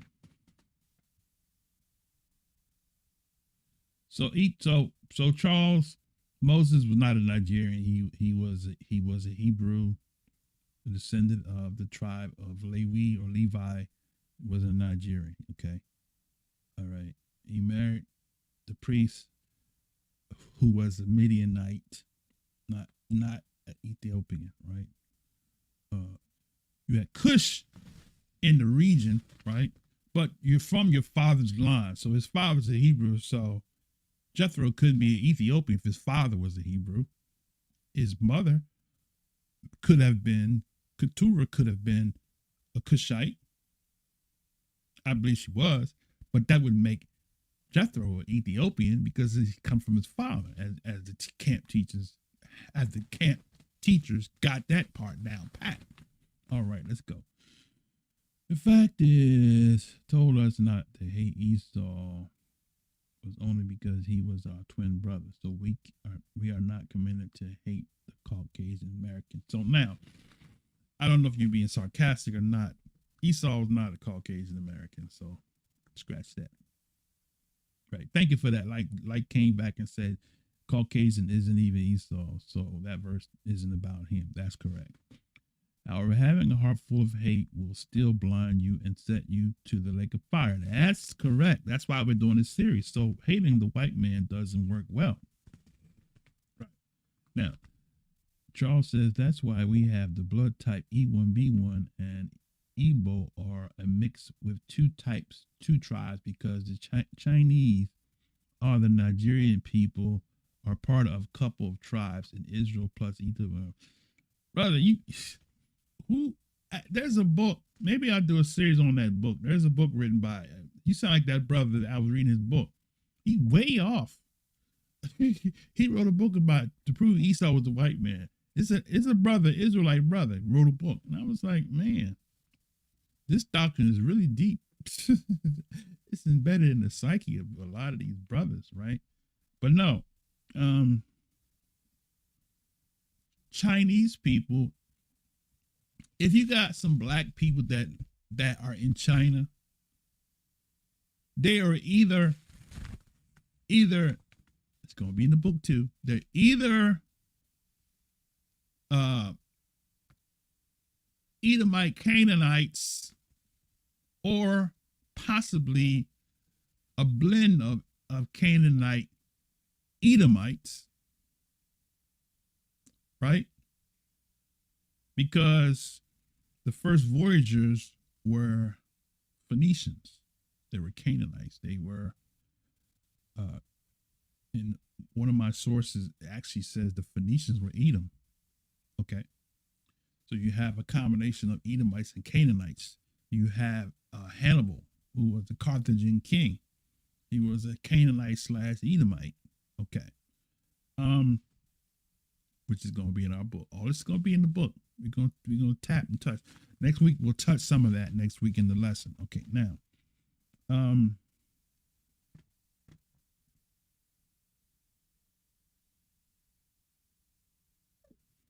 Let me see. So where am I at?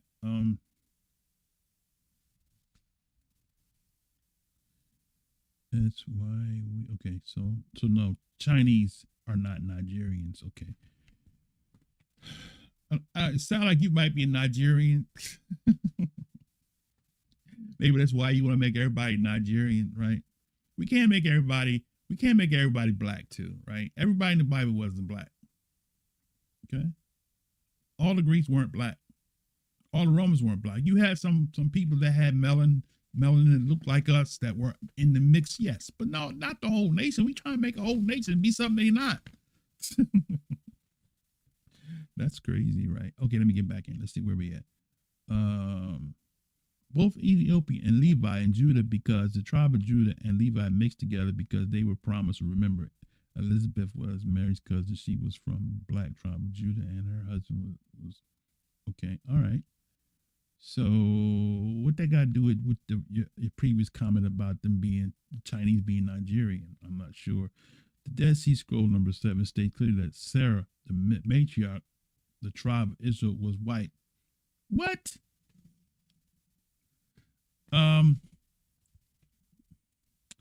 Prove it, Mr. Shroud. Who's the Shroud of the Logos? Prove it. Prove your point. Post a link.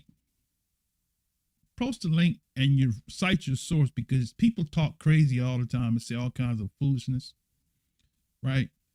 So it says she was matriarch of the tribe, was white. Okay. So obviously you're new here and you're fishing for answers, I guess. But we can prove that right there. Who was she was the daughter of Sarai was the daughter of Abraham's uncle, wasn't she? Okay, let me see. Hold on a second. So if you're making Sarah white, if your source says that Sarah was white, then Abraham was white too.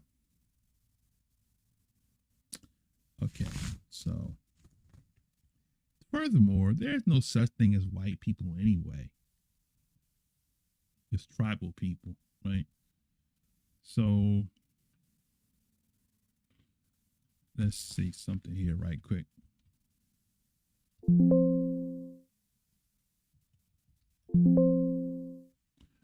Okay.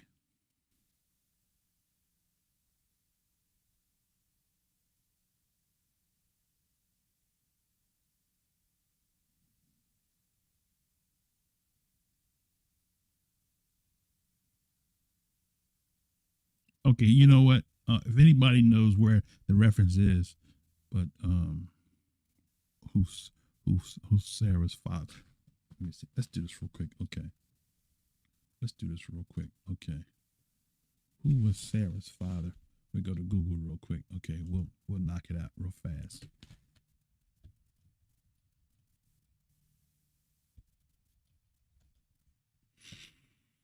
Okay, so it says Terah, the ninth descendant of Noah, was the father of Abraham, Nahor, and Haran. Okay, and Sarah. Okay, so where do we get that from? This is what they're saying in the source here. Okay, let's see.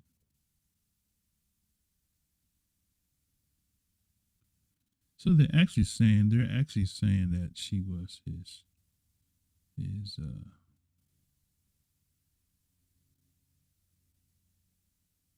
okay, so they're quoting Genesis 20 and 12. Let's see. Sarah, where we at? Sarah here. I'm having fun, y'all. So if anybody's tuning in, the lesson's over. This is extracurricular. I'm hanging out with some people that's got some comments and questions. So if you got to go to your Knesset, to your temple, or you just want to sign out, tune out, this is not for you. This is for those people that are hanging, right? So if you choose to hang around, hang around. Okay. I'm gonna hang in until everything is all said and done, as the saying goes. Okay, let's see. So we trying to see, okay, let's look in the Wikipedia real quick. Terah, the ninth descendant of Noah, his father was Abraham, Nahor, Haran, and Sarah. Haran was the father of Lot, who was Abraham's nephew. The family lived in Ur called Chaldees. Okay, where's the scriptural reference for that? Let me see.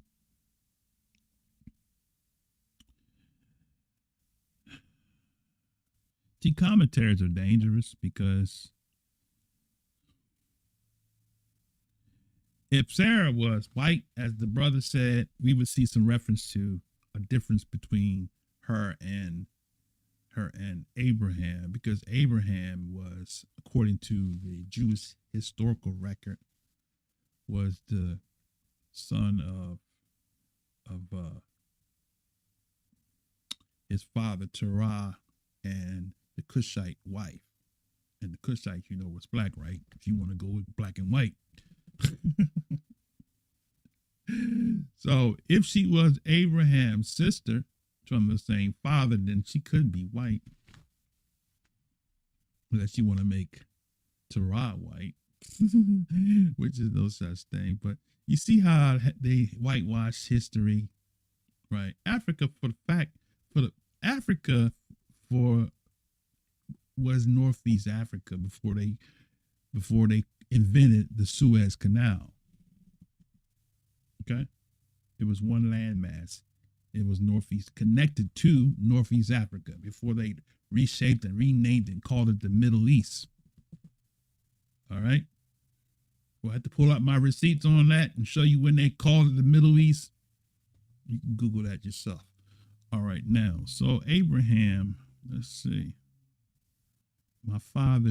So they're giving a reference to my father's sister. Let's see. Hold on a second. Let's go back in here to the King James. Okay, my father's daughter.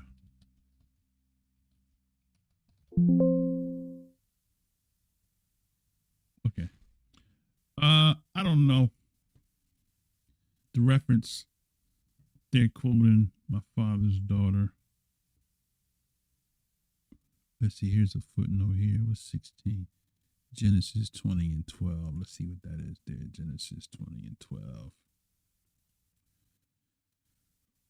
And yet, indeed, she is my sister. She is the daughter of my father, but not the daughter of my mother. She became my wife. Okay, so there you go. There it is right there.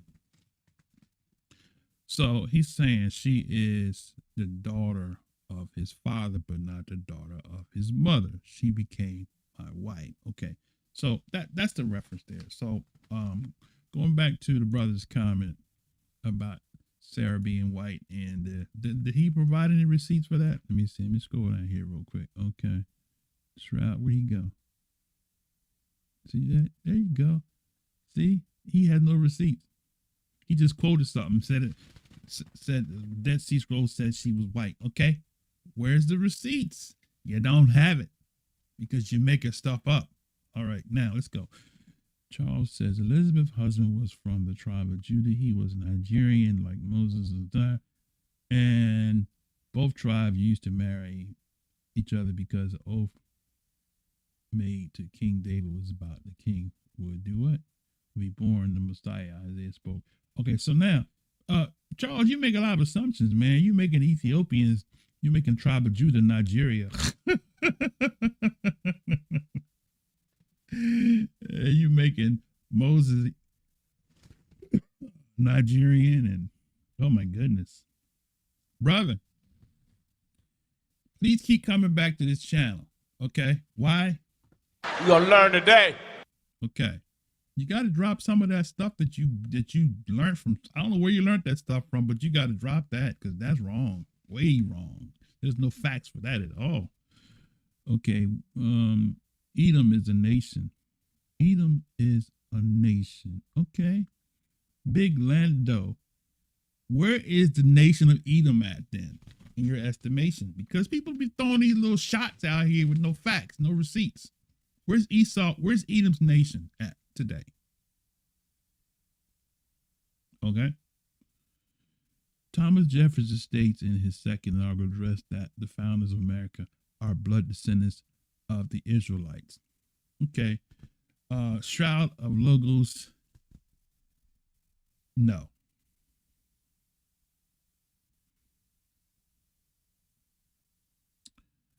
Why is Bishop Nathaniel on your thumbnail? Hakalaya? Hakalaya? Do you have a problem with that? Do you have a problem with that? Are you one of Bishop Nathaniel's spies? Who are you to tell me who I can have on my thumbnail? Inquiry minds want to know. What's it to you who will have on my thumbnail? Okay. Next question. Thanks you show sharing all of this with us today. Oh, sure. People tried to twist me up too. Yeah. You know, it's a fact. People, you got the trolls that come in, you know, you got the defend. You know what? I don't want nobody defending me. I want you to defend y'all, right? Because if I'm teaching something that's false, handle that. Matter of fact, I'm open to come on your channel. If I teach something that you disagree with, and you want to have a debate or discussion with me on that teaching, invite me. Who is that? Hakalaya. Invite me on your forum. I'm not afraid, and I'm not too big to admit if I'm wrong. Right? But don't come here throwing shots at me because you angry because you see your leader on the thumbnail. You defending him more than you defend Yahshua. Man, the nerve of some people. Okay?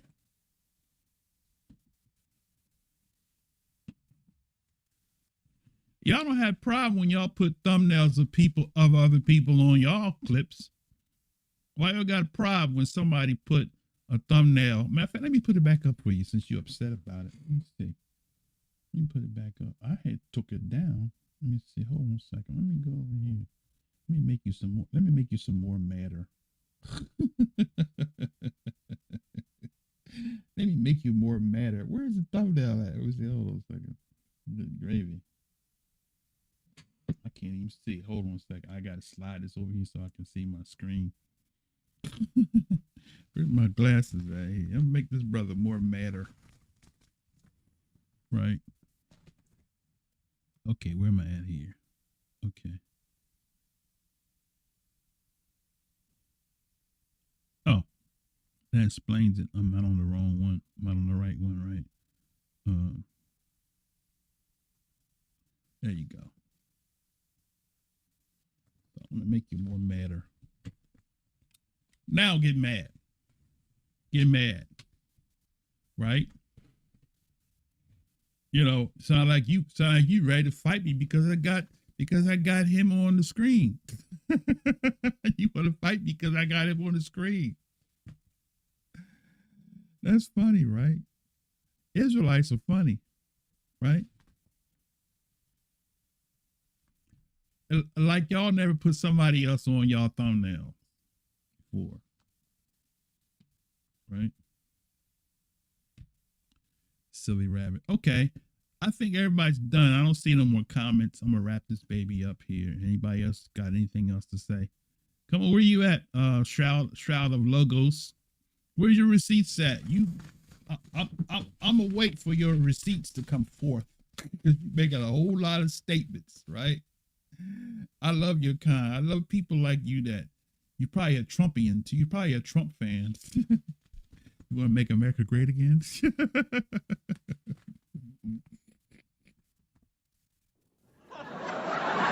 want to make America great again? Come on. All right. So if nobody has nothing else to say, I'm going to go ahead and wrap this session up. Okay. You got people throwing little shots.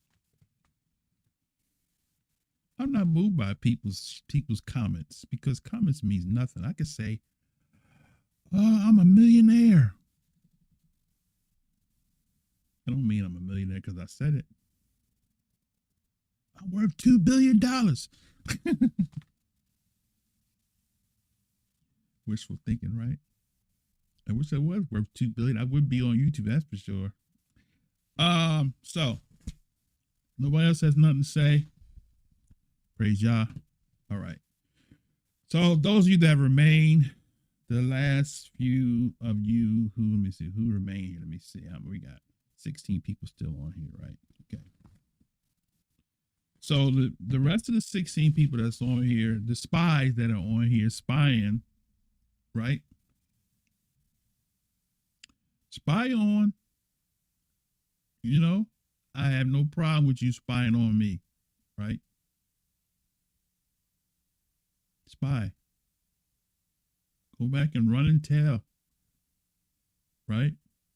Run and tell. Yah's my protection. I have no fear. Matter of fact, I'll tell you where I live. You can come find me. Okay. Call me. 443-480-3168. I'd like to meet you. I'm not afraid. You wanna get angry because I put your leader on the thumbnail. I think you scaring me. I'm not afraid. Okay. All right. So for the record, and like I said earlier, I didn't disrespect him at all. I called him Bishop Nathaniel the whole time. You can go back and watch the whole lesson over. The whole time I shared what he shared on his channel, I use his title, Bishop Nathaniel, respectfully. Okay. So this lesson was not an attack on Bishop Nathaniel, if that's what you're thinking. You came here because you saw the thumbnail and you think I'm attacking him. As I can see, we still got 16 people viewing, right? Then you've missed the whole mark. It wasn't an attack on him. It was an attack on the doctrine that the camps continue to believe, that's keeping us in captivity. Because I'm going to share this with you, then I'm going to close. The reason why it's so vitally important to destroy that teaching is because of this here. Deuteronomy 30. All right. Move it over here. So if you want to tell Bear this. This is the reason for the teaching on the subject. Okay. And thumbnails, as most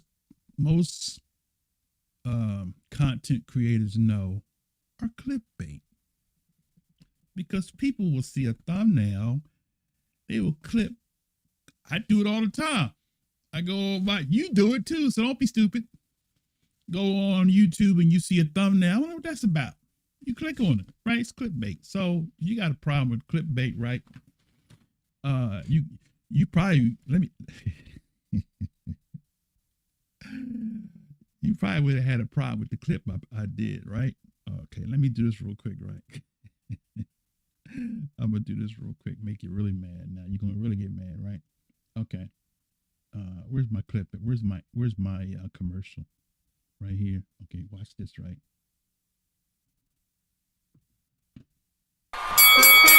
Tonight, we are going to witness the most anticipated match for the heavyweight championship of the world.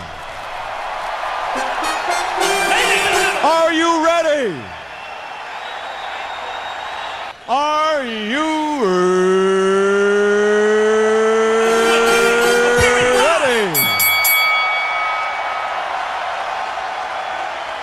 For the thousands in attendance and the millions watching around the world, ladies and gentlemen,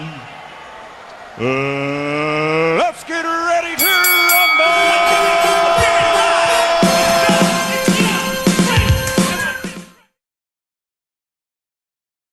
All right, so there you have it. So now I'm not rich like y'all. Y'all have thousands of followers. Y'all get offerings from people. I don't get offerings from people. Okay, very rarely do I get an offering on this channel. Okay, my channel is monetized. It might take me 3 months to get $100. Okay, so I'm not making money. Okay, so now, do I want to draw traffic to my channel? Yes, I do. So we use clickbait. Everybody does it. Okay, so you got a problem with that? Then I'm sorry. Okay, now, we use it in compliance with the YouTube community guidelines. People do it all the time. They put Donald Trump's picture up to get clips. You put Trump's picture up, right? And if you got a title that's catchy that goes to the algorithms, people going to click on that because they see Trump. Okay? So people do it all the time. YouTube allows it, right? Okay. So, and we did use it for teaching purposes, edification. Okay. Now, so the purpose, like I said, for the lesson is found in this passage right here. So let's go to Deuteronomy 30. Okay. It shall come to pass when all these things will come upon thee, the blessing and the curse which I have set before thee, you shall call them to mind among all the nations. We're among all the nations, like it says, where Yah have driven thee, and shall return to Yah, and shall obey his voice according to all that I command thee this day, you and your children with all your heart, with your soul. So what is saying? You shall do what?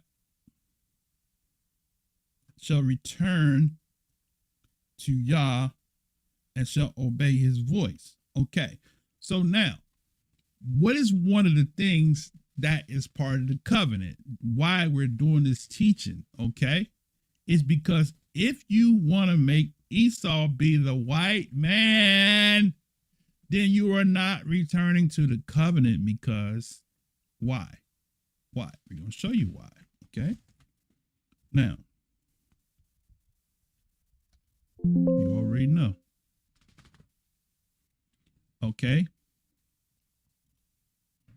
This is why we're doing this teaching, because we're breaking the covenant with that doctrine. So Deuteronomy 23:7 says, thou shalt not abhor an Edomite. Okay. For he is thy brother. So we're actually helping you by doing this, because we're showing you that if you want to hate somebody that's not an Edomite, if you want to hate somebody rightfully, you can hate somebody if you want to, but you can't hate the person that the Most High said don't hate, right? So in the doctrinal teaching that Esau is the white man, you breaking Torah if you are utilizing Esau as the brother, somebody that you can hate. Okay, so that's why we did the series, because that doctrine keeps us in captivity, because we're still breaking the covenant. Okay, right now.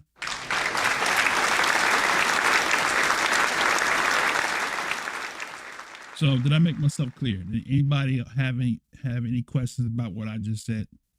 Okay, or why we do what we do, or why we did what we did today? Okay, all right. So now, I already know, with 18 people still viewing, that I might be streaming on their channel. I appreciate that because you're attracting attention. Let me say this while I'm on the channel, okay? I'm gonna make. I know y'all gonna go off now when I say this. All you brothers and sisters that are part of the camp that teaches Esau is a white man, we proved the doctrine is false, not true on many accounts, right? So I want you to be on the lookout for our book that we're going to produce that's going to be available in the stores soon to prove to you from the series we did that Esau is not the white man, right? And that Esau is our brother, and Esau, the people that you call Esau, just might be in your congregations, and they're permitted to be in congregations because the Most High said that the Edomite, let's go back to that verse because I didn't read that part there, right? It's okay to be Edomite. It's okay if you're Edomite. It's all right to be an Edomite. Being an Edomite is not a sin. If you are Edomite, that comes under the covenant. Because remember, in Maccabees, Israelites didn't kill the Edomites, right? They forced them to convert to the covenant. How about that? Give me a bell on that one. Right, explosion. The Israelites didn't kill them in Maccabees. They gave them, they say, either you convert to this covenant or you get out the land. Now, that would have been a good opportunity for them to say, you know what? Esau, them devils, let's kill them, right? Now, some Israelites did fight against Esau in history. We know that. That's a fact. But these Hebrews, these Israelites, during the times of, I think it was Hyrcanus, they didn't kill Esau. They brought them under the bonds of the covenant, right? Now, let's go back in here real quick. All y'all that's watching, tell your camps, your bishops, your generals, your priests, everybody else that is following that label, Israelite teachers, right? Tell them, teach this to your congregation so we can get out of captivity, right? Deuteronomy 23:7 says, thou shalt not abhor an Edomite, for he is thy brother. Thou shalt not abhor an Egyptian, because you are a stranger in his land. The children that are begotten of them. Now, some of y'all might be an Egyptian.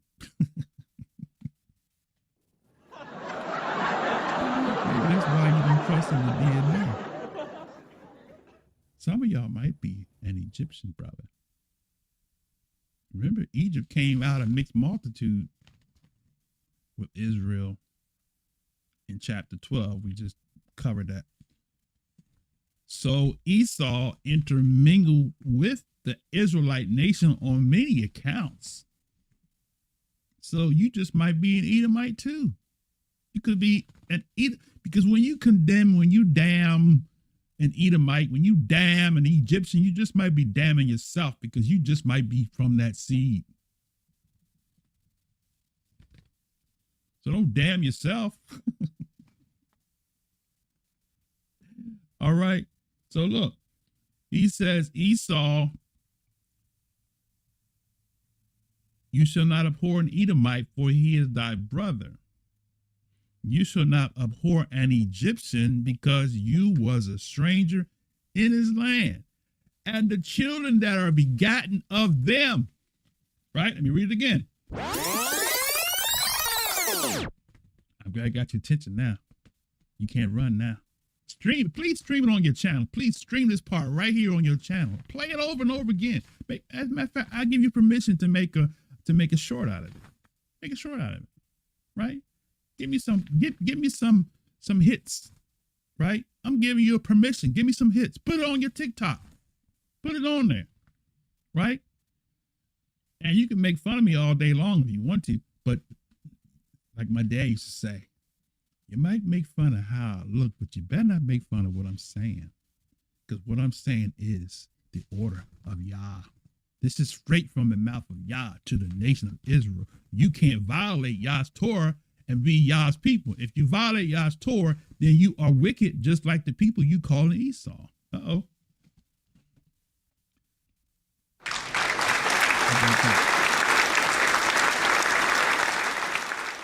Now, let's do it. Okay. So, he said, the children that are begotten of them. Okay, let me help y'all that don't know how to read and comprehend. Who is the them? Who is the them he's talking about, right? The children that are begotten of them. Who's the them? The Edomite and the Egyptian. That's called reading and comprehension. So that means that the children of Edom and the children of the Mizraimite or Egyptian, he says, the children that are begotten of them, watch this now, shall, not might, not possibly, not could be, not should, but shall. All right, let me help you out, because some of y'all don't know how to rightly divide the word. You call yourself precept when you gonna go over here and go over there and go over here a little and there a little to make a doctrine to support your belief, instead of reading the application of the biblical text at face value. You want to make a cake out of ingredients. That's private, personal interpretation. Right? Now, we in overtime today, brothers and sisters. All right. So now, I bet you the views gonna drop down now, because I'm talking some talk that y'all can't dispute, right? The children of them that are begotten of them, right? Now, let me help you out here real quick. Let's go to Strong's numbers. I'm glad you asked the question, right? So let's go Strong's numbers, right? So let's look at this real closely. What he said. Now, we just back up for a little bit, right? Let's back up. You're gonna learn today. You're gonna learn today. I'm gonna teach you today, right? I'm glad you came and visited this channel and you want to stream it on your channel. Right? I'm glad you did. Appreciate you. You helping to add my views on this channel. All right, now, since you are here, let's do it. All right, let's do it. Do it. How about that? All right, now, so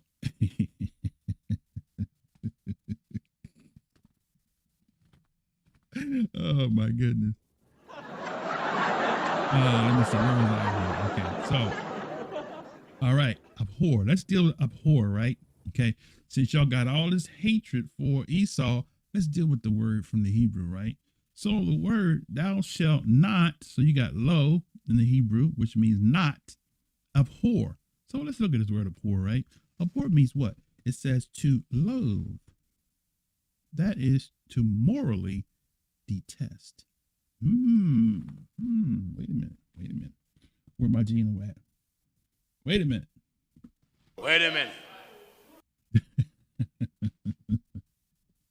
What'd you say, Gino? Wait a minute. All right. I'm going to put Judge Judy in on you, too. Just a second. I'm going to put Judge Judy on you. Put Gino. Gino say what? Wait a minute. And Judge Judy say what? Just a second. Just a second. All right. Now, Torah specifically states that we are not to loathe. And just in case you don't know what loathe means, it says that is to morally detest. To morally detest. So we're not supposed to morally detest an Edomite. So I wonder, what does it mean to detest, right? So let's do this here real quick, right? Okay, since y'all like to go to references, right? We're gonna do this for you today. How about that? So let's go to the famous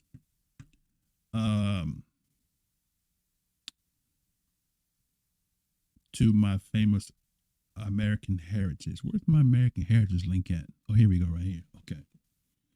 Let's put in the word detest. So detest means to dislike intensively. Oh my goodness. Let me back that up again. Back it up. This slide is okay. Somebody can't see. Somebody blind like a bat can't see what I just brought out. All right. Now, detest means to dislike intensely. Oh, wait a minute, brother. Wait a minute. Wait a minute. What does it mean, intense? To dislike intensely. So let's look at this word intense, right? Okay. What does it mean to dislike intensely? Okay. What does intense mean? Intensely, right? Let's go. Search intense. All right, here we go. Intense. Possessing or displaying. Uh-oh, wait a minute. Wait a minute. Wait a minute. Wait a minute. Possessing or displaying a distinctive feature to an extreme degree. You talking about, Willis? What do you mean?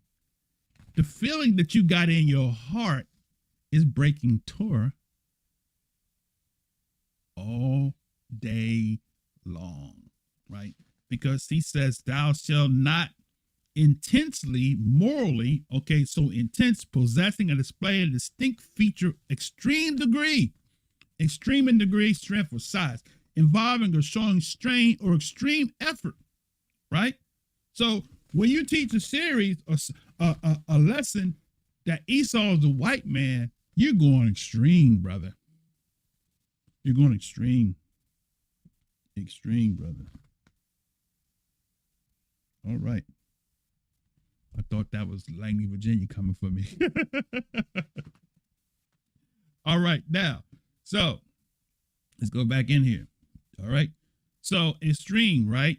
I'm glad y'all came by to visit a brother. I need the hits on my channel. Praise y'all for you.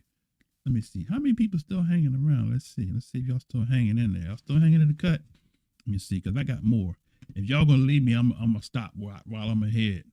Let me see how many people still here. I got, some of them dropped out. I got 13 now. Some of them dropped out. I'm getting too hot. It's getting hot in here.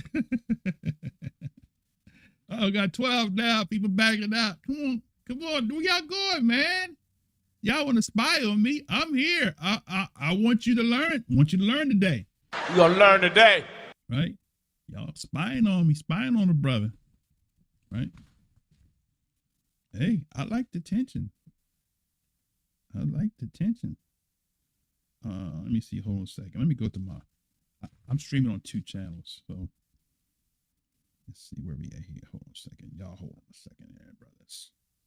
Let's see. Hold on a second. Just wait a second here. All right. I want to see how many people. Oh, got 9 now. Got 9. They falling off 1 by 8 now. They falling off 1 by 1. They falling off. Don't fall off now, y'all. I'm getting wind up now. I'm about ready to give y'all some lessons y'all can take back to y'all camps. Right? 8 people still there.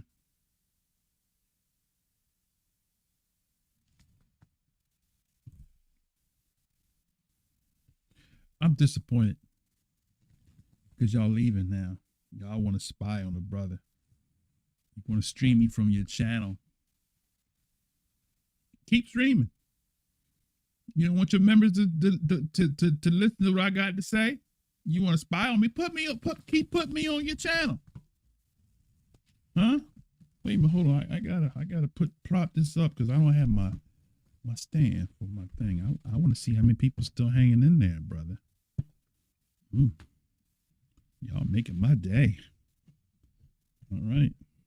Y'all getting me hits on my channel. Praise y'all for your contribution. All right, now where was I at? Okay. I still got 9 people hanging in there. They ain't saying nothing. They ain't commenting nothing, but they still watching.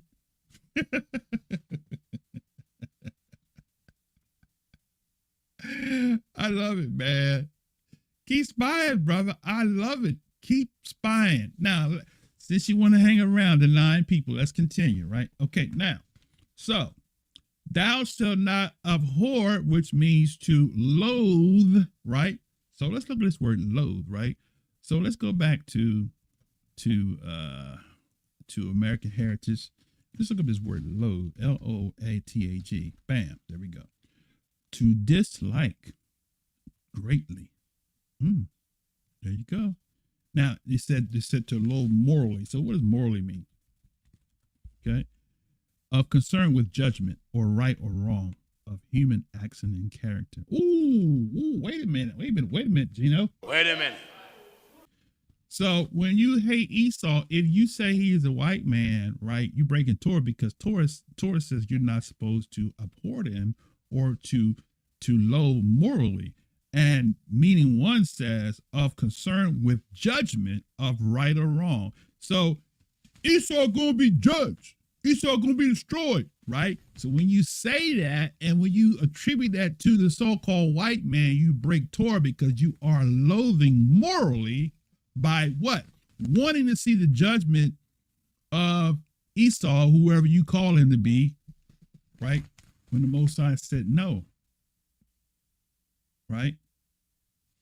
So you're loathing the moral judgment of a people that you call your brother, because he is your brother. If he's Esau, he's a Hebrew, he's your brother, and you cannot loathe him. Right? All right? So now, you want to make him be the white man, and he's not. That's why we did the lesson to prove that that's not true. The nations, the Gentiles are going to be judged. That's Judges chapter 3. So the people you call Esau are not Esau, but they're going to be judged.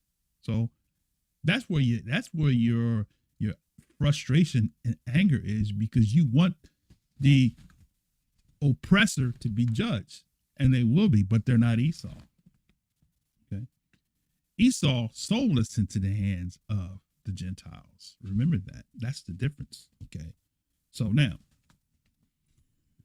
you shall not abhor an Edomite. So if you're going to teach who the so-called white man is, let's call him for who he is. He's not Esau. Okay. He's Japheth. Okay. Now, Gog and Magog. Okay. Which is in prophecy. Okay.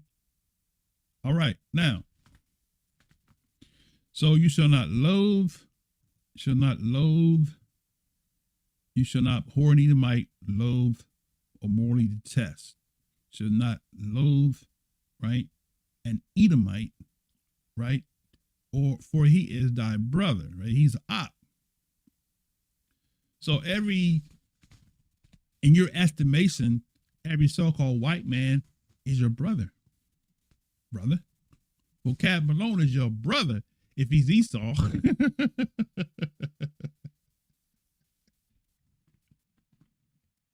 Somebody call for Cab Malone. Tell him I'm talking about it right now.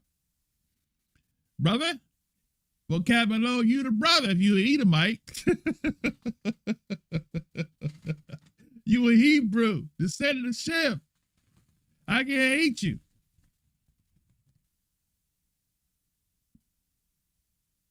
I take a step further. If the slave master is Esau, I can't hate him either, because he's my brother. That don't go well. The camps do it. That's why we doing this teaching, to show you that they are not Esau, brother. Vocab Malone is not Esau. Vocab, call the brother, 443-480-3166. You're not Esau. Okay? I don't know your ethnic origin, who your father's father. You could be one of us for all we know. I don't know your history. Right? I'm just saying. We kicking and swinging at stuff we don't know about. We mad because we look at their skin color. You got somebody that look like you just might be an Edomite that's out to get you. How do you know your leader of the camp is not an Edomite that's trying to keep you in bondage outside of the covenant, right? Let's go back in here now. All right. So still got 10 people hanging in there. Okay. Coach Visa just came in on the California time zone. This is overtime, right? Some brothers had some comments about the series we did, so we basically we answered some questions, and now I got some spies that's tuned in. They fading out now. I got 8 now. It dropped down to 8. They want to watch me. I'm gonna give them something to watch. All right, now where was I at? Okay, so you shall not abhor an Edomite because he is your brother. You shall not abhor an Egyptian, right? Because you were a stranger in his land, right? So we were Gagers, right? Gayers in his land, right? But the children, right? Ben that are begotten, yalad, meaning their children, offspring. Now watch this now. This word, it says the children that are begotten, they are called yalad, right? They bear young, beget, and act as a midwife or show lineage, right? So the children that are begotten of them, right, shall enter, right? You got come into the kahal, okay? The kahal is the assembly, right? Kahal, to convocate. So, in other words, so that Edomite is permitted to congregate with the Israelite, the children of them shall come in the congregation. They can keep the feast day, they can come to the Shabbat, they can come to the gatherings, all of that, because why? Torah says that the children that are begotten of them, right, the sons and daughters, can come into the kahal, the congregation of Yah, right? Watch this now. He said, they shall come into the congregation, right, of Yah, right? I was supposed to be going somewhere today, but y'all love it. See, I got my gear. I was gonna go out and fellowship with a congregation I hadn't seen in a while, but y'all, I'm telling you, y'all got me. Y'all got me. All right. So they're gonna have to catch me the next Shabbat. I was looking forward to fellowship with them too. They could be like, brother, what happened to you? You said you was coming.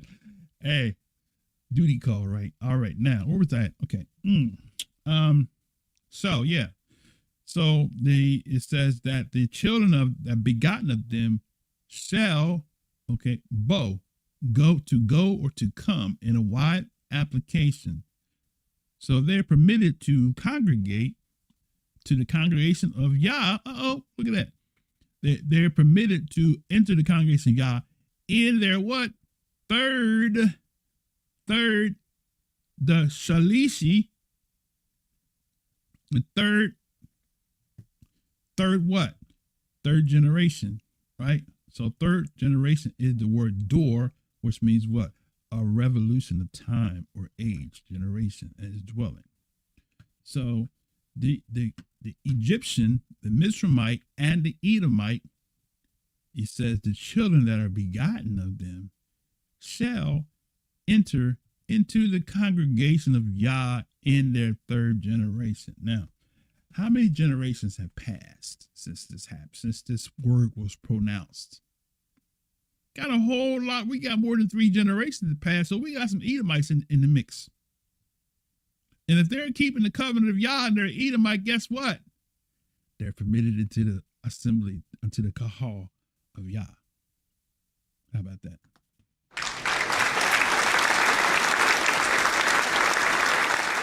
Are you still watching me? I see I got 8. I jumped up to 12 now. I got 12 people. Somebody invited some more people because this brother's still talking. He been online for how long? He been streaming for, good gravy, 5 hours. That's as long as I've been online on the Shabbat. 5 hours, good gravy. I'm making a record because you came in and you wanted to spy on me. I'm giving you something that you can take back to your camp. As a matter of fact, invite me to your camp. Just don't put no poison in my food when you invite me, because I know you want to kill me, right? Invite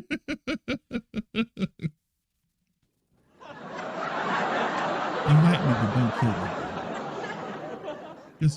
Because if what you're saying is true, holds weight, and we prove it's not. But if by some chance I happen to miss it, and all of the white people Esau, I'm ready to be indoctrinated with truth. Right? Invite me to your camp and sit me down on the front row and school me from front to back with good sources. Because don't use the sources like modern Judaism. I'm gonna show you something real quick. Okay, since you said that, I actually have the book. Let me see. Let's do this for you, right?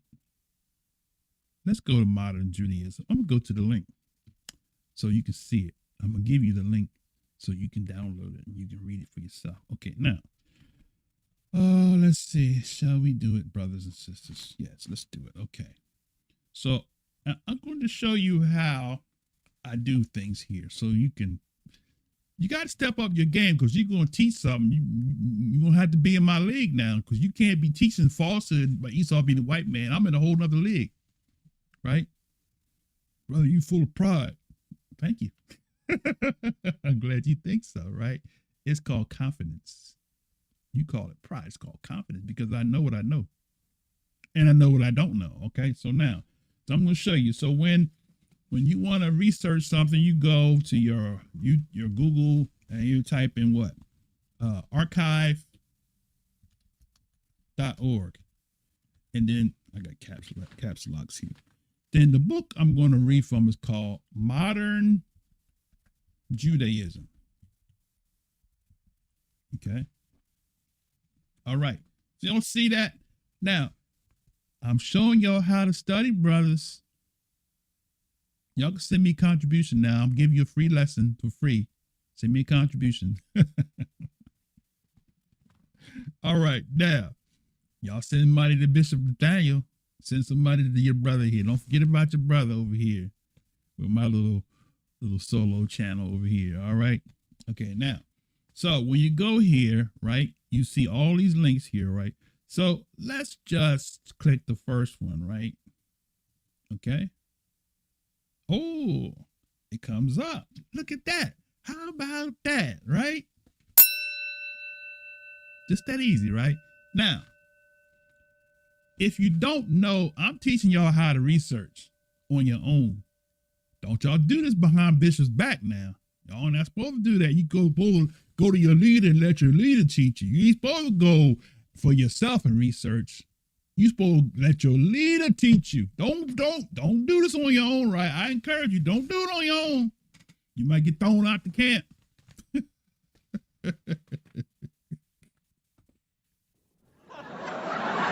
want to be thrown out the camp? Follow this bald-headed, light-skinned Edomite brother. That's what y'all saying. He Esau. He must be Edomite. Yeah. No, I did my DNA, brother. I go way back to Ramses III. E1B1. E1B1B, I think it is. Yeah. Ramses III. Okay. On my paternal side. Okay. Think about it. I'm not afraid of DNA. I acknowledge I got about 8%. About 8%.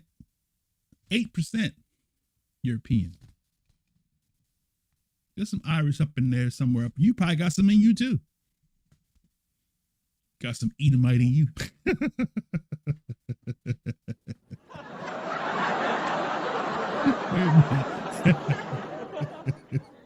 Wait a minute. Look, you got some Edomite. If you want to call him Edom, you got some Edomite. You got some Irish in you. Guarantee you got some German in you. Guarantee you got some Portuguese, Spanish in you. Guarantee you got some. You might have some. I got like one. I think I had 2% Ashkenaz too popped up in there in my DNA. It said Ashkenaz. So maybe I am an Edomite. 8% Edomite, right?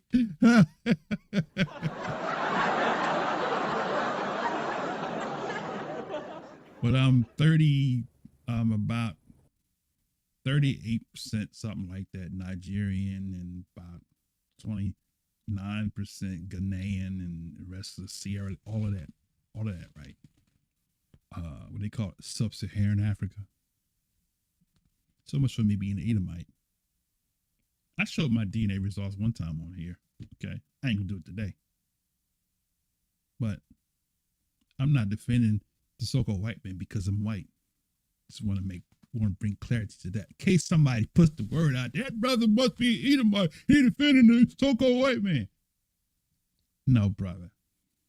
Try something else.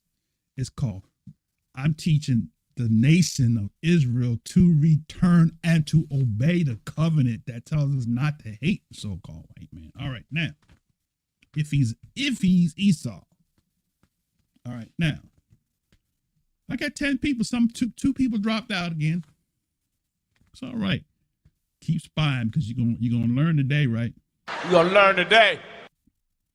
I can hang out until the sun go down today.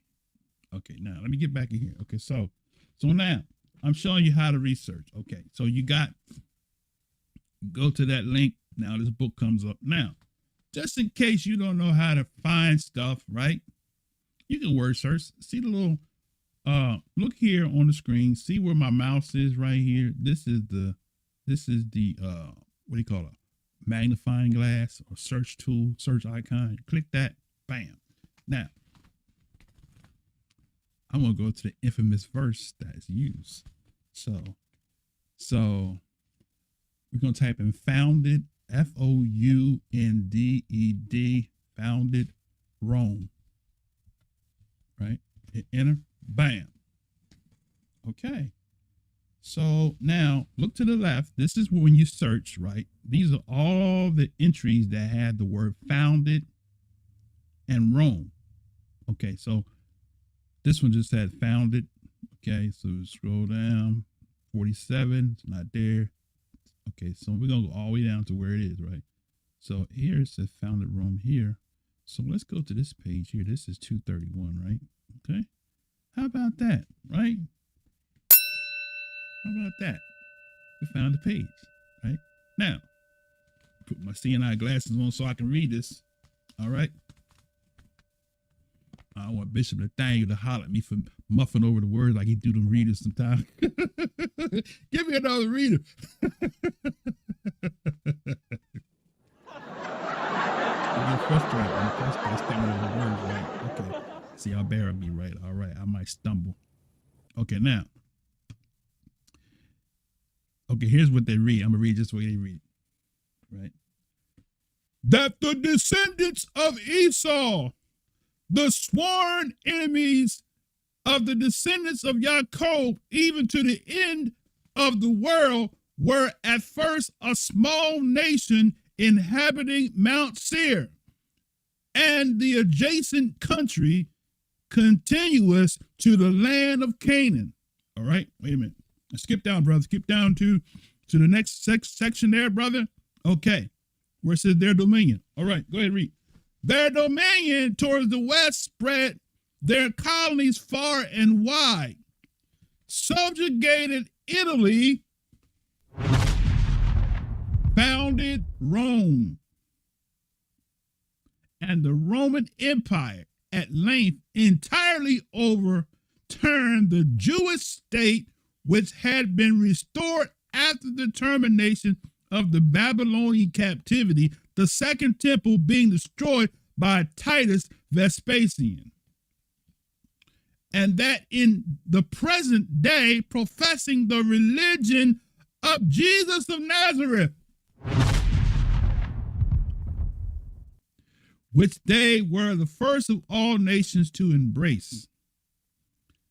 They hold the dominion over all Europe.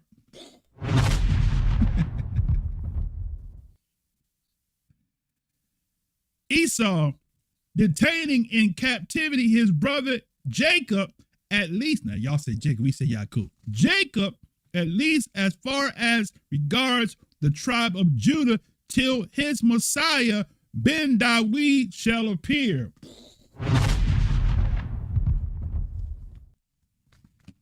See? He said Esau founded Rome. Now, you got to go back and watch this lesson we did because we showed you that Esau did not found Rome. So this writer that wrote in 1830, John Allen, he lived from 1771 to 1839. Let's see if we can pull him up. Let's get another tab. Let's go here. Google search does a real good job. So if you're searching and you're using, Bing search, don't use Bing, right? Use Google. Google's more accurate, right, when you search some stuff. Okay, so now, what was I supposed to be pulling up here? You know what? Okay, John Allen. That's what it is. John Allen. I don't know if he was he a reverend? What was he? John Allen. Okay, John Allen, 1771. Let's see if I can find it real quick. Okay, so go into John Allen. Let's see. He was an author. So let's just put author. John Allen books. Okay. Let's do that. See if he comes up. Nope, this is another John Allen. Let's see. John Allen. Let's see. Okay. Let's see. It says 17. It says he was born. The book says he was born. Okay, 1771. John Allen. So let's do it like this. Put John Allen and then let's put 1771. 1771. Hit enter. Okay, here we go. Oh, came up. How about that? See? Right? You're gonna learn today. So I'm teaching y'all how to research, right? Okay. Now, so who was John Allen? Okay, so John Allen was who? Now, I've never done this before. So this is how I research, because whenever I read a person's book, I want to know if this person is biased or not, because what is their source of their thesis? Because everybody has, if the writer is biased, they're going to say things that people are going to embrace because it fits the narrative, right? I don't want to hear something that fits my narrative. I want truth. So if I research something, I'm going to look at the author to see, okay, who is this author? Is he a biased or unbiased person, right? What is he using as his statement of fact? Where is he getting his sources from, right? Do he have any references, or is he just talking in the air? Because people just talk in the air and write a book. And people embrace it as truth because they talk to the air, they wrote a book, they talk to the air. Okay, so it must be true because he said it. That's where you fall into a trap. Because somebody says something, don't make it true. I think Eliot Stone said that earlier. Because you say something, don't make it true. Right? Okay, now, so here, go back in here. So John Allen, it says February 1771. So is that the same one? 1771 to 1843. Let's go back to the book here. This had 1839. So somebody's date's wrong. He says 1771 to 1839. And this reference says 1843. So so what is it? How many years is that? 4 years difference. So what was he doing for them 4 years? I don't know. So people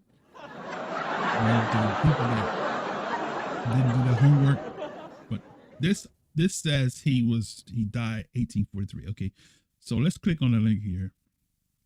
It says John Allen was born 1771, died April 1843. Was the 18th and 19th century political and historical writer and a master of he says here, master of the College of God's Gift in Dulwich. Wow, how about that? Let me look at that. He was master of the College of God's Gift in Dulwich, then colloquially called Dulwich College. Ooh, that's a creepy sounding name of a school. Dulwich. The Witch? Is that how you say it? The Witch? The Witch College? Wait a minute. He went to the witch college. Oh my goodness. Wow. How about that? So now that's the interesting thing about references, because a lot of these people went to the same schools, right? They're theologians that went to the school of theology, right? So a lot of them pull from the same resource. I can guarantee you he pulled from some rabbinical sources in his statements. I can bet you $1,000. Right? You want to bet me? I haven't even researched, but I can bet you $1,000 that he probably pulled from some rabbinical sources to make a statement like that. If that was in fact his statement, or if it was a quote. I didn't even look at to see whether it was a quote or not, whether it was his factual statement or whether he's quoting somebody else. Because sometimes you got to look at it. Sometimes when a person writes a book, they're quoting somebody else. That doesn't make it factual because they quoted somebody else, unless it has some substance to it. Okay, that's how I do things here. I don't just take what somebody said because it's in a book. That's why I'm taking a long time finishing my book, because I don't want to just write a book and say stuff without having it fully searched out and compare notes with all of the scholars to see what they all said. And then now I'm going to present. I could have finished this book 10 years ago. I've been working on this book as long as I've been in this truth almost.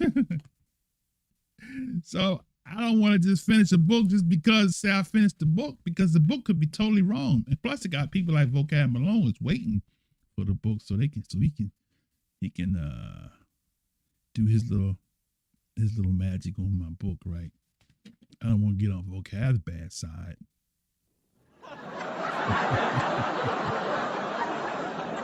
I want to stay on Vocab's good side. I don't want to be known as being somebody who's not accurate.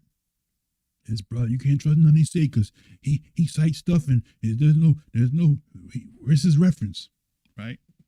So thank you, Vocab, right? Why he brown nose Vocab? No, I know Vocab's probably looking, right? All right. Hey, Vocab, invite me on your channel. You know, I'm one of the most user-friendly Hebrews you'll ever meet. Because if you write about something, I'm gonna agree with you. Okay? I know a whole lot about Christian dogma. I'm a son of a pastor. All right, let me get back in. I got 12 people hanging out with me. Okay, all right, let me see. Where was I at here? Wait. What you bringing to the table, brother? All right, now where was I? John Allen. Okay, John Allen. Let's go back in here. Okay, so John Allen. Where's my CNI glasses at? See, y'all. I say that right. I had a congregant. She was from the hood. You know, she wasn't that educated. And I used to wear these flashy glasses, right? And she said, Pastor, I like your CNI glasses. I said, what? What'd you call them CNI glasses? And that's been almost 30 years ago. Has it been 30? I'm 60 now. Let me see. Yeah, good gravy. It's been that long. How about that? 30 years ago, I was pastoring. Imagine that, right? Me pastoring congregations.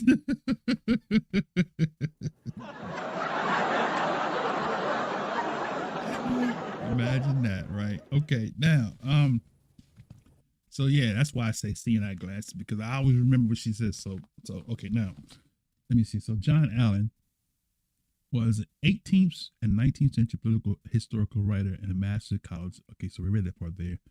Okay, more than one street in Kensington, London, is named after him. How about that? So he has a street named after him, huh? Maybe Allen's Lane, maybe. John Allen was born at Redford in a parish of Colton near Edinburgh. His father, his father was named James Allen, was the owner of a small estate of Redford and was a writer of a signet when his father became bankrupt. His mother family and his stepfather ensured that he had a good education. In time, He was an apprentice to an Edinburgh surgeon by the name of Arnott. While there, his companion in instruction was Professor Thompson. They have a link here. Oh, it says page does not exist. Who would be a lifelong friend. Okay. Early career, let's see. In 1791, he became a medical doctor at the University of Edinburgh. Okay. University of Edinburgh is a public research university based in Edinburgh, Scotland. So he's from Scotland, or he might be Scottish. Okay, all right. We can't confirm just yet. So he could be. Okay. Founded by the town council under the authority of Roman Royal Charter of King James the Sixth in 1582 and officially opened in 1583. It is one of Scotland's 4 ancient universities and the 6th oldest. So that's where he went to school. So that's where his schooling came from Edinburgh University. Now, the way I research, I would click this Edinburgh University, right? Where'd my mouse go? This mouse has got the devil in it. Come out of my mouse, you devil. All right. Where'd my mouse go? It just disappeared away. Hold on. Y'all see how the enemy plays with me? Okay. I don't know why my mouse just all of a sudden just stopped working. It disappeared. Look at that. Okay, here it is. Okay, now, normally I would go, yeah, I found it back. Let's see. Normally I would go and click on this here, open it in a new tab. Okay, this is how I research, right? I want to know a little something. So, University of Edinburgh, right, it says Scottish Gaelic, maybe Galatians, maybe? Okay. 3 main global universities ranking. Okay.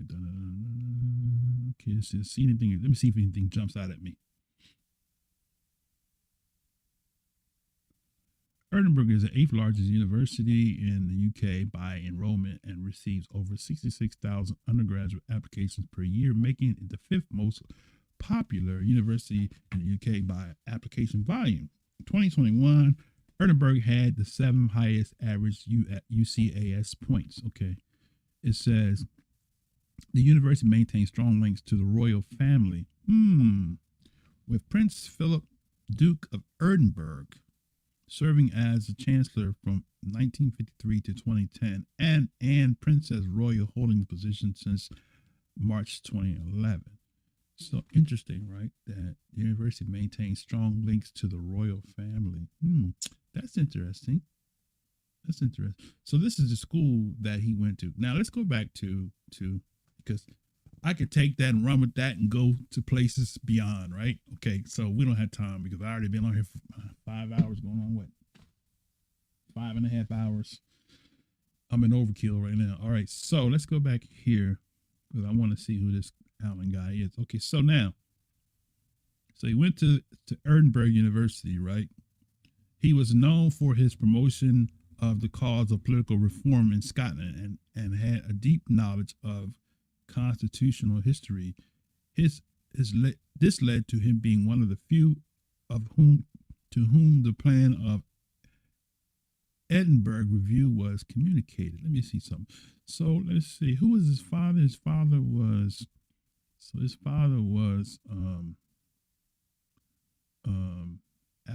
was James Allen. So he was from, more than likely, he was an Edomite, right?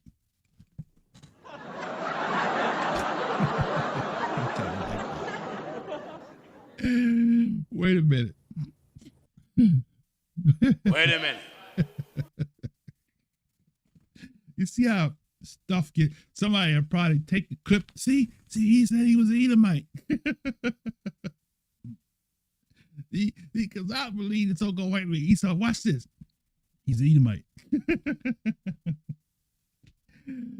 No, I'm being facetious, right? Okay, so let's see. So he was from London, which means that he was one of the Anglo-Saxons. I wonder, more than likely, he was an Anglo-Saxon, which comes from the Germanic tribes. Okay, I'm just thinking in my head. All right, let's go down here. All right, so he became a medical doctor, right? And let's see, he was known for his promotion, cause of political reform in Scotland. We read that part. Okay, trips abroad. In 1801, became known for Lord Holland required the service of a clever young Scotch medical man to accompany him in Spain. It's so interesting, right? So, just saying he was a Scottish medical man. It became known that Lord Holland required the services of a clever young Scottish medical man to accompany him in Spain. Allen was recommended. So they're saying, oh, he's Scottish. Oh, okay. So, wait a minute, hold on.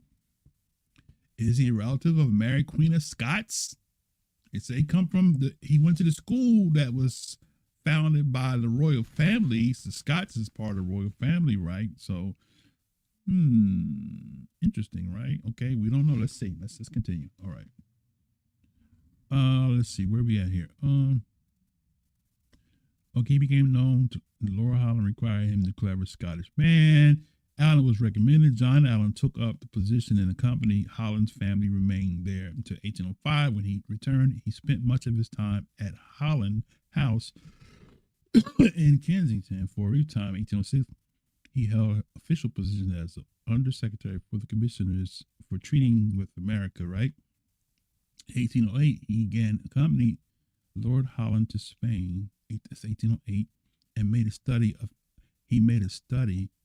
of history and social characteristics of Spanish people. Okay, so he studied the Spanish people. Okay, all right. His work towards a volume illustrated different causes that had checked. Spain's progress was never finished. However, in 1810, 2 articles were published in the Edinburgh Review on Spanish America. Okay, so he knows a little something about the Spanish people. That's interesting that he knows something. So I wonder if I'm gonna look and see if he got any other writings and see what he knows, what he has to say about Spanish people. Okay, let's continue. Allen became one of the family was in. Wait a minute. Allen became one of the family was in all confidence and indispensable to both Lord of Lady Holland.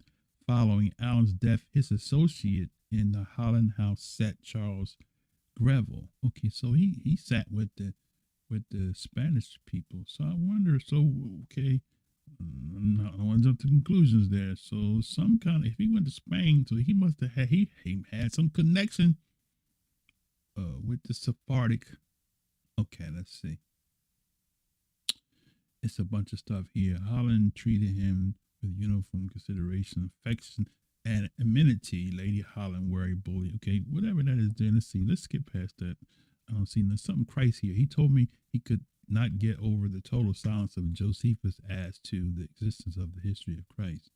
Allen learned, and still more, his general information was prodigious. And as he lived amongst the books, kind of like me, the stock was continually increasing. He was the oracle of Holland, okay, house and all literate subjects, and in every discussion, some reference was sure to be made to Allen for information. Upon him, he never was at fault. He was not accustomed to taking much part in general conversation, but was always ready to converse with anybody who sought him. Kind of sounded like me a little bit. And when warmed up, would often argue away with great vigor. And man, he sounded like me. That might be my paternal grandfather. I might be Edomite after. See, we got the same character. That's how they teach. See, that same character, right? Only he had that same character. That's his grandfather. He's from Esau. See, I told you. That's how they teach, man.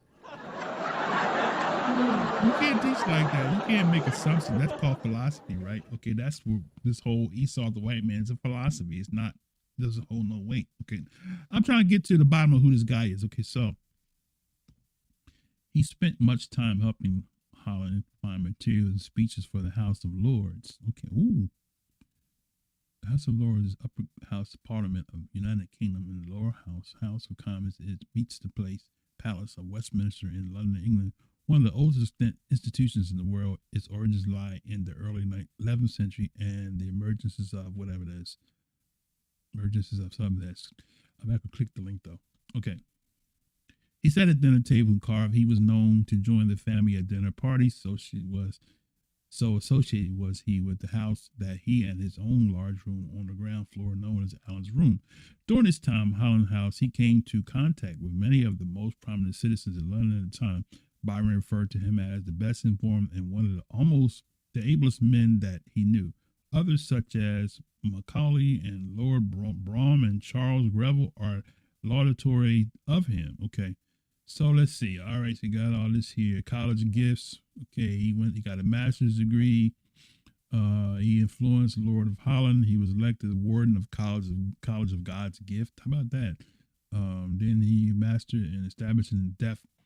He mastered of the establishment until his death, 1843. He's not considered one of the great masters of college, as he spent little time there and did little to further his aims of his founder, Edward Allen. However, he did leave his Spanish and Italian books to the school.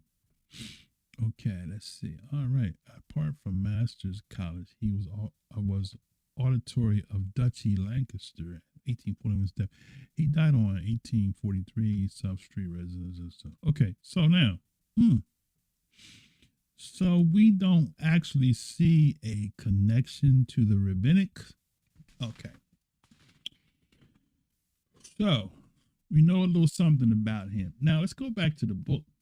Okay, so what I want to do is, because this is where we mostly we start reading here. So if we go up to this paragraph right here, okay, let's see. Hold on a second. Just a second. Right? Just a second.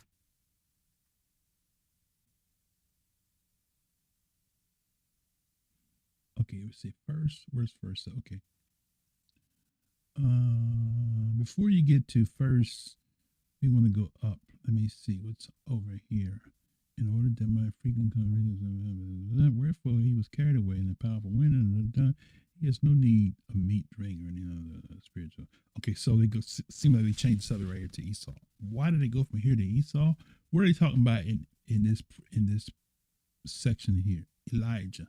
Elijah the prophet is supposed by the Jews to have been, at the time of translation, nearly 600 years old. In the concluding services for the Sabbath, one of the prayer books has a poem which commences with the following passages. O may Elijah. So they're talking about Elijah. Then they go here talking about, so why did they go from Elijah? Okay. Why did they go from Elijah to Esau? That's interesting, right? What's the connection there? It's got some stuff he particularly supposed to be present at the performance of circumcision. Wherefore he was carried away in the powerful wind with a chariot and horses of fire. This is moisture might he melt and dried away. Thus he became light and swift to appear, and he has no need of meat. Okay, so I don't see the connection. So reason why I'm doing this is because I'm trying to see the connection between why would they go from Elijah to Esau. Okay, so let's go to Esau, to this paragraph here. It says, Esau's descendants are the subject of extensive traditions in which the rabbis, wait a minute. So we got a connection, right?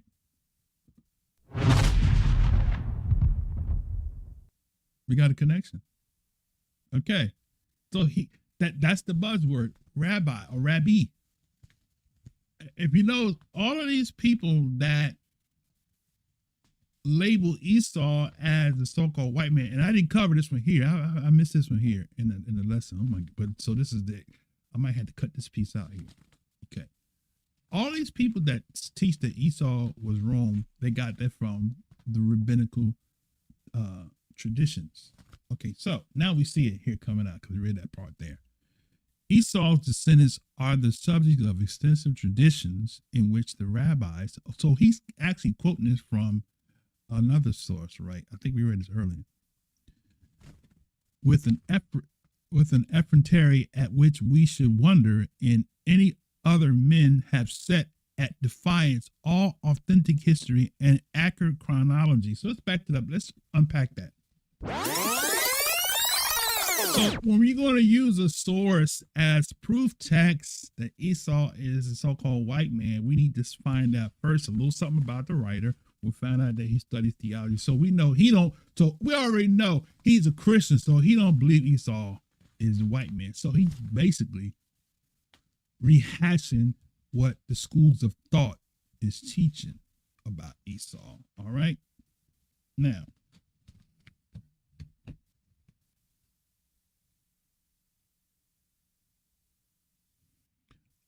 let's see, Delphine. Okay. Delphine Pierce. Let me ask you a question. You asked me a question. He says, why does, that's your best English, right? Why does, well, I don't mean to make fun of you, but you don't come in here and throw a shot. So I know I don't know if you're still hanging around or not, but why does, he said, let me put it on the screen. Y'all got to see this here because y'all ain't gonna believe this. Delphine Pierce. That's his name, right? Put him on the screen. Let's put him on blast. All right. He says, why does people like this have to get clout off of someone that is teaching people to change their lives? Okay. All right. So why does? Okay. So to answer your question, if you're still around, are you still there, Delphine? Are you still there with your English grammar issue?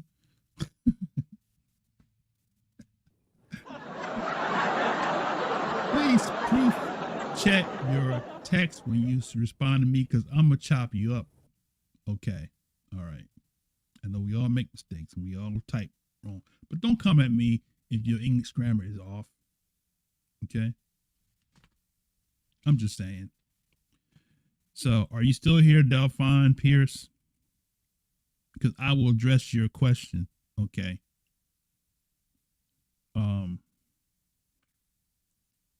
If you're not here, probably a little troll that just passed through, saw Bishop Nathaniel's picture on there. He had a problem with seeing the thumbnail like the other brother did. It went away.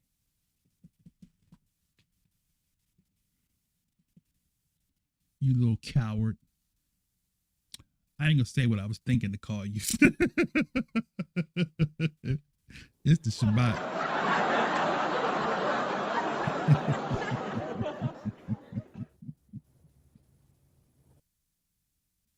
I'm trying to be good. I was gonna call you CS. You do the math. Because that's what you are, a chicken. You're gonna throw a shot and run. Don't come at me. You're gonna throw a shot and you're gonna keep running. Because I like trolls. I will address you publicly. Call your name out. Silly rabbit. Can't you learn how to speak English first before you come in here throwing shots at me. Right? Silly rabbit. Now, where was I at before this clown interrupted me? Right?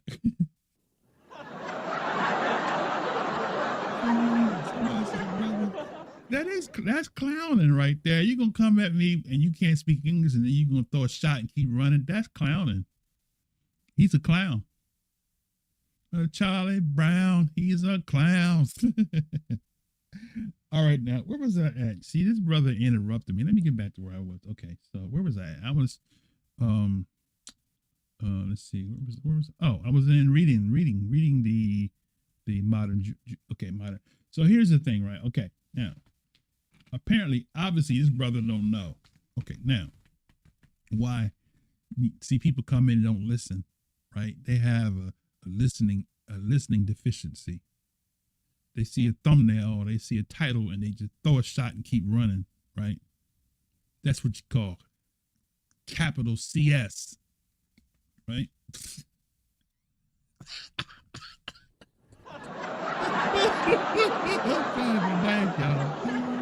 That's capital CS right there, big time. All right, now let's get back in. So Esau descendants are the subject of extensive traditions. So where did we see that at before?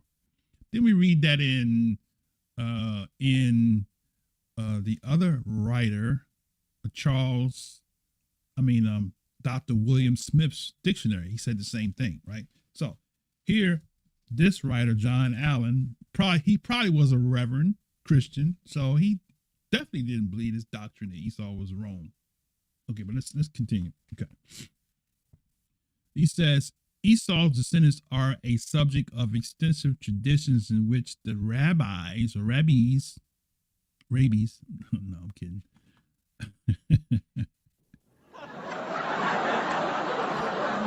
Y'all know comedy is my other occupation. I like comedy. Okay, all right. So don't get offended when I say things and throw a shot at you to get a laugh. That's just who I am, right? I don't mean no harm by it. I don't mean to call you a double brain, idiocentric baboons.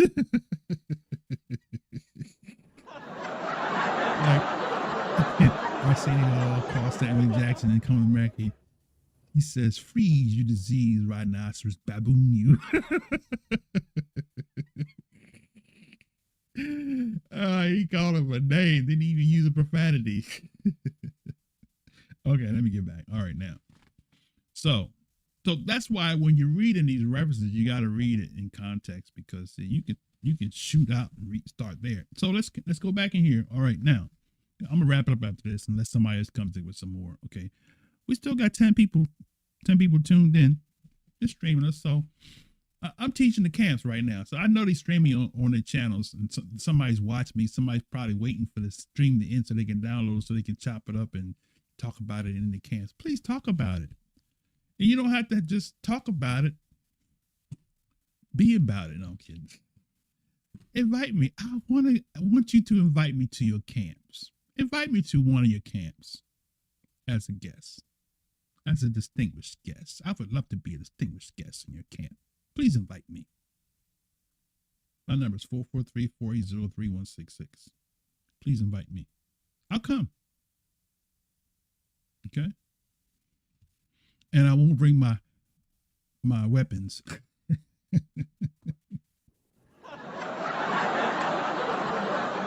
I won't bring my weapons, bro. I'll come unarmed. I won't come armed and dangerous if you invite me. Now, don't try no tricks, because I'll push a button when I'm there and things will happen. So your trick might backfire. I'll push a button. An earthquake will come and swallow you up. And you've been swallowed up. All right, let me get back to wrap this thing up. Okay. See how this brother distracted me? Delphon distracted me. See? I'm trying to be nice. Okay, now let's get back in here so I can finish this up. Okay, now. So Esau's descendants are the subject of extensive traditions in which the rabbis, with an effrontery, how about that word, effrontery, at which we should wonder in any other men, have set at defiance. So he's talking about the rabbis, right? The rabbis did what? That he said they have a let's look up this word here, effrontery. Oh, that's a big word there, boy. That's a big word, boy. Let's look at that. Let's close all these other links down here. Let's see. Let's go back to American Heritage. What does that word mean? Effrontery. It doesn't come up. Did they spell it wrong? Let's see. Hold on a second. Google will correct it. That's what I like about Google. Google will correct it. Effrontery. Okay. This is insolent or impertinent behavior. Ooh. He threw a shot at him. He threw a shot at him. Insolent. What does insolent mean? Okay. Showing a rude or arrogant lack of respect. Ooh, that's not good. That's not good. You in danger, girl. That's not good. Ooh, he threw a shot at him. He's anti-Semitic. He threw a shot at him, y'all. Did y'all see that? This author, he said they are infantry. He called them arrogant. Ooh. Right? He said they were arrogant and rude and have lack of respect. That's what he said about the rabbis. They're arrogant and rude and have lack of respect. So now that we know what that means, now we see where he's coming from, right? So he said that the rabbis with a rude, arrogant, and lack of respect at which we should wonder in any other men. Oh, he's attacking them, y'all. Have set at defiance all authentic history and accurate chronology. So they have set at defiance. Okay. All right. Let's look up defiance. Okay. See, y'all, I like to break stuff down because when I'm reading something, I want to know what I'm reading because words just jump off the page at me. And I want to know what this author's saying because this author is going to say something, right? So from what we can see so far, this author doesn't believe what he's about to say, whether it was his quote or somebody else, right? So defiant, it says a bold resistance, right? A bold resistance against an opposing force or authority, right? So what is he saying? I'm unpacking this, brothers and sisters, for y'all. So what he's saying is this writer, John Allen, says that the rabbis are arrogant and rude, and he says that we should wonder in any other men have set at defiance all authentic history and accurate chronology. So otherwise he's saying that what he's about to say next to this, he doesn't believe. That they have their own authentic history and they have their own accurate chronology. In other words, what he's saying is that these rabbis have made their own chronology based off of their own belief. And it's rude, he's saying. Okay. Now let me get that. Let's continue. He says, these representations, right? The fallacy of which will be too obvious. So he's saying it's a fallacy. He's saying it's a fallacy, brother. Okay, wait a minute. So looks like to me he's about to quote, okay, these representations, the fallacy of which will be too obvious to require being pointed out, may be briefly compromised under the following heads. Okay. So in other words, what is he saying?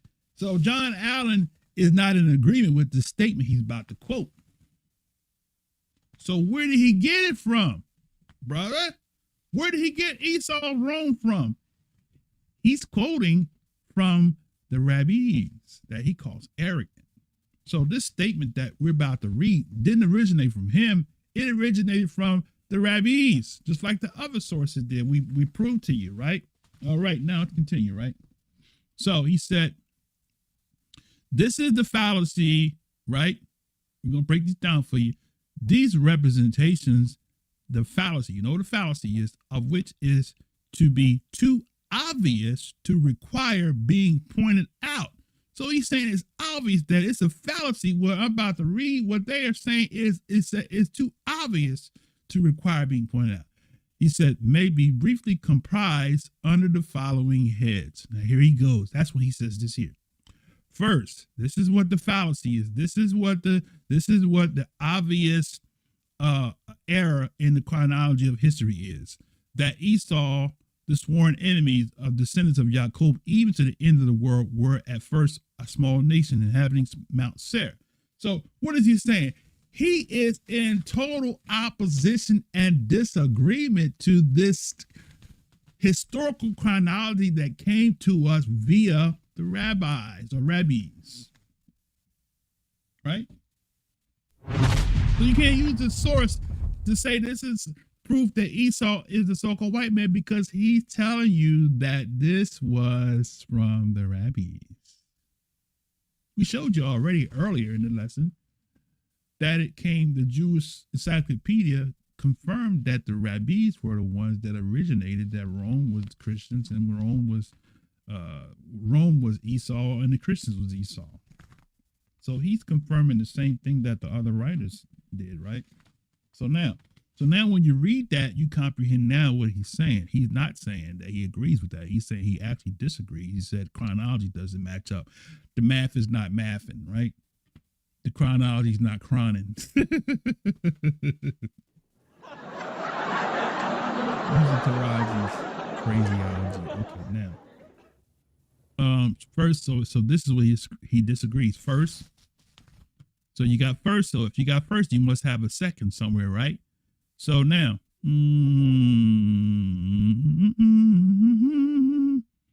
okay, where's the second at? So we already read this part here, right? So that's the bullet point. That's the proof text that they use.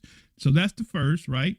And here's the second right here. Secondly, that the prophecies of the prophets against Esau, Edom, Seir, and the cities of Edom, right, especially those of Isaiah, Jeremiah, and Obadiah, have not yet been received their full accomplishment, for that through the house of Esau was experienced some particular judgments of the Most High Yah on account of the injuries at different periods in time inflicted upon Israel, yet the final vengeance on account of the last great injuries, destruction of the second temple by Titus, and the transportation of the Jews into captivity, in which they are still most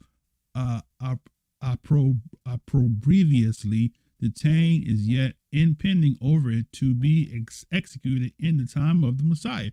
That this is foretold by the prophets in all their denunciations of the severest plagues against the house of Esau, the cities of Edom and Mount Seir, which all belong to Rome and to Christians, right? So where do we see that at, right? And we saw that in the Jewish encyclopedia, and that the fate of Christians at that time will be far more dreadful than that of the Mohammedans. Now he quotes the same person, Abarbanel. Did we talk about him earlier? Huh? That's the rabbi. So he's quoting the same thing that the other writers are quoting from. They're quoting from the rabbinic Talmudists that Esau's wrong. That's where that whole thing came from. It didn't come from any genealogical or any proper chronology that connects them to Esau, brother. Now look.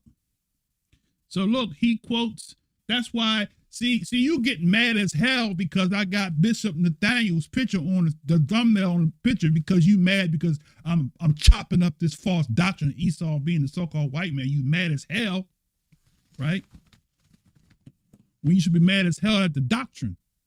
You mad at me because I'm exposing this false doctrine. You mad because your bishop picture's on the thumbnail. Silly rabbit.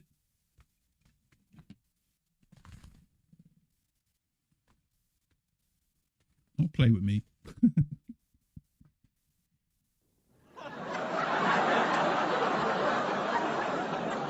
Okay. So, no, Israel, Jews, there are records part of Edom tribe is creation of Rome. No, it's not. You got to go back and watch this whole series all over again, Israelite Jews. We didn't put this lesson that's now, what? 6 hours long we've been streaming. 2 hours ago, we already nailed that false doctrine, right? Okay.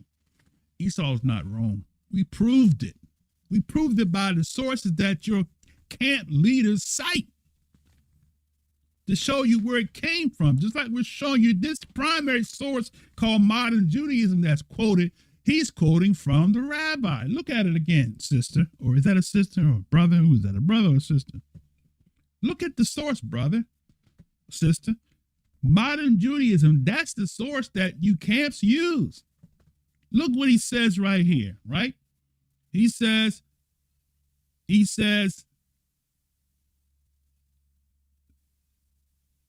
right here, he says, the cities of Edom and Mount Seir, which all belong to Rome, and the Christians.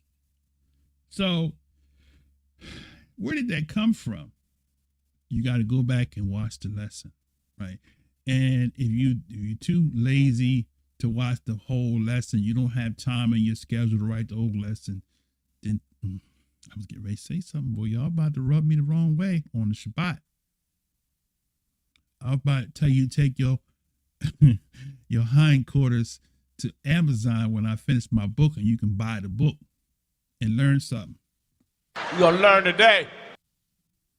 Y'all want to follow this dumb, damnable doctrine that's false, that has its origin in Rabbinical Judaism.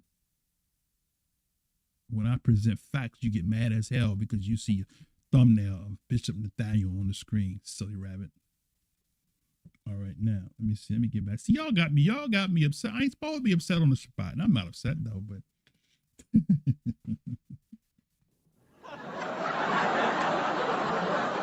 Y'all playing with the wrong person, I'm telling you. You're playing with the wrong person. Okay, now. So I know y'all streaming. Y'all hope prayerfully y'all still streaming. I'm just chopping up, chewing up, and I'm destroying that doctrine. Oh, and overtime. And every source you bring me, bring it on.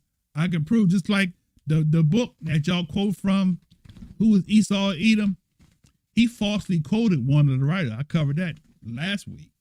He falsely quoted one of the writers. The writer didn't say Esau was wrong.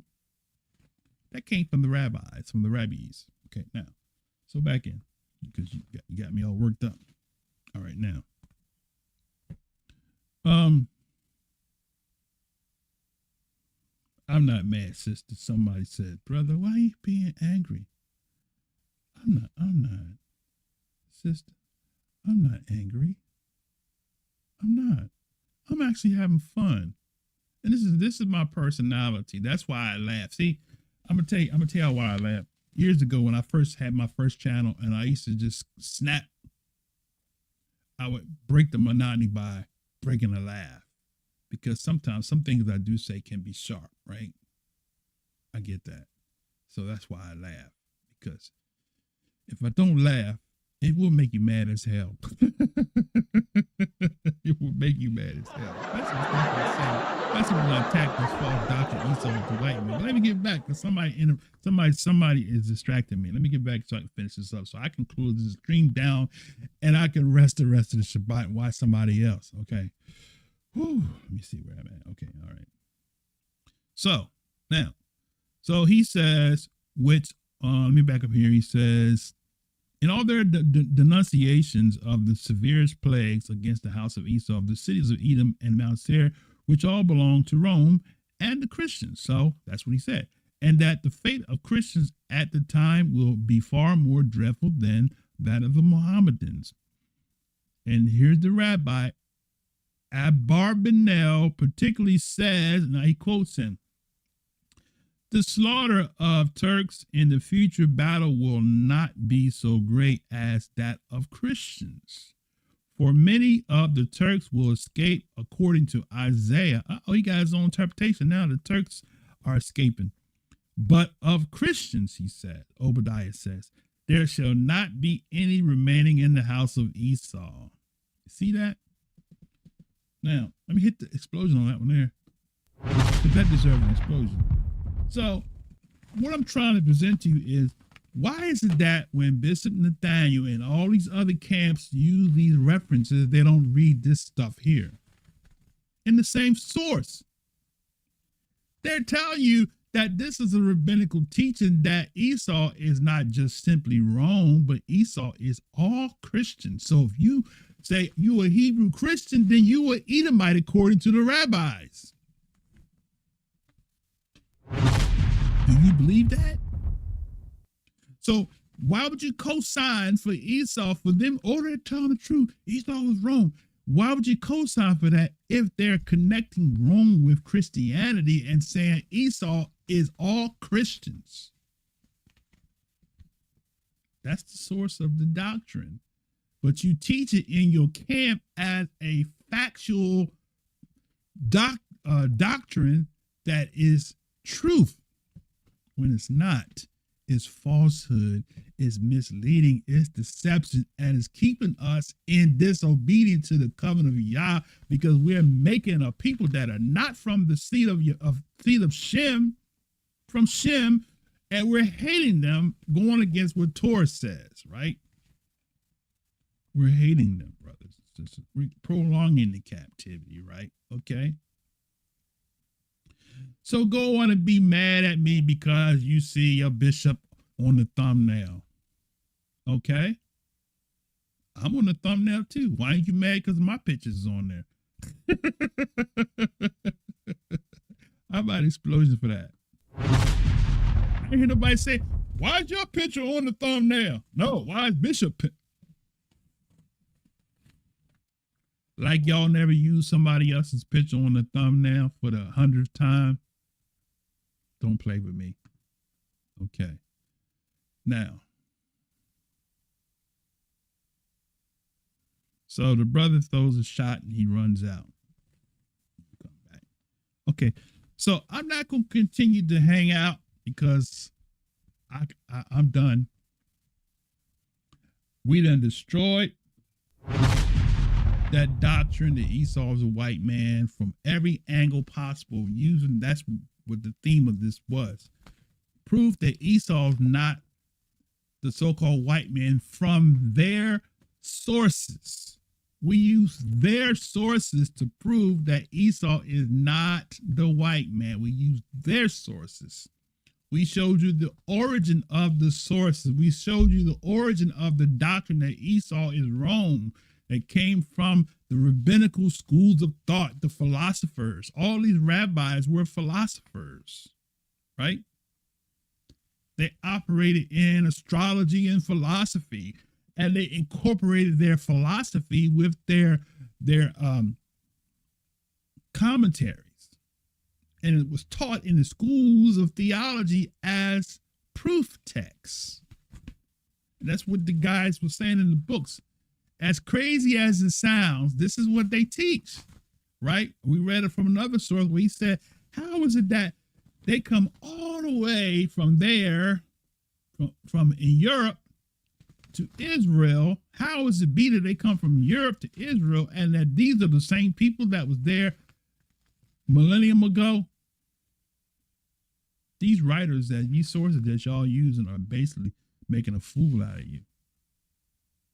And you're teaching it as truth, and they're making fun of you. That's why they let your channels blow up, because you keeping the Israelites in captivity with falsehood, right? Now,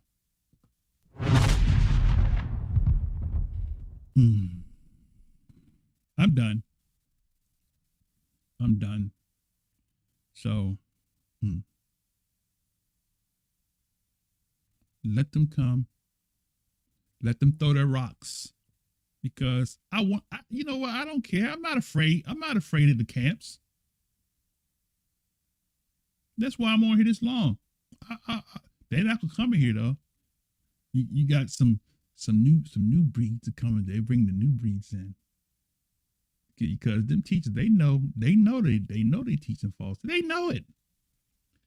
They tell you not to watch. They know that doctrine is false, brother, sister. They know that doctrine. That's why they don't want you to watch channels like this, because we put that doctrine in the trash can where it belongs. Put it in the can, brother. We lock this sucker up, right? We put it in the garbage can where it belongs. We chop it up, right? We seal the deal. Destroyed. Esau, the so-called white man, has officially been destroyed. Right? Now I'm gonna make you mad. I'm gonna take you out with this here. We're gonna make you mad as hell again, right? We're gonna take you out with this one here. All right? For my little ad. Since I'm getting hits on the channel, let's do it. Tonight, we are going to witness the most anticipated match for the heavyweight championship of the world. Are you ready? Are you ready?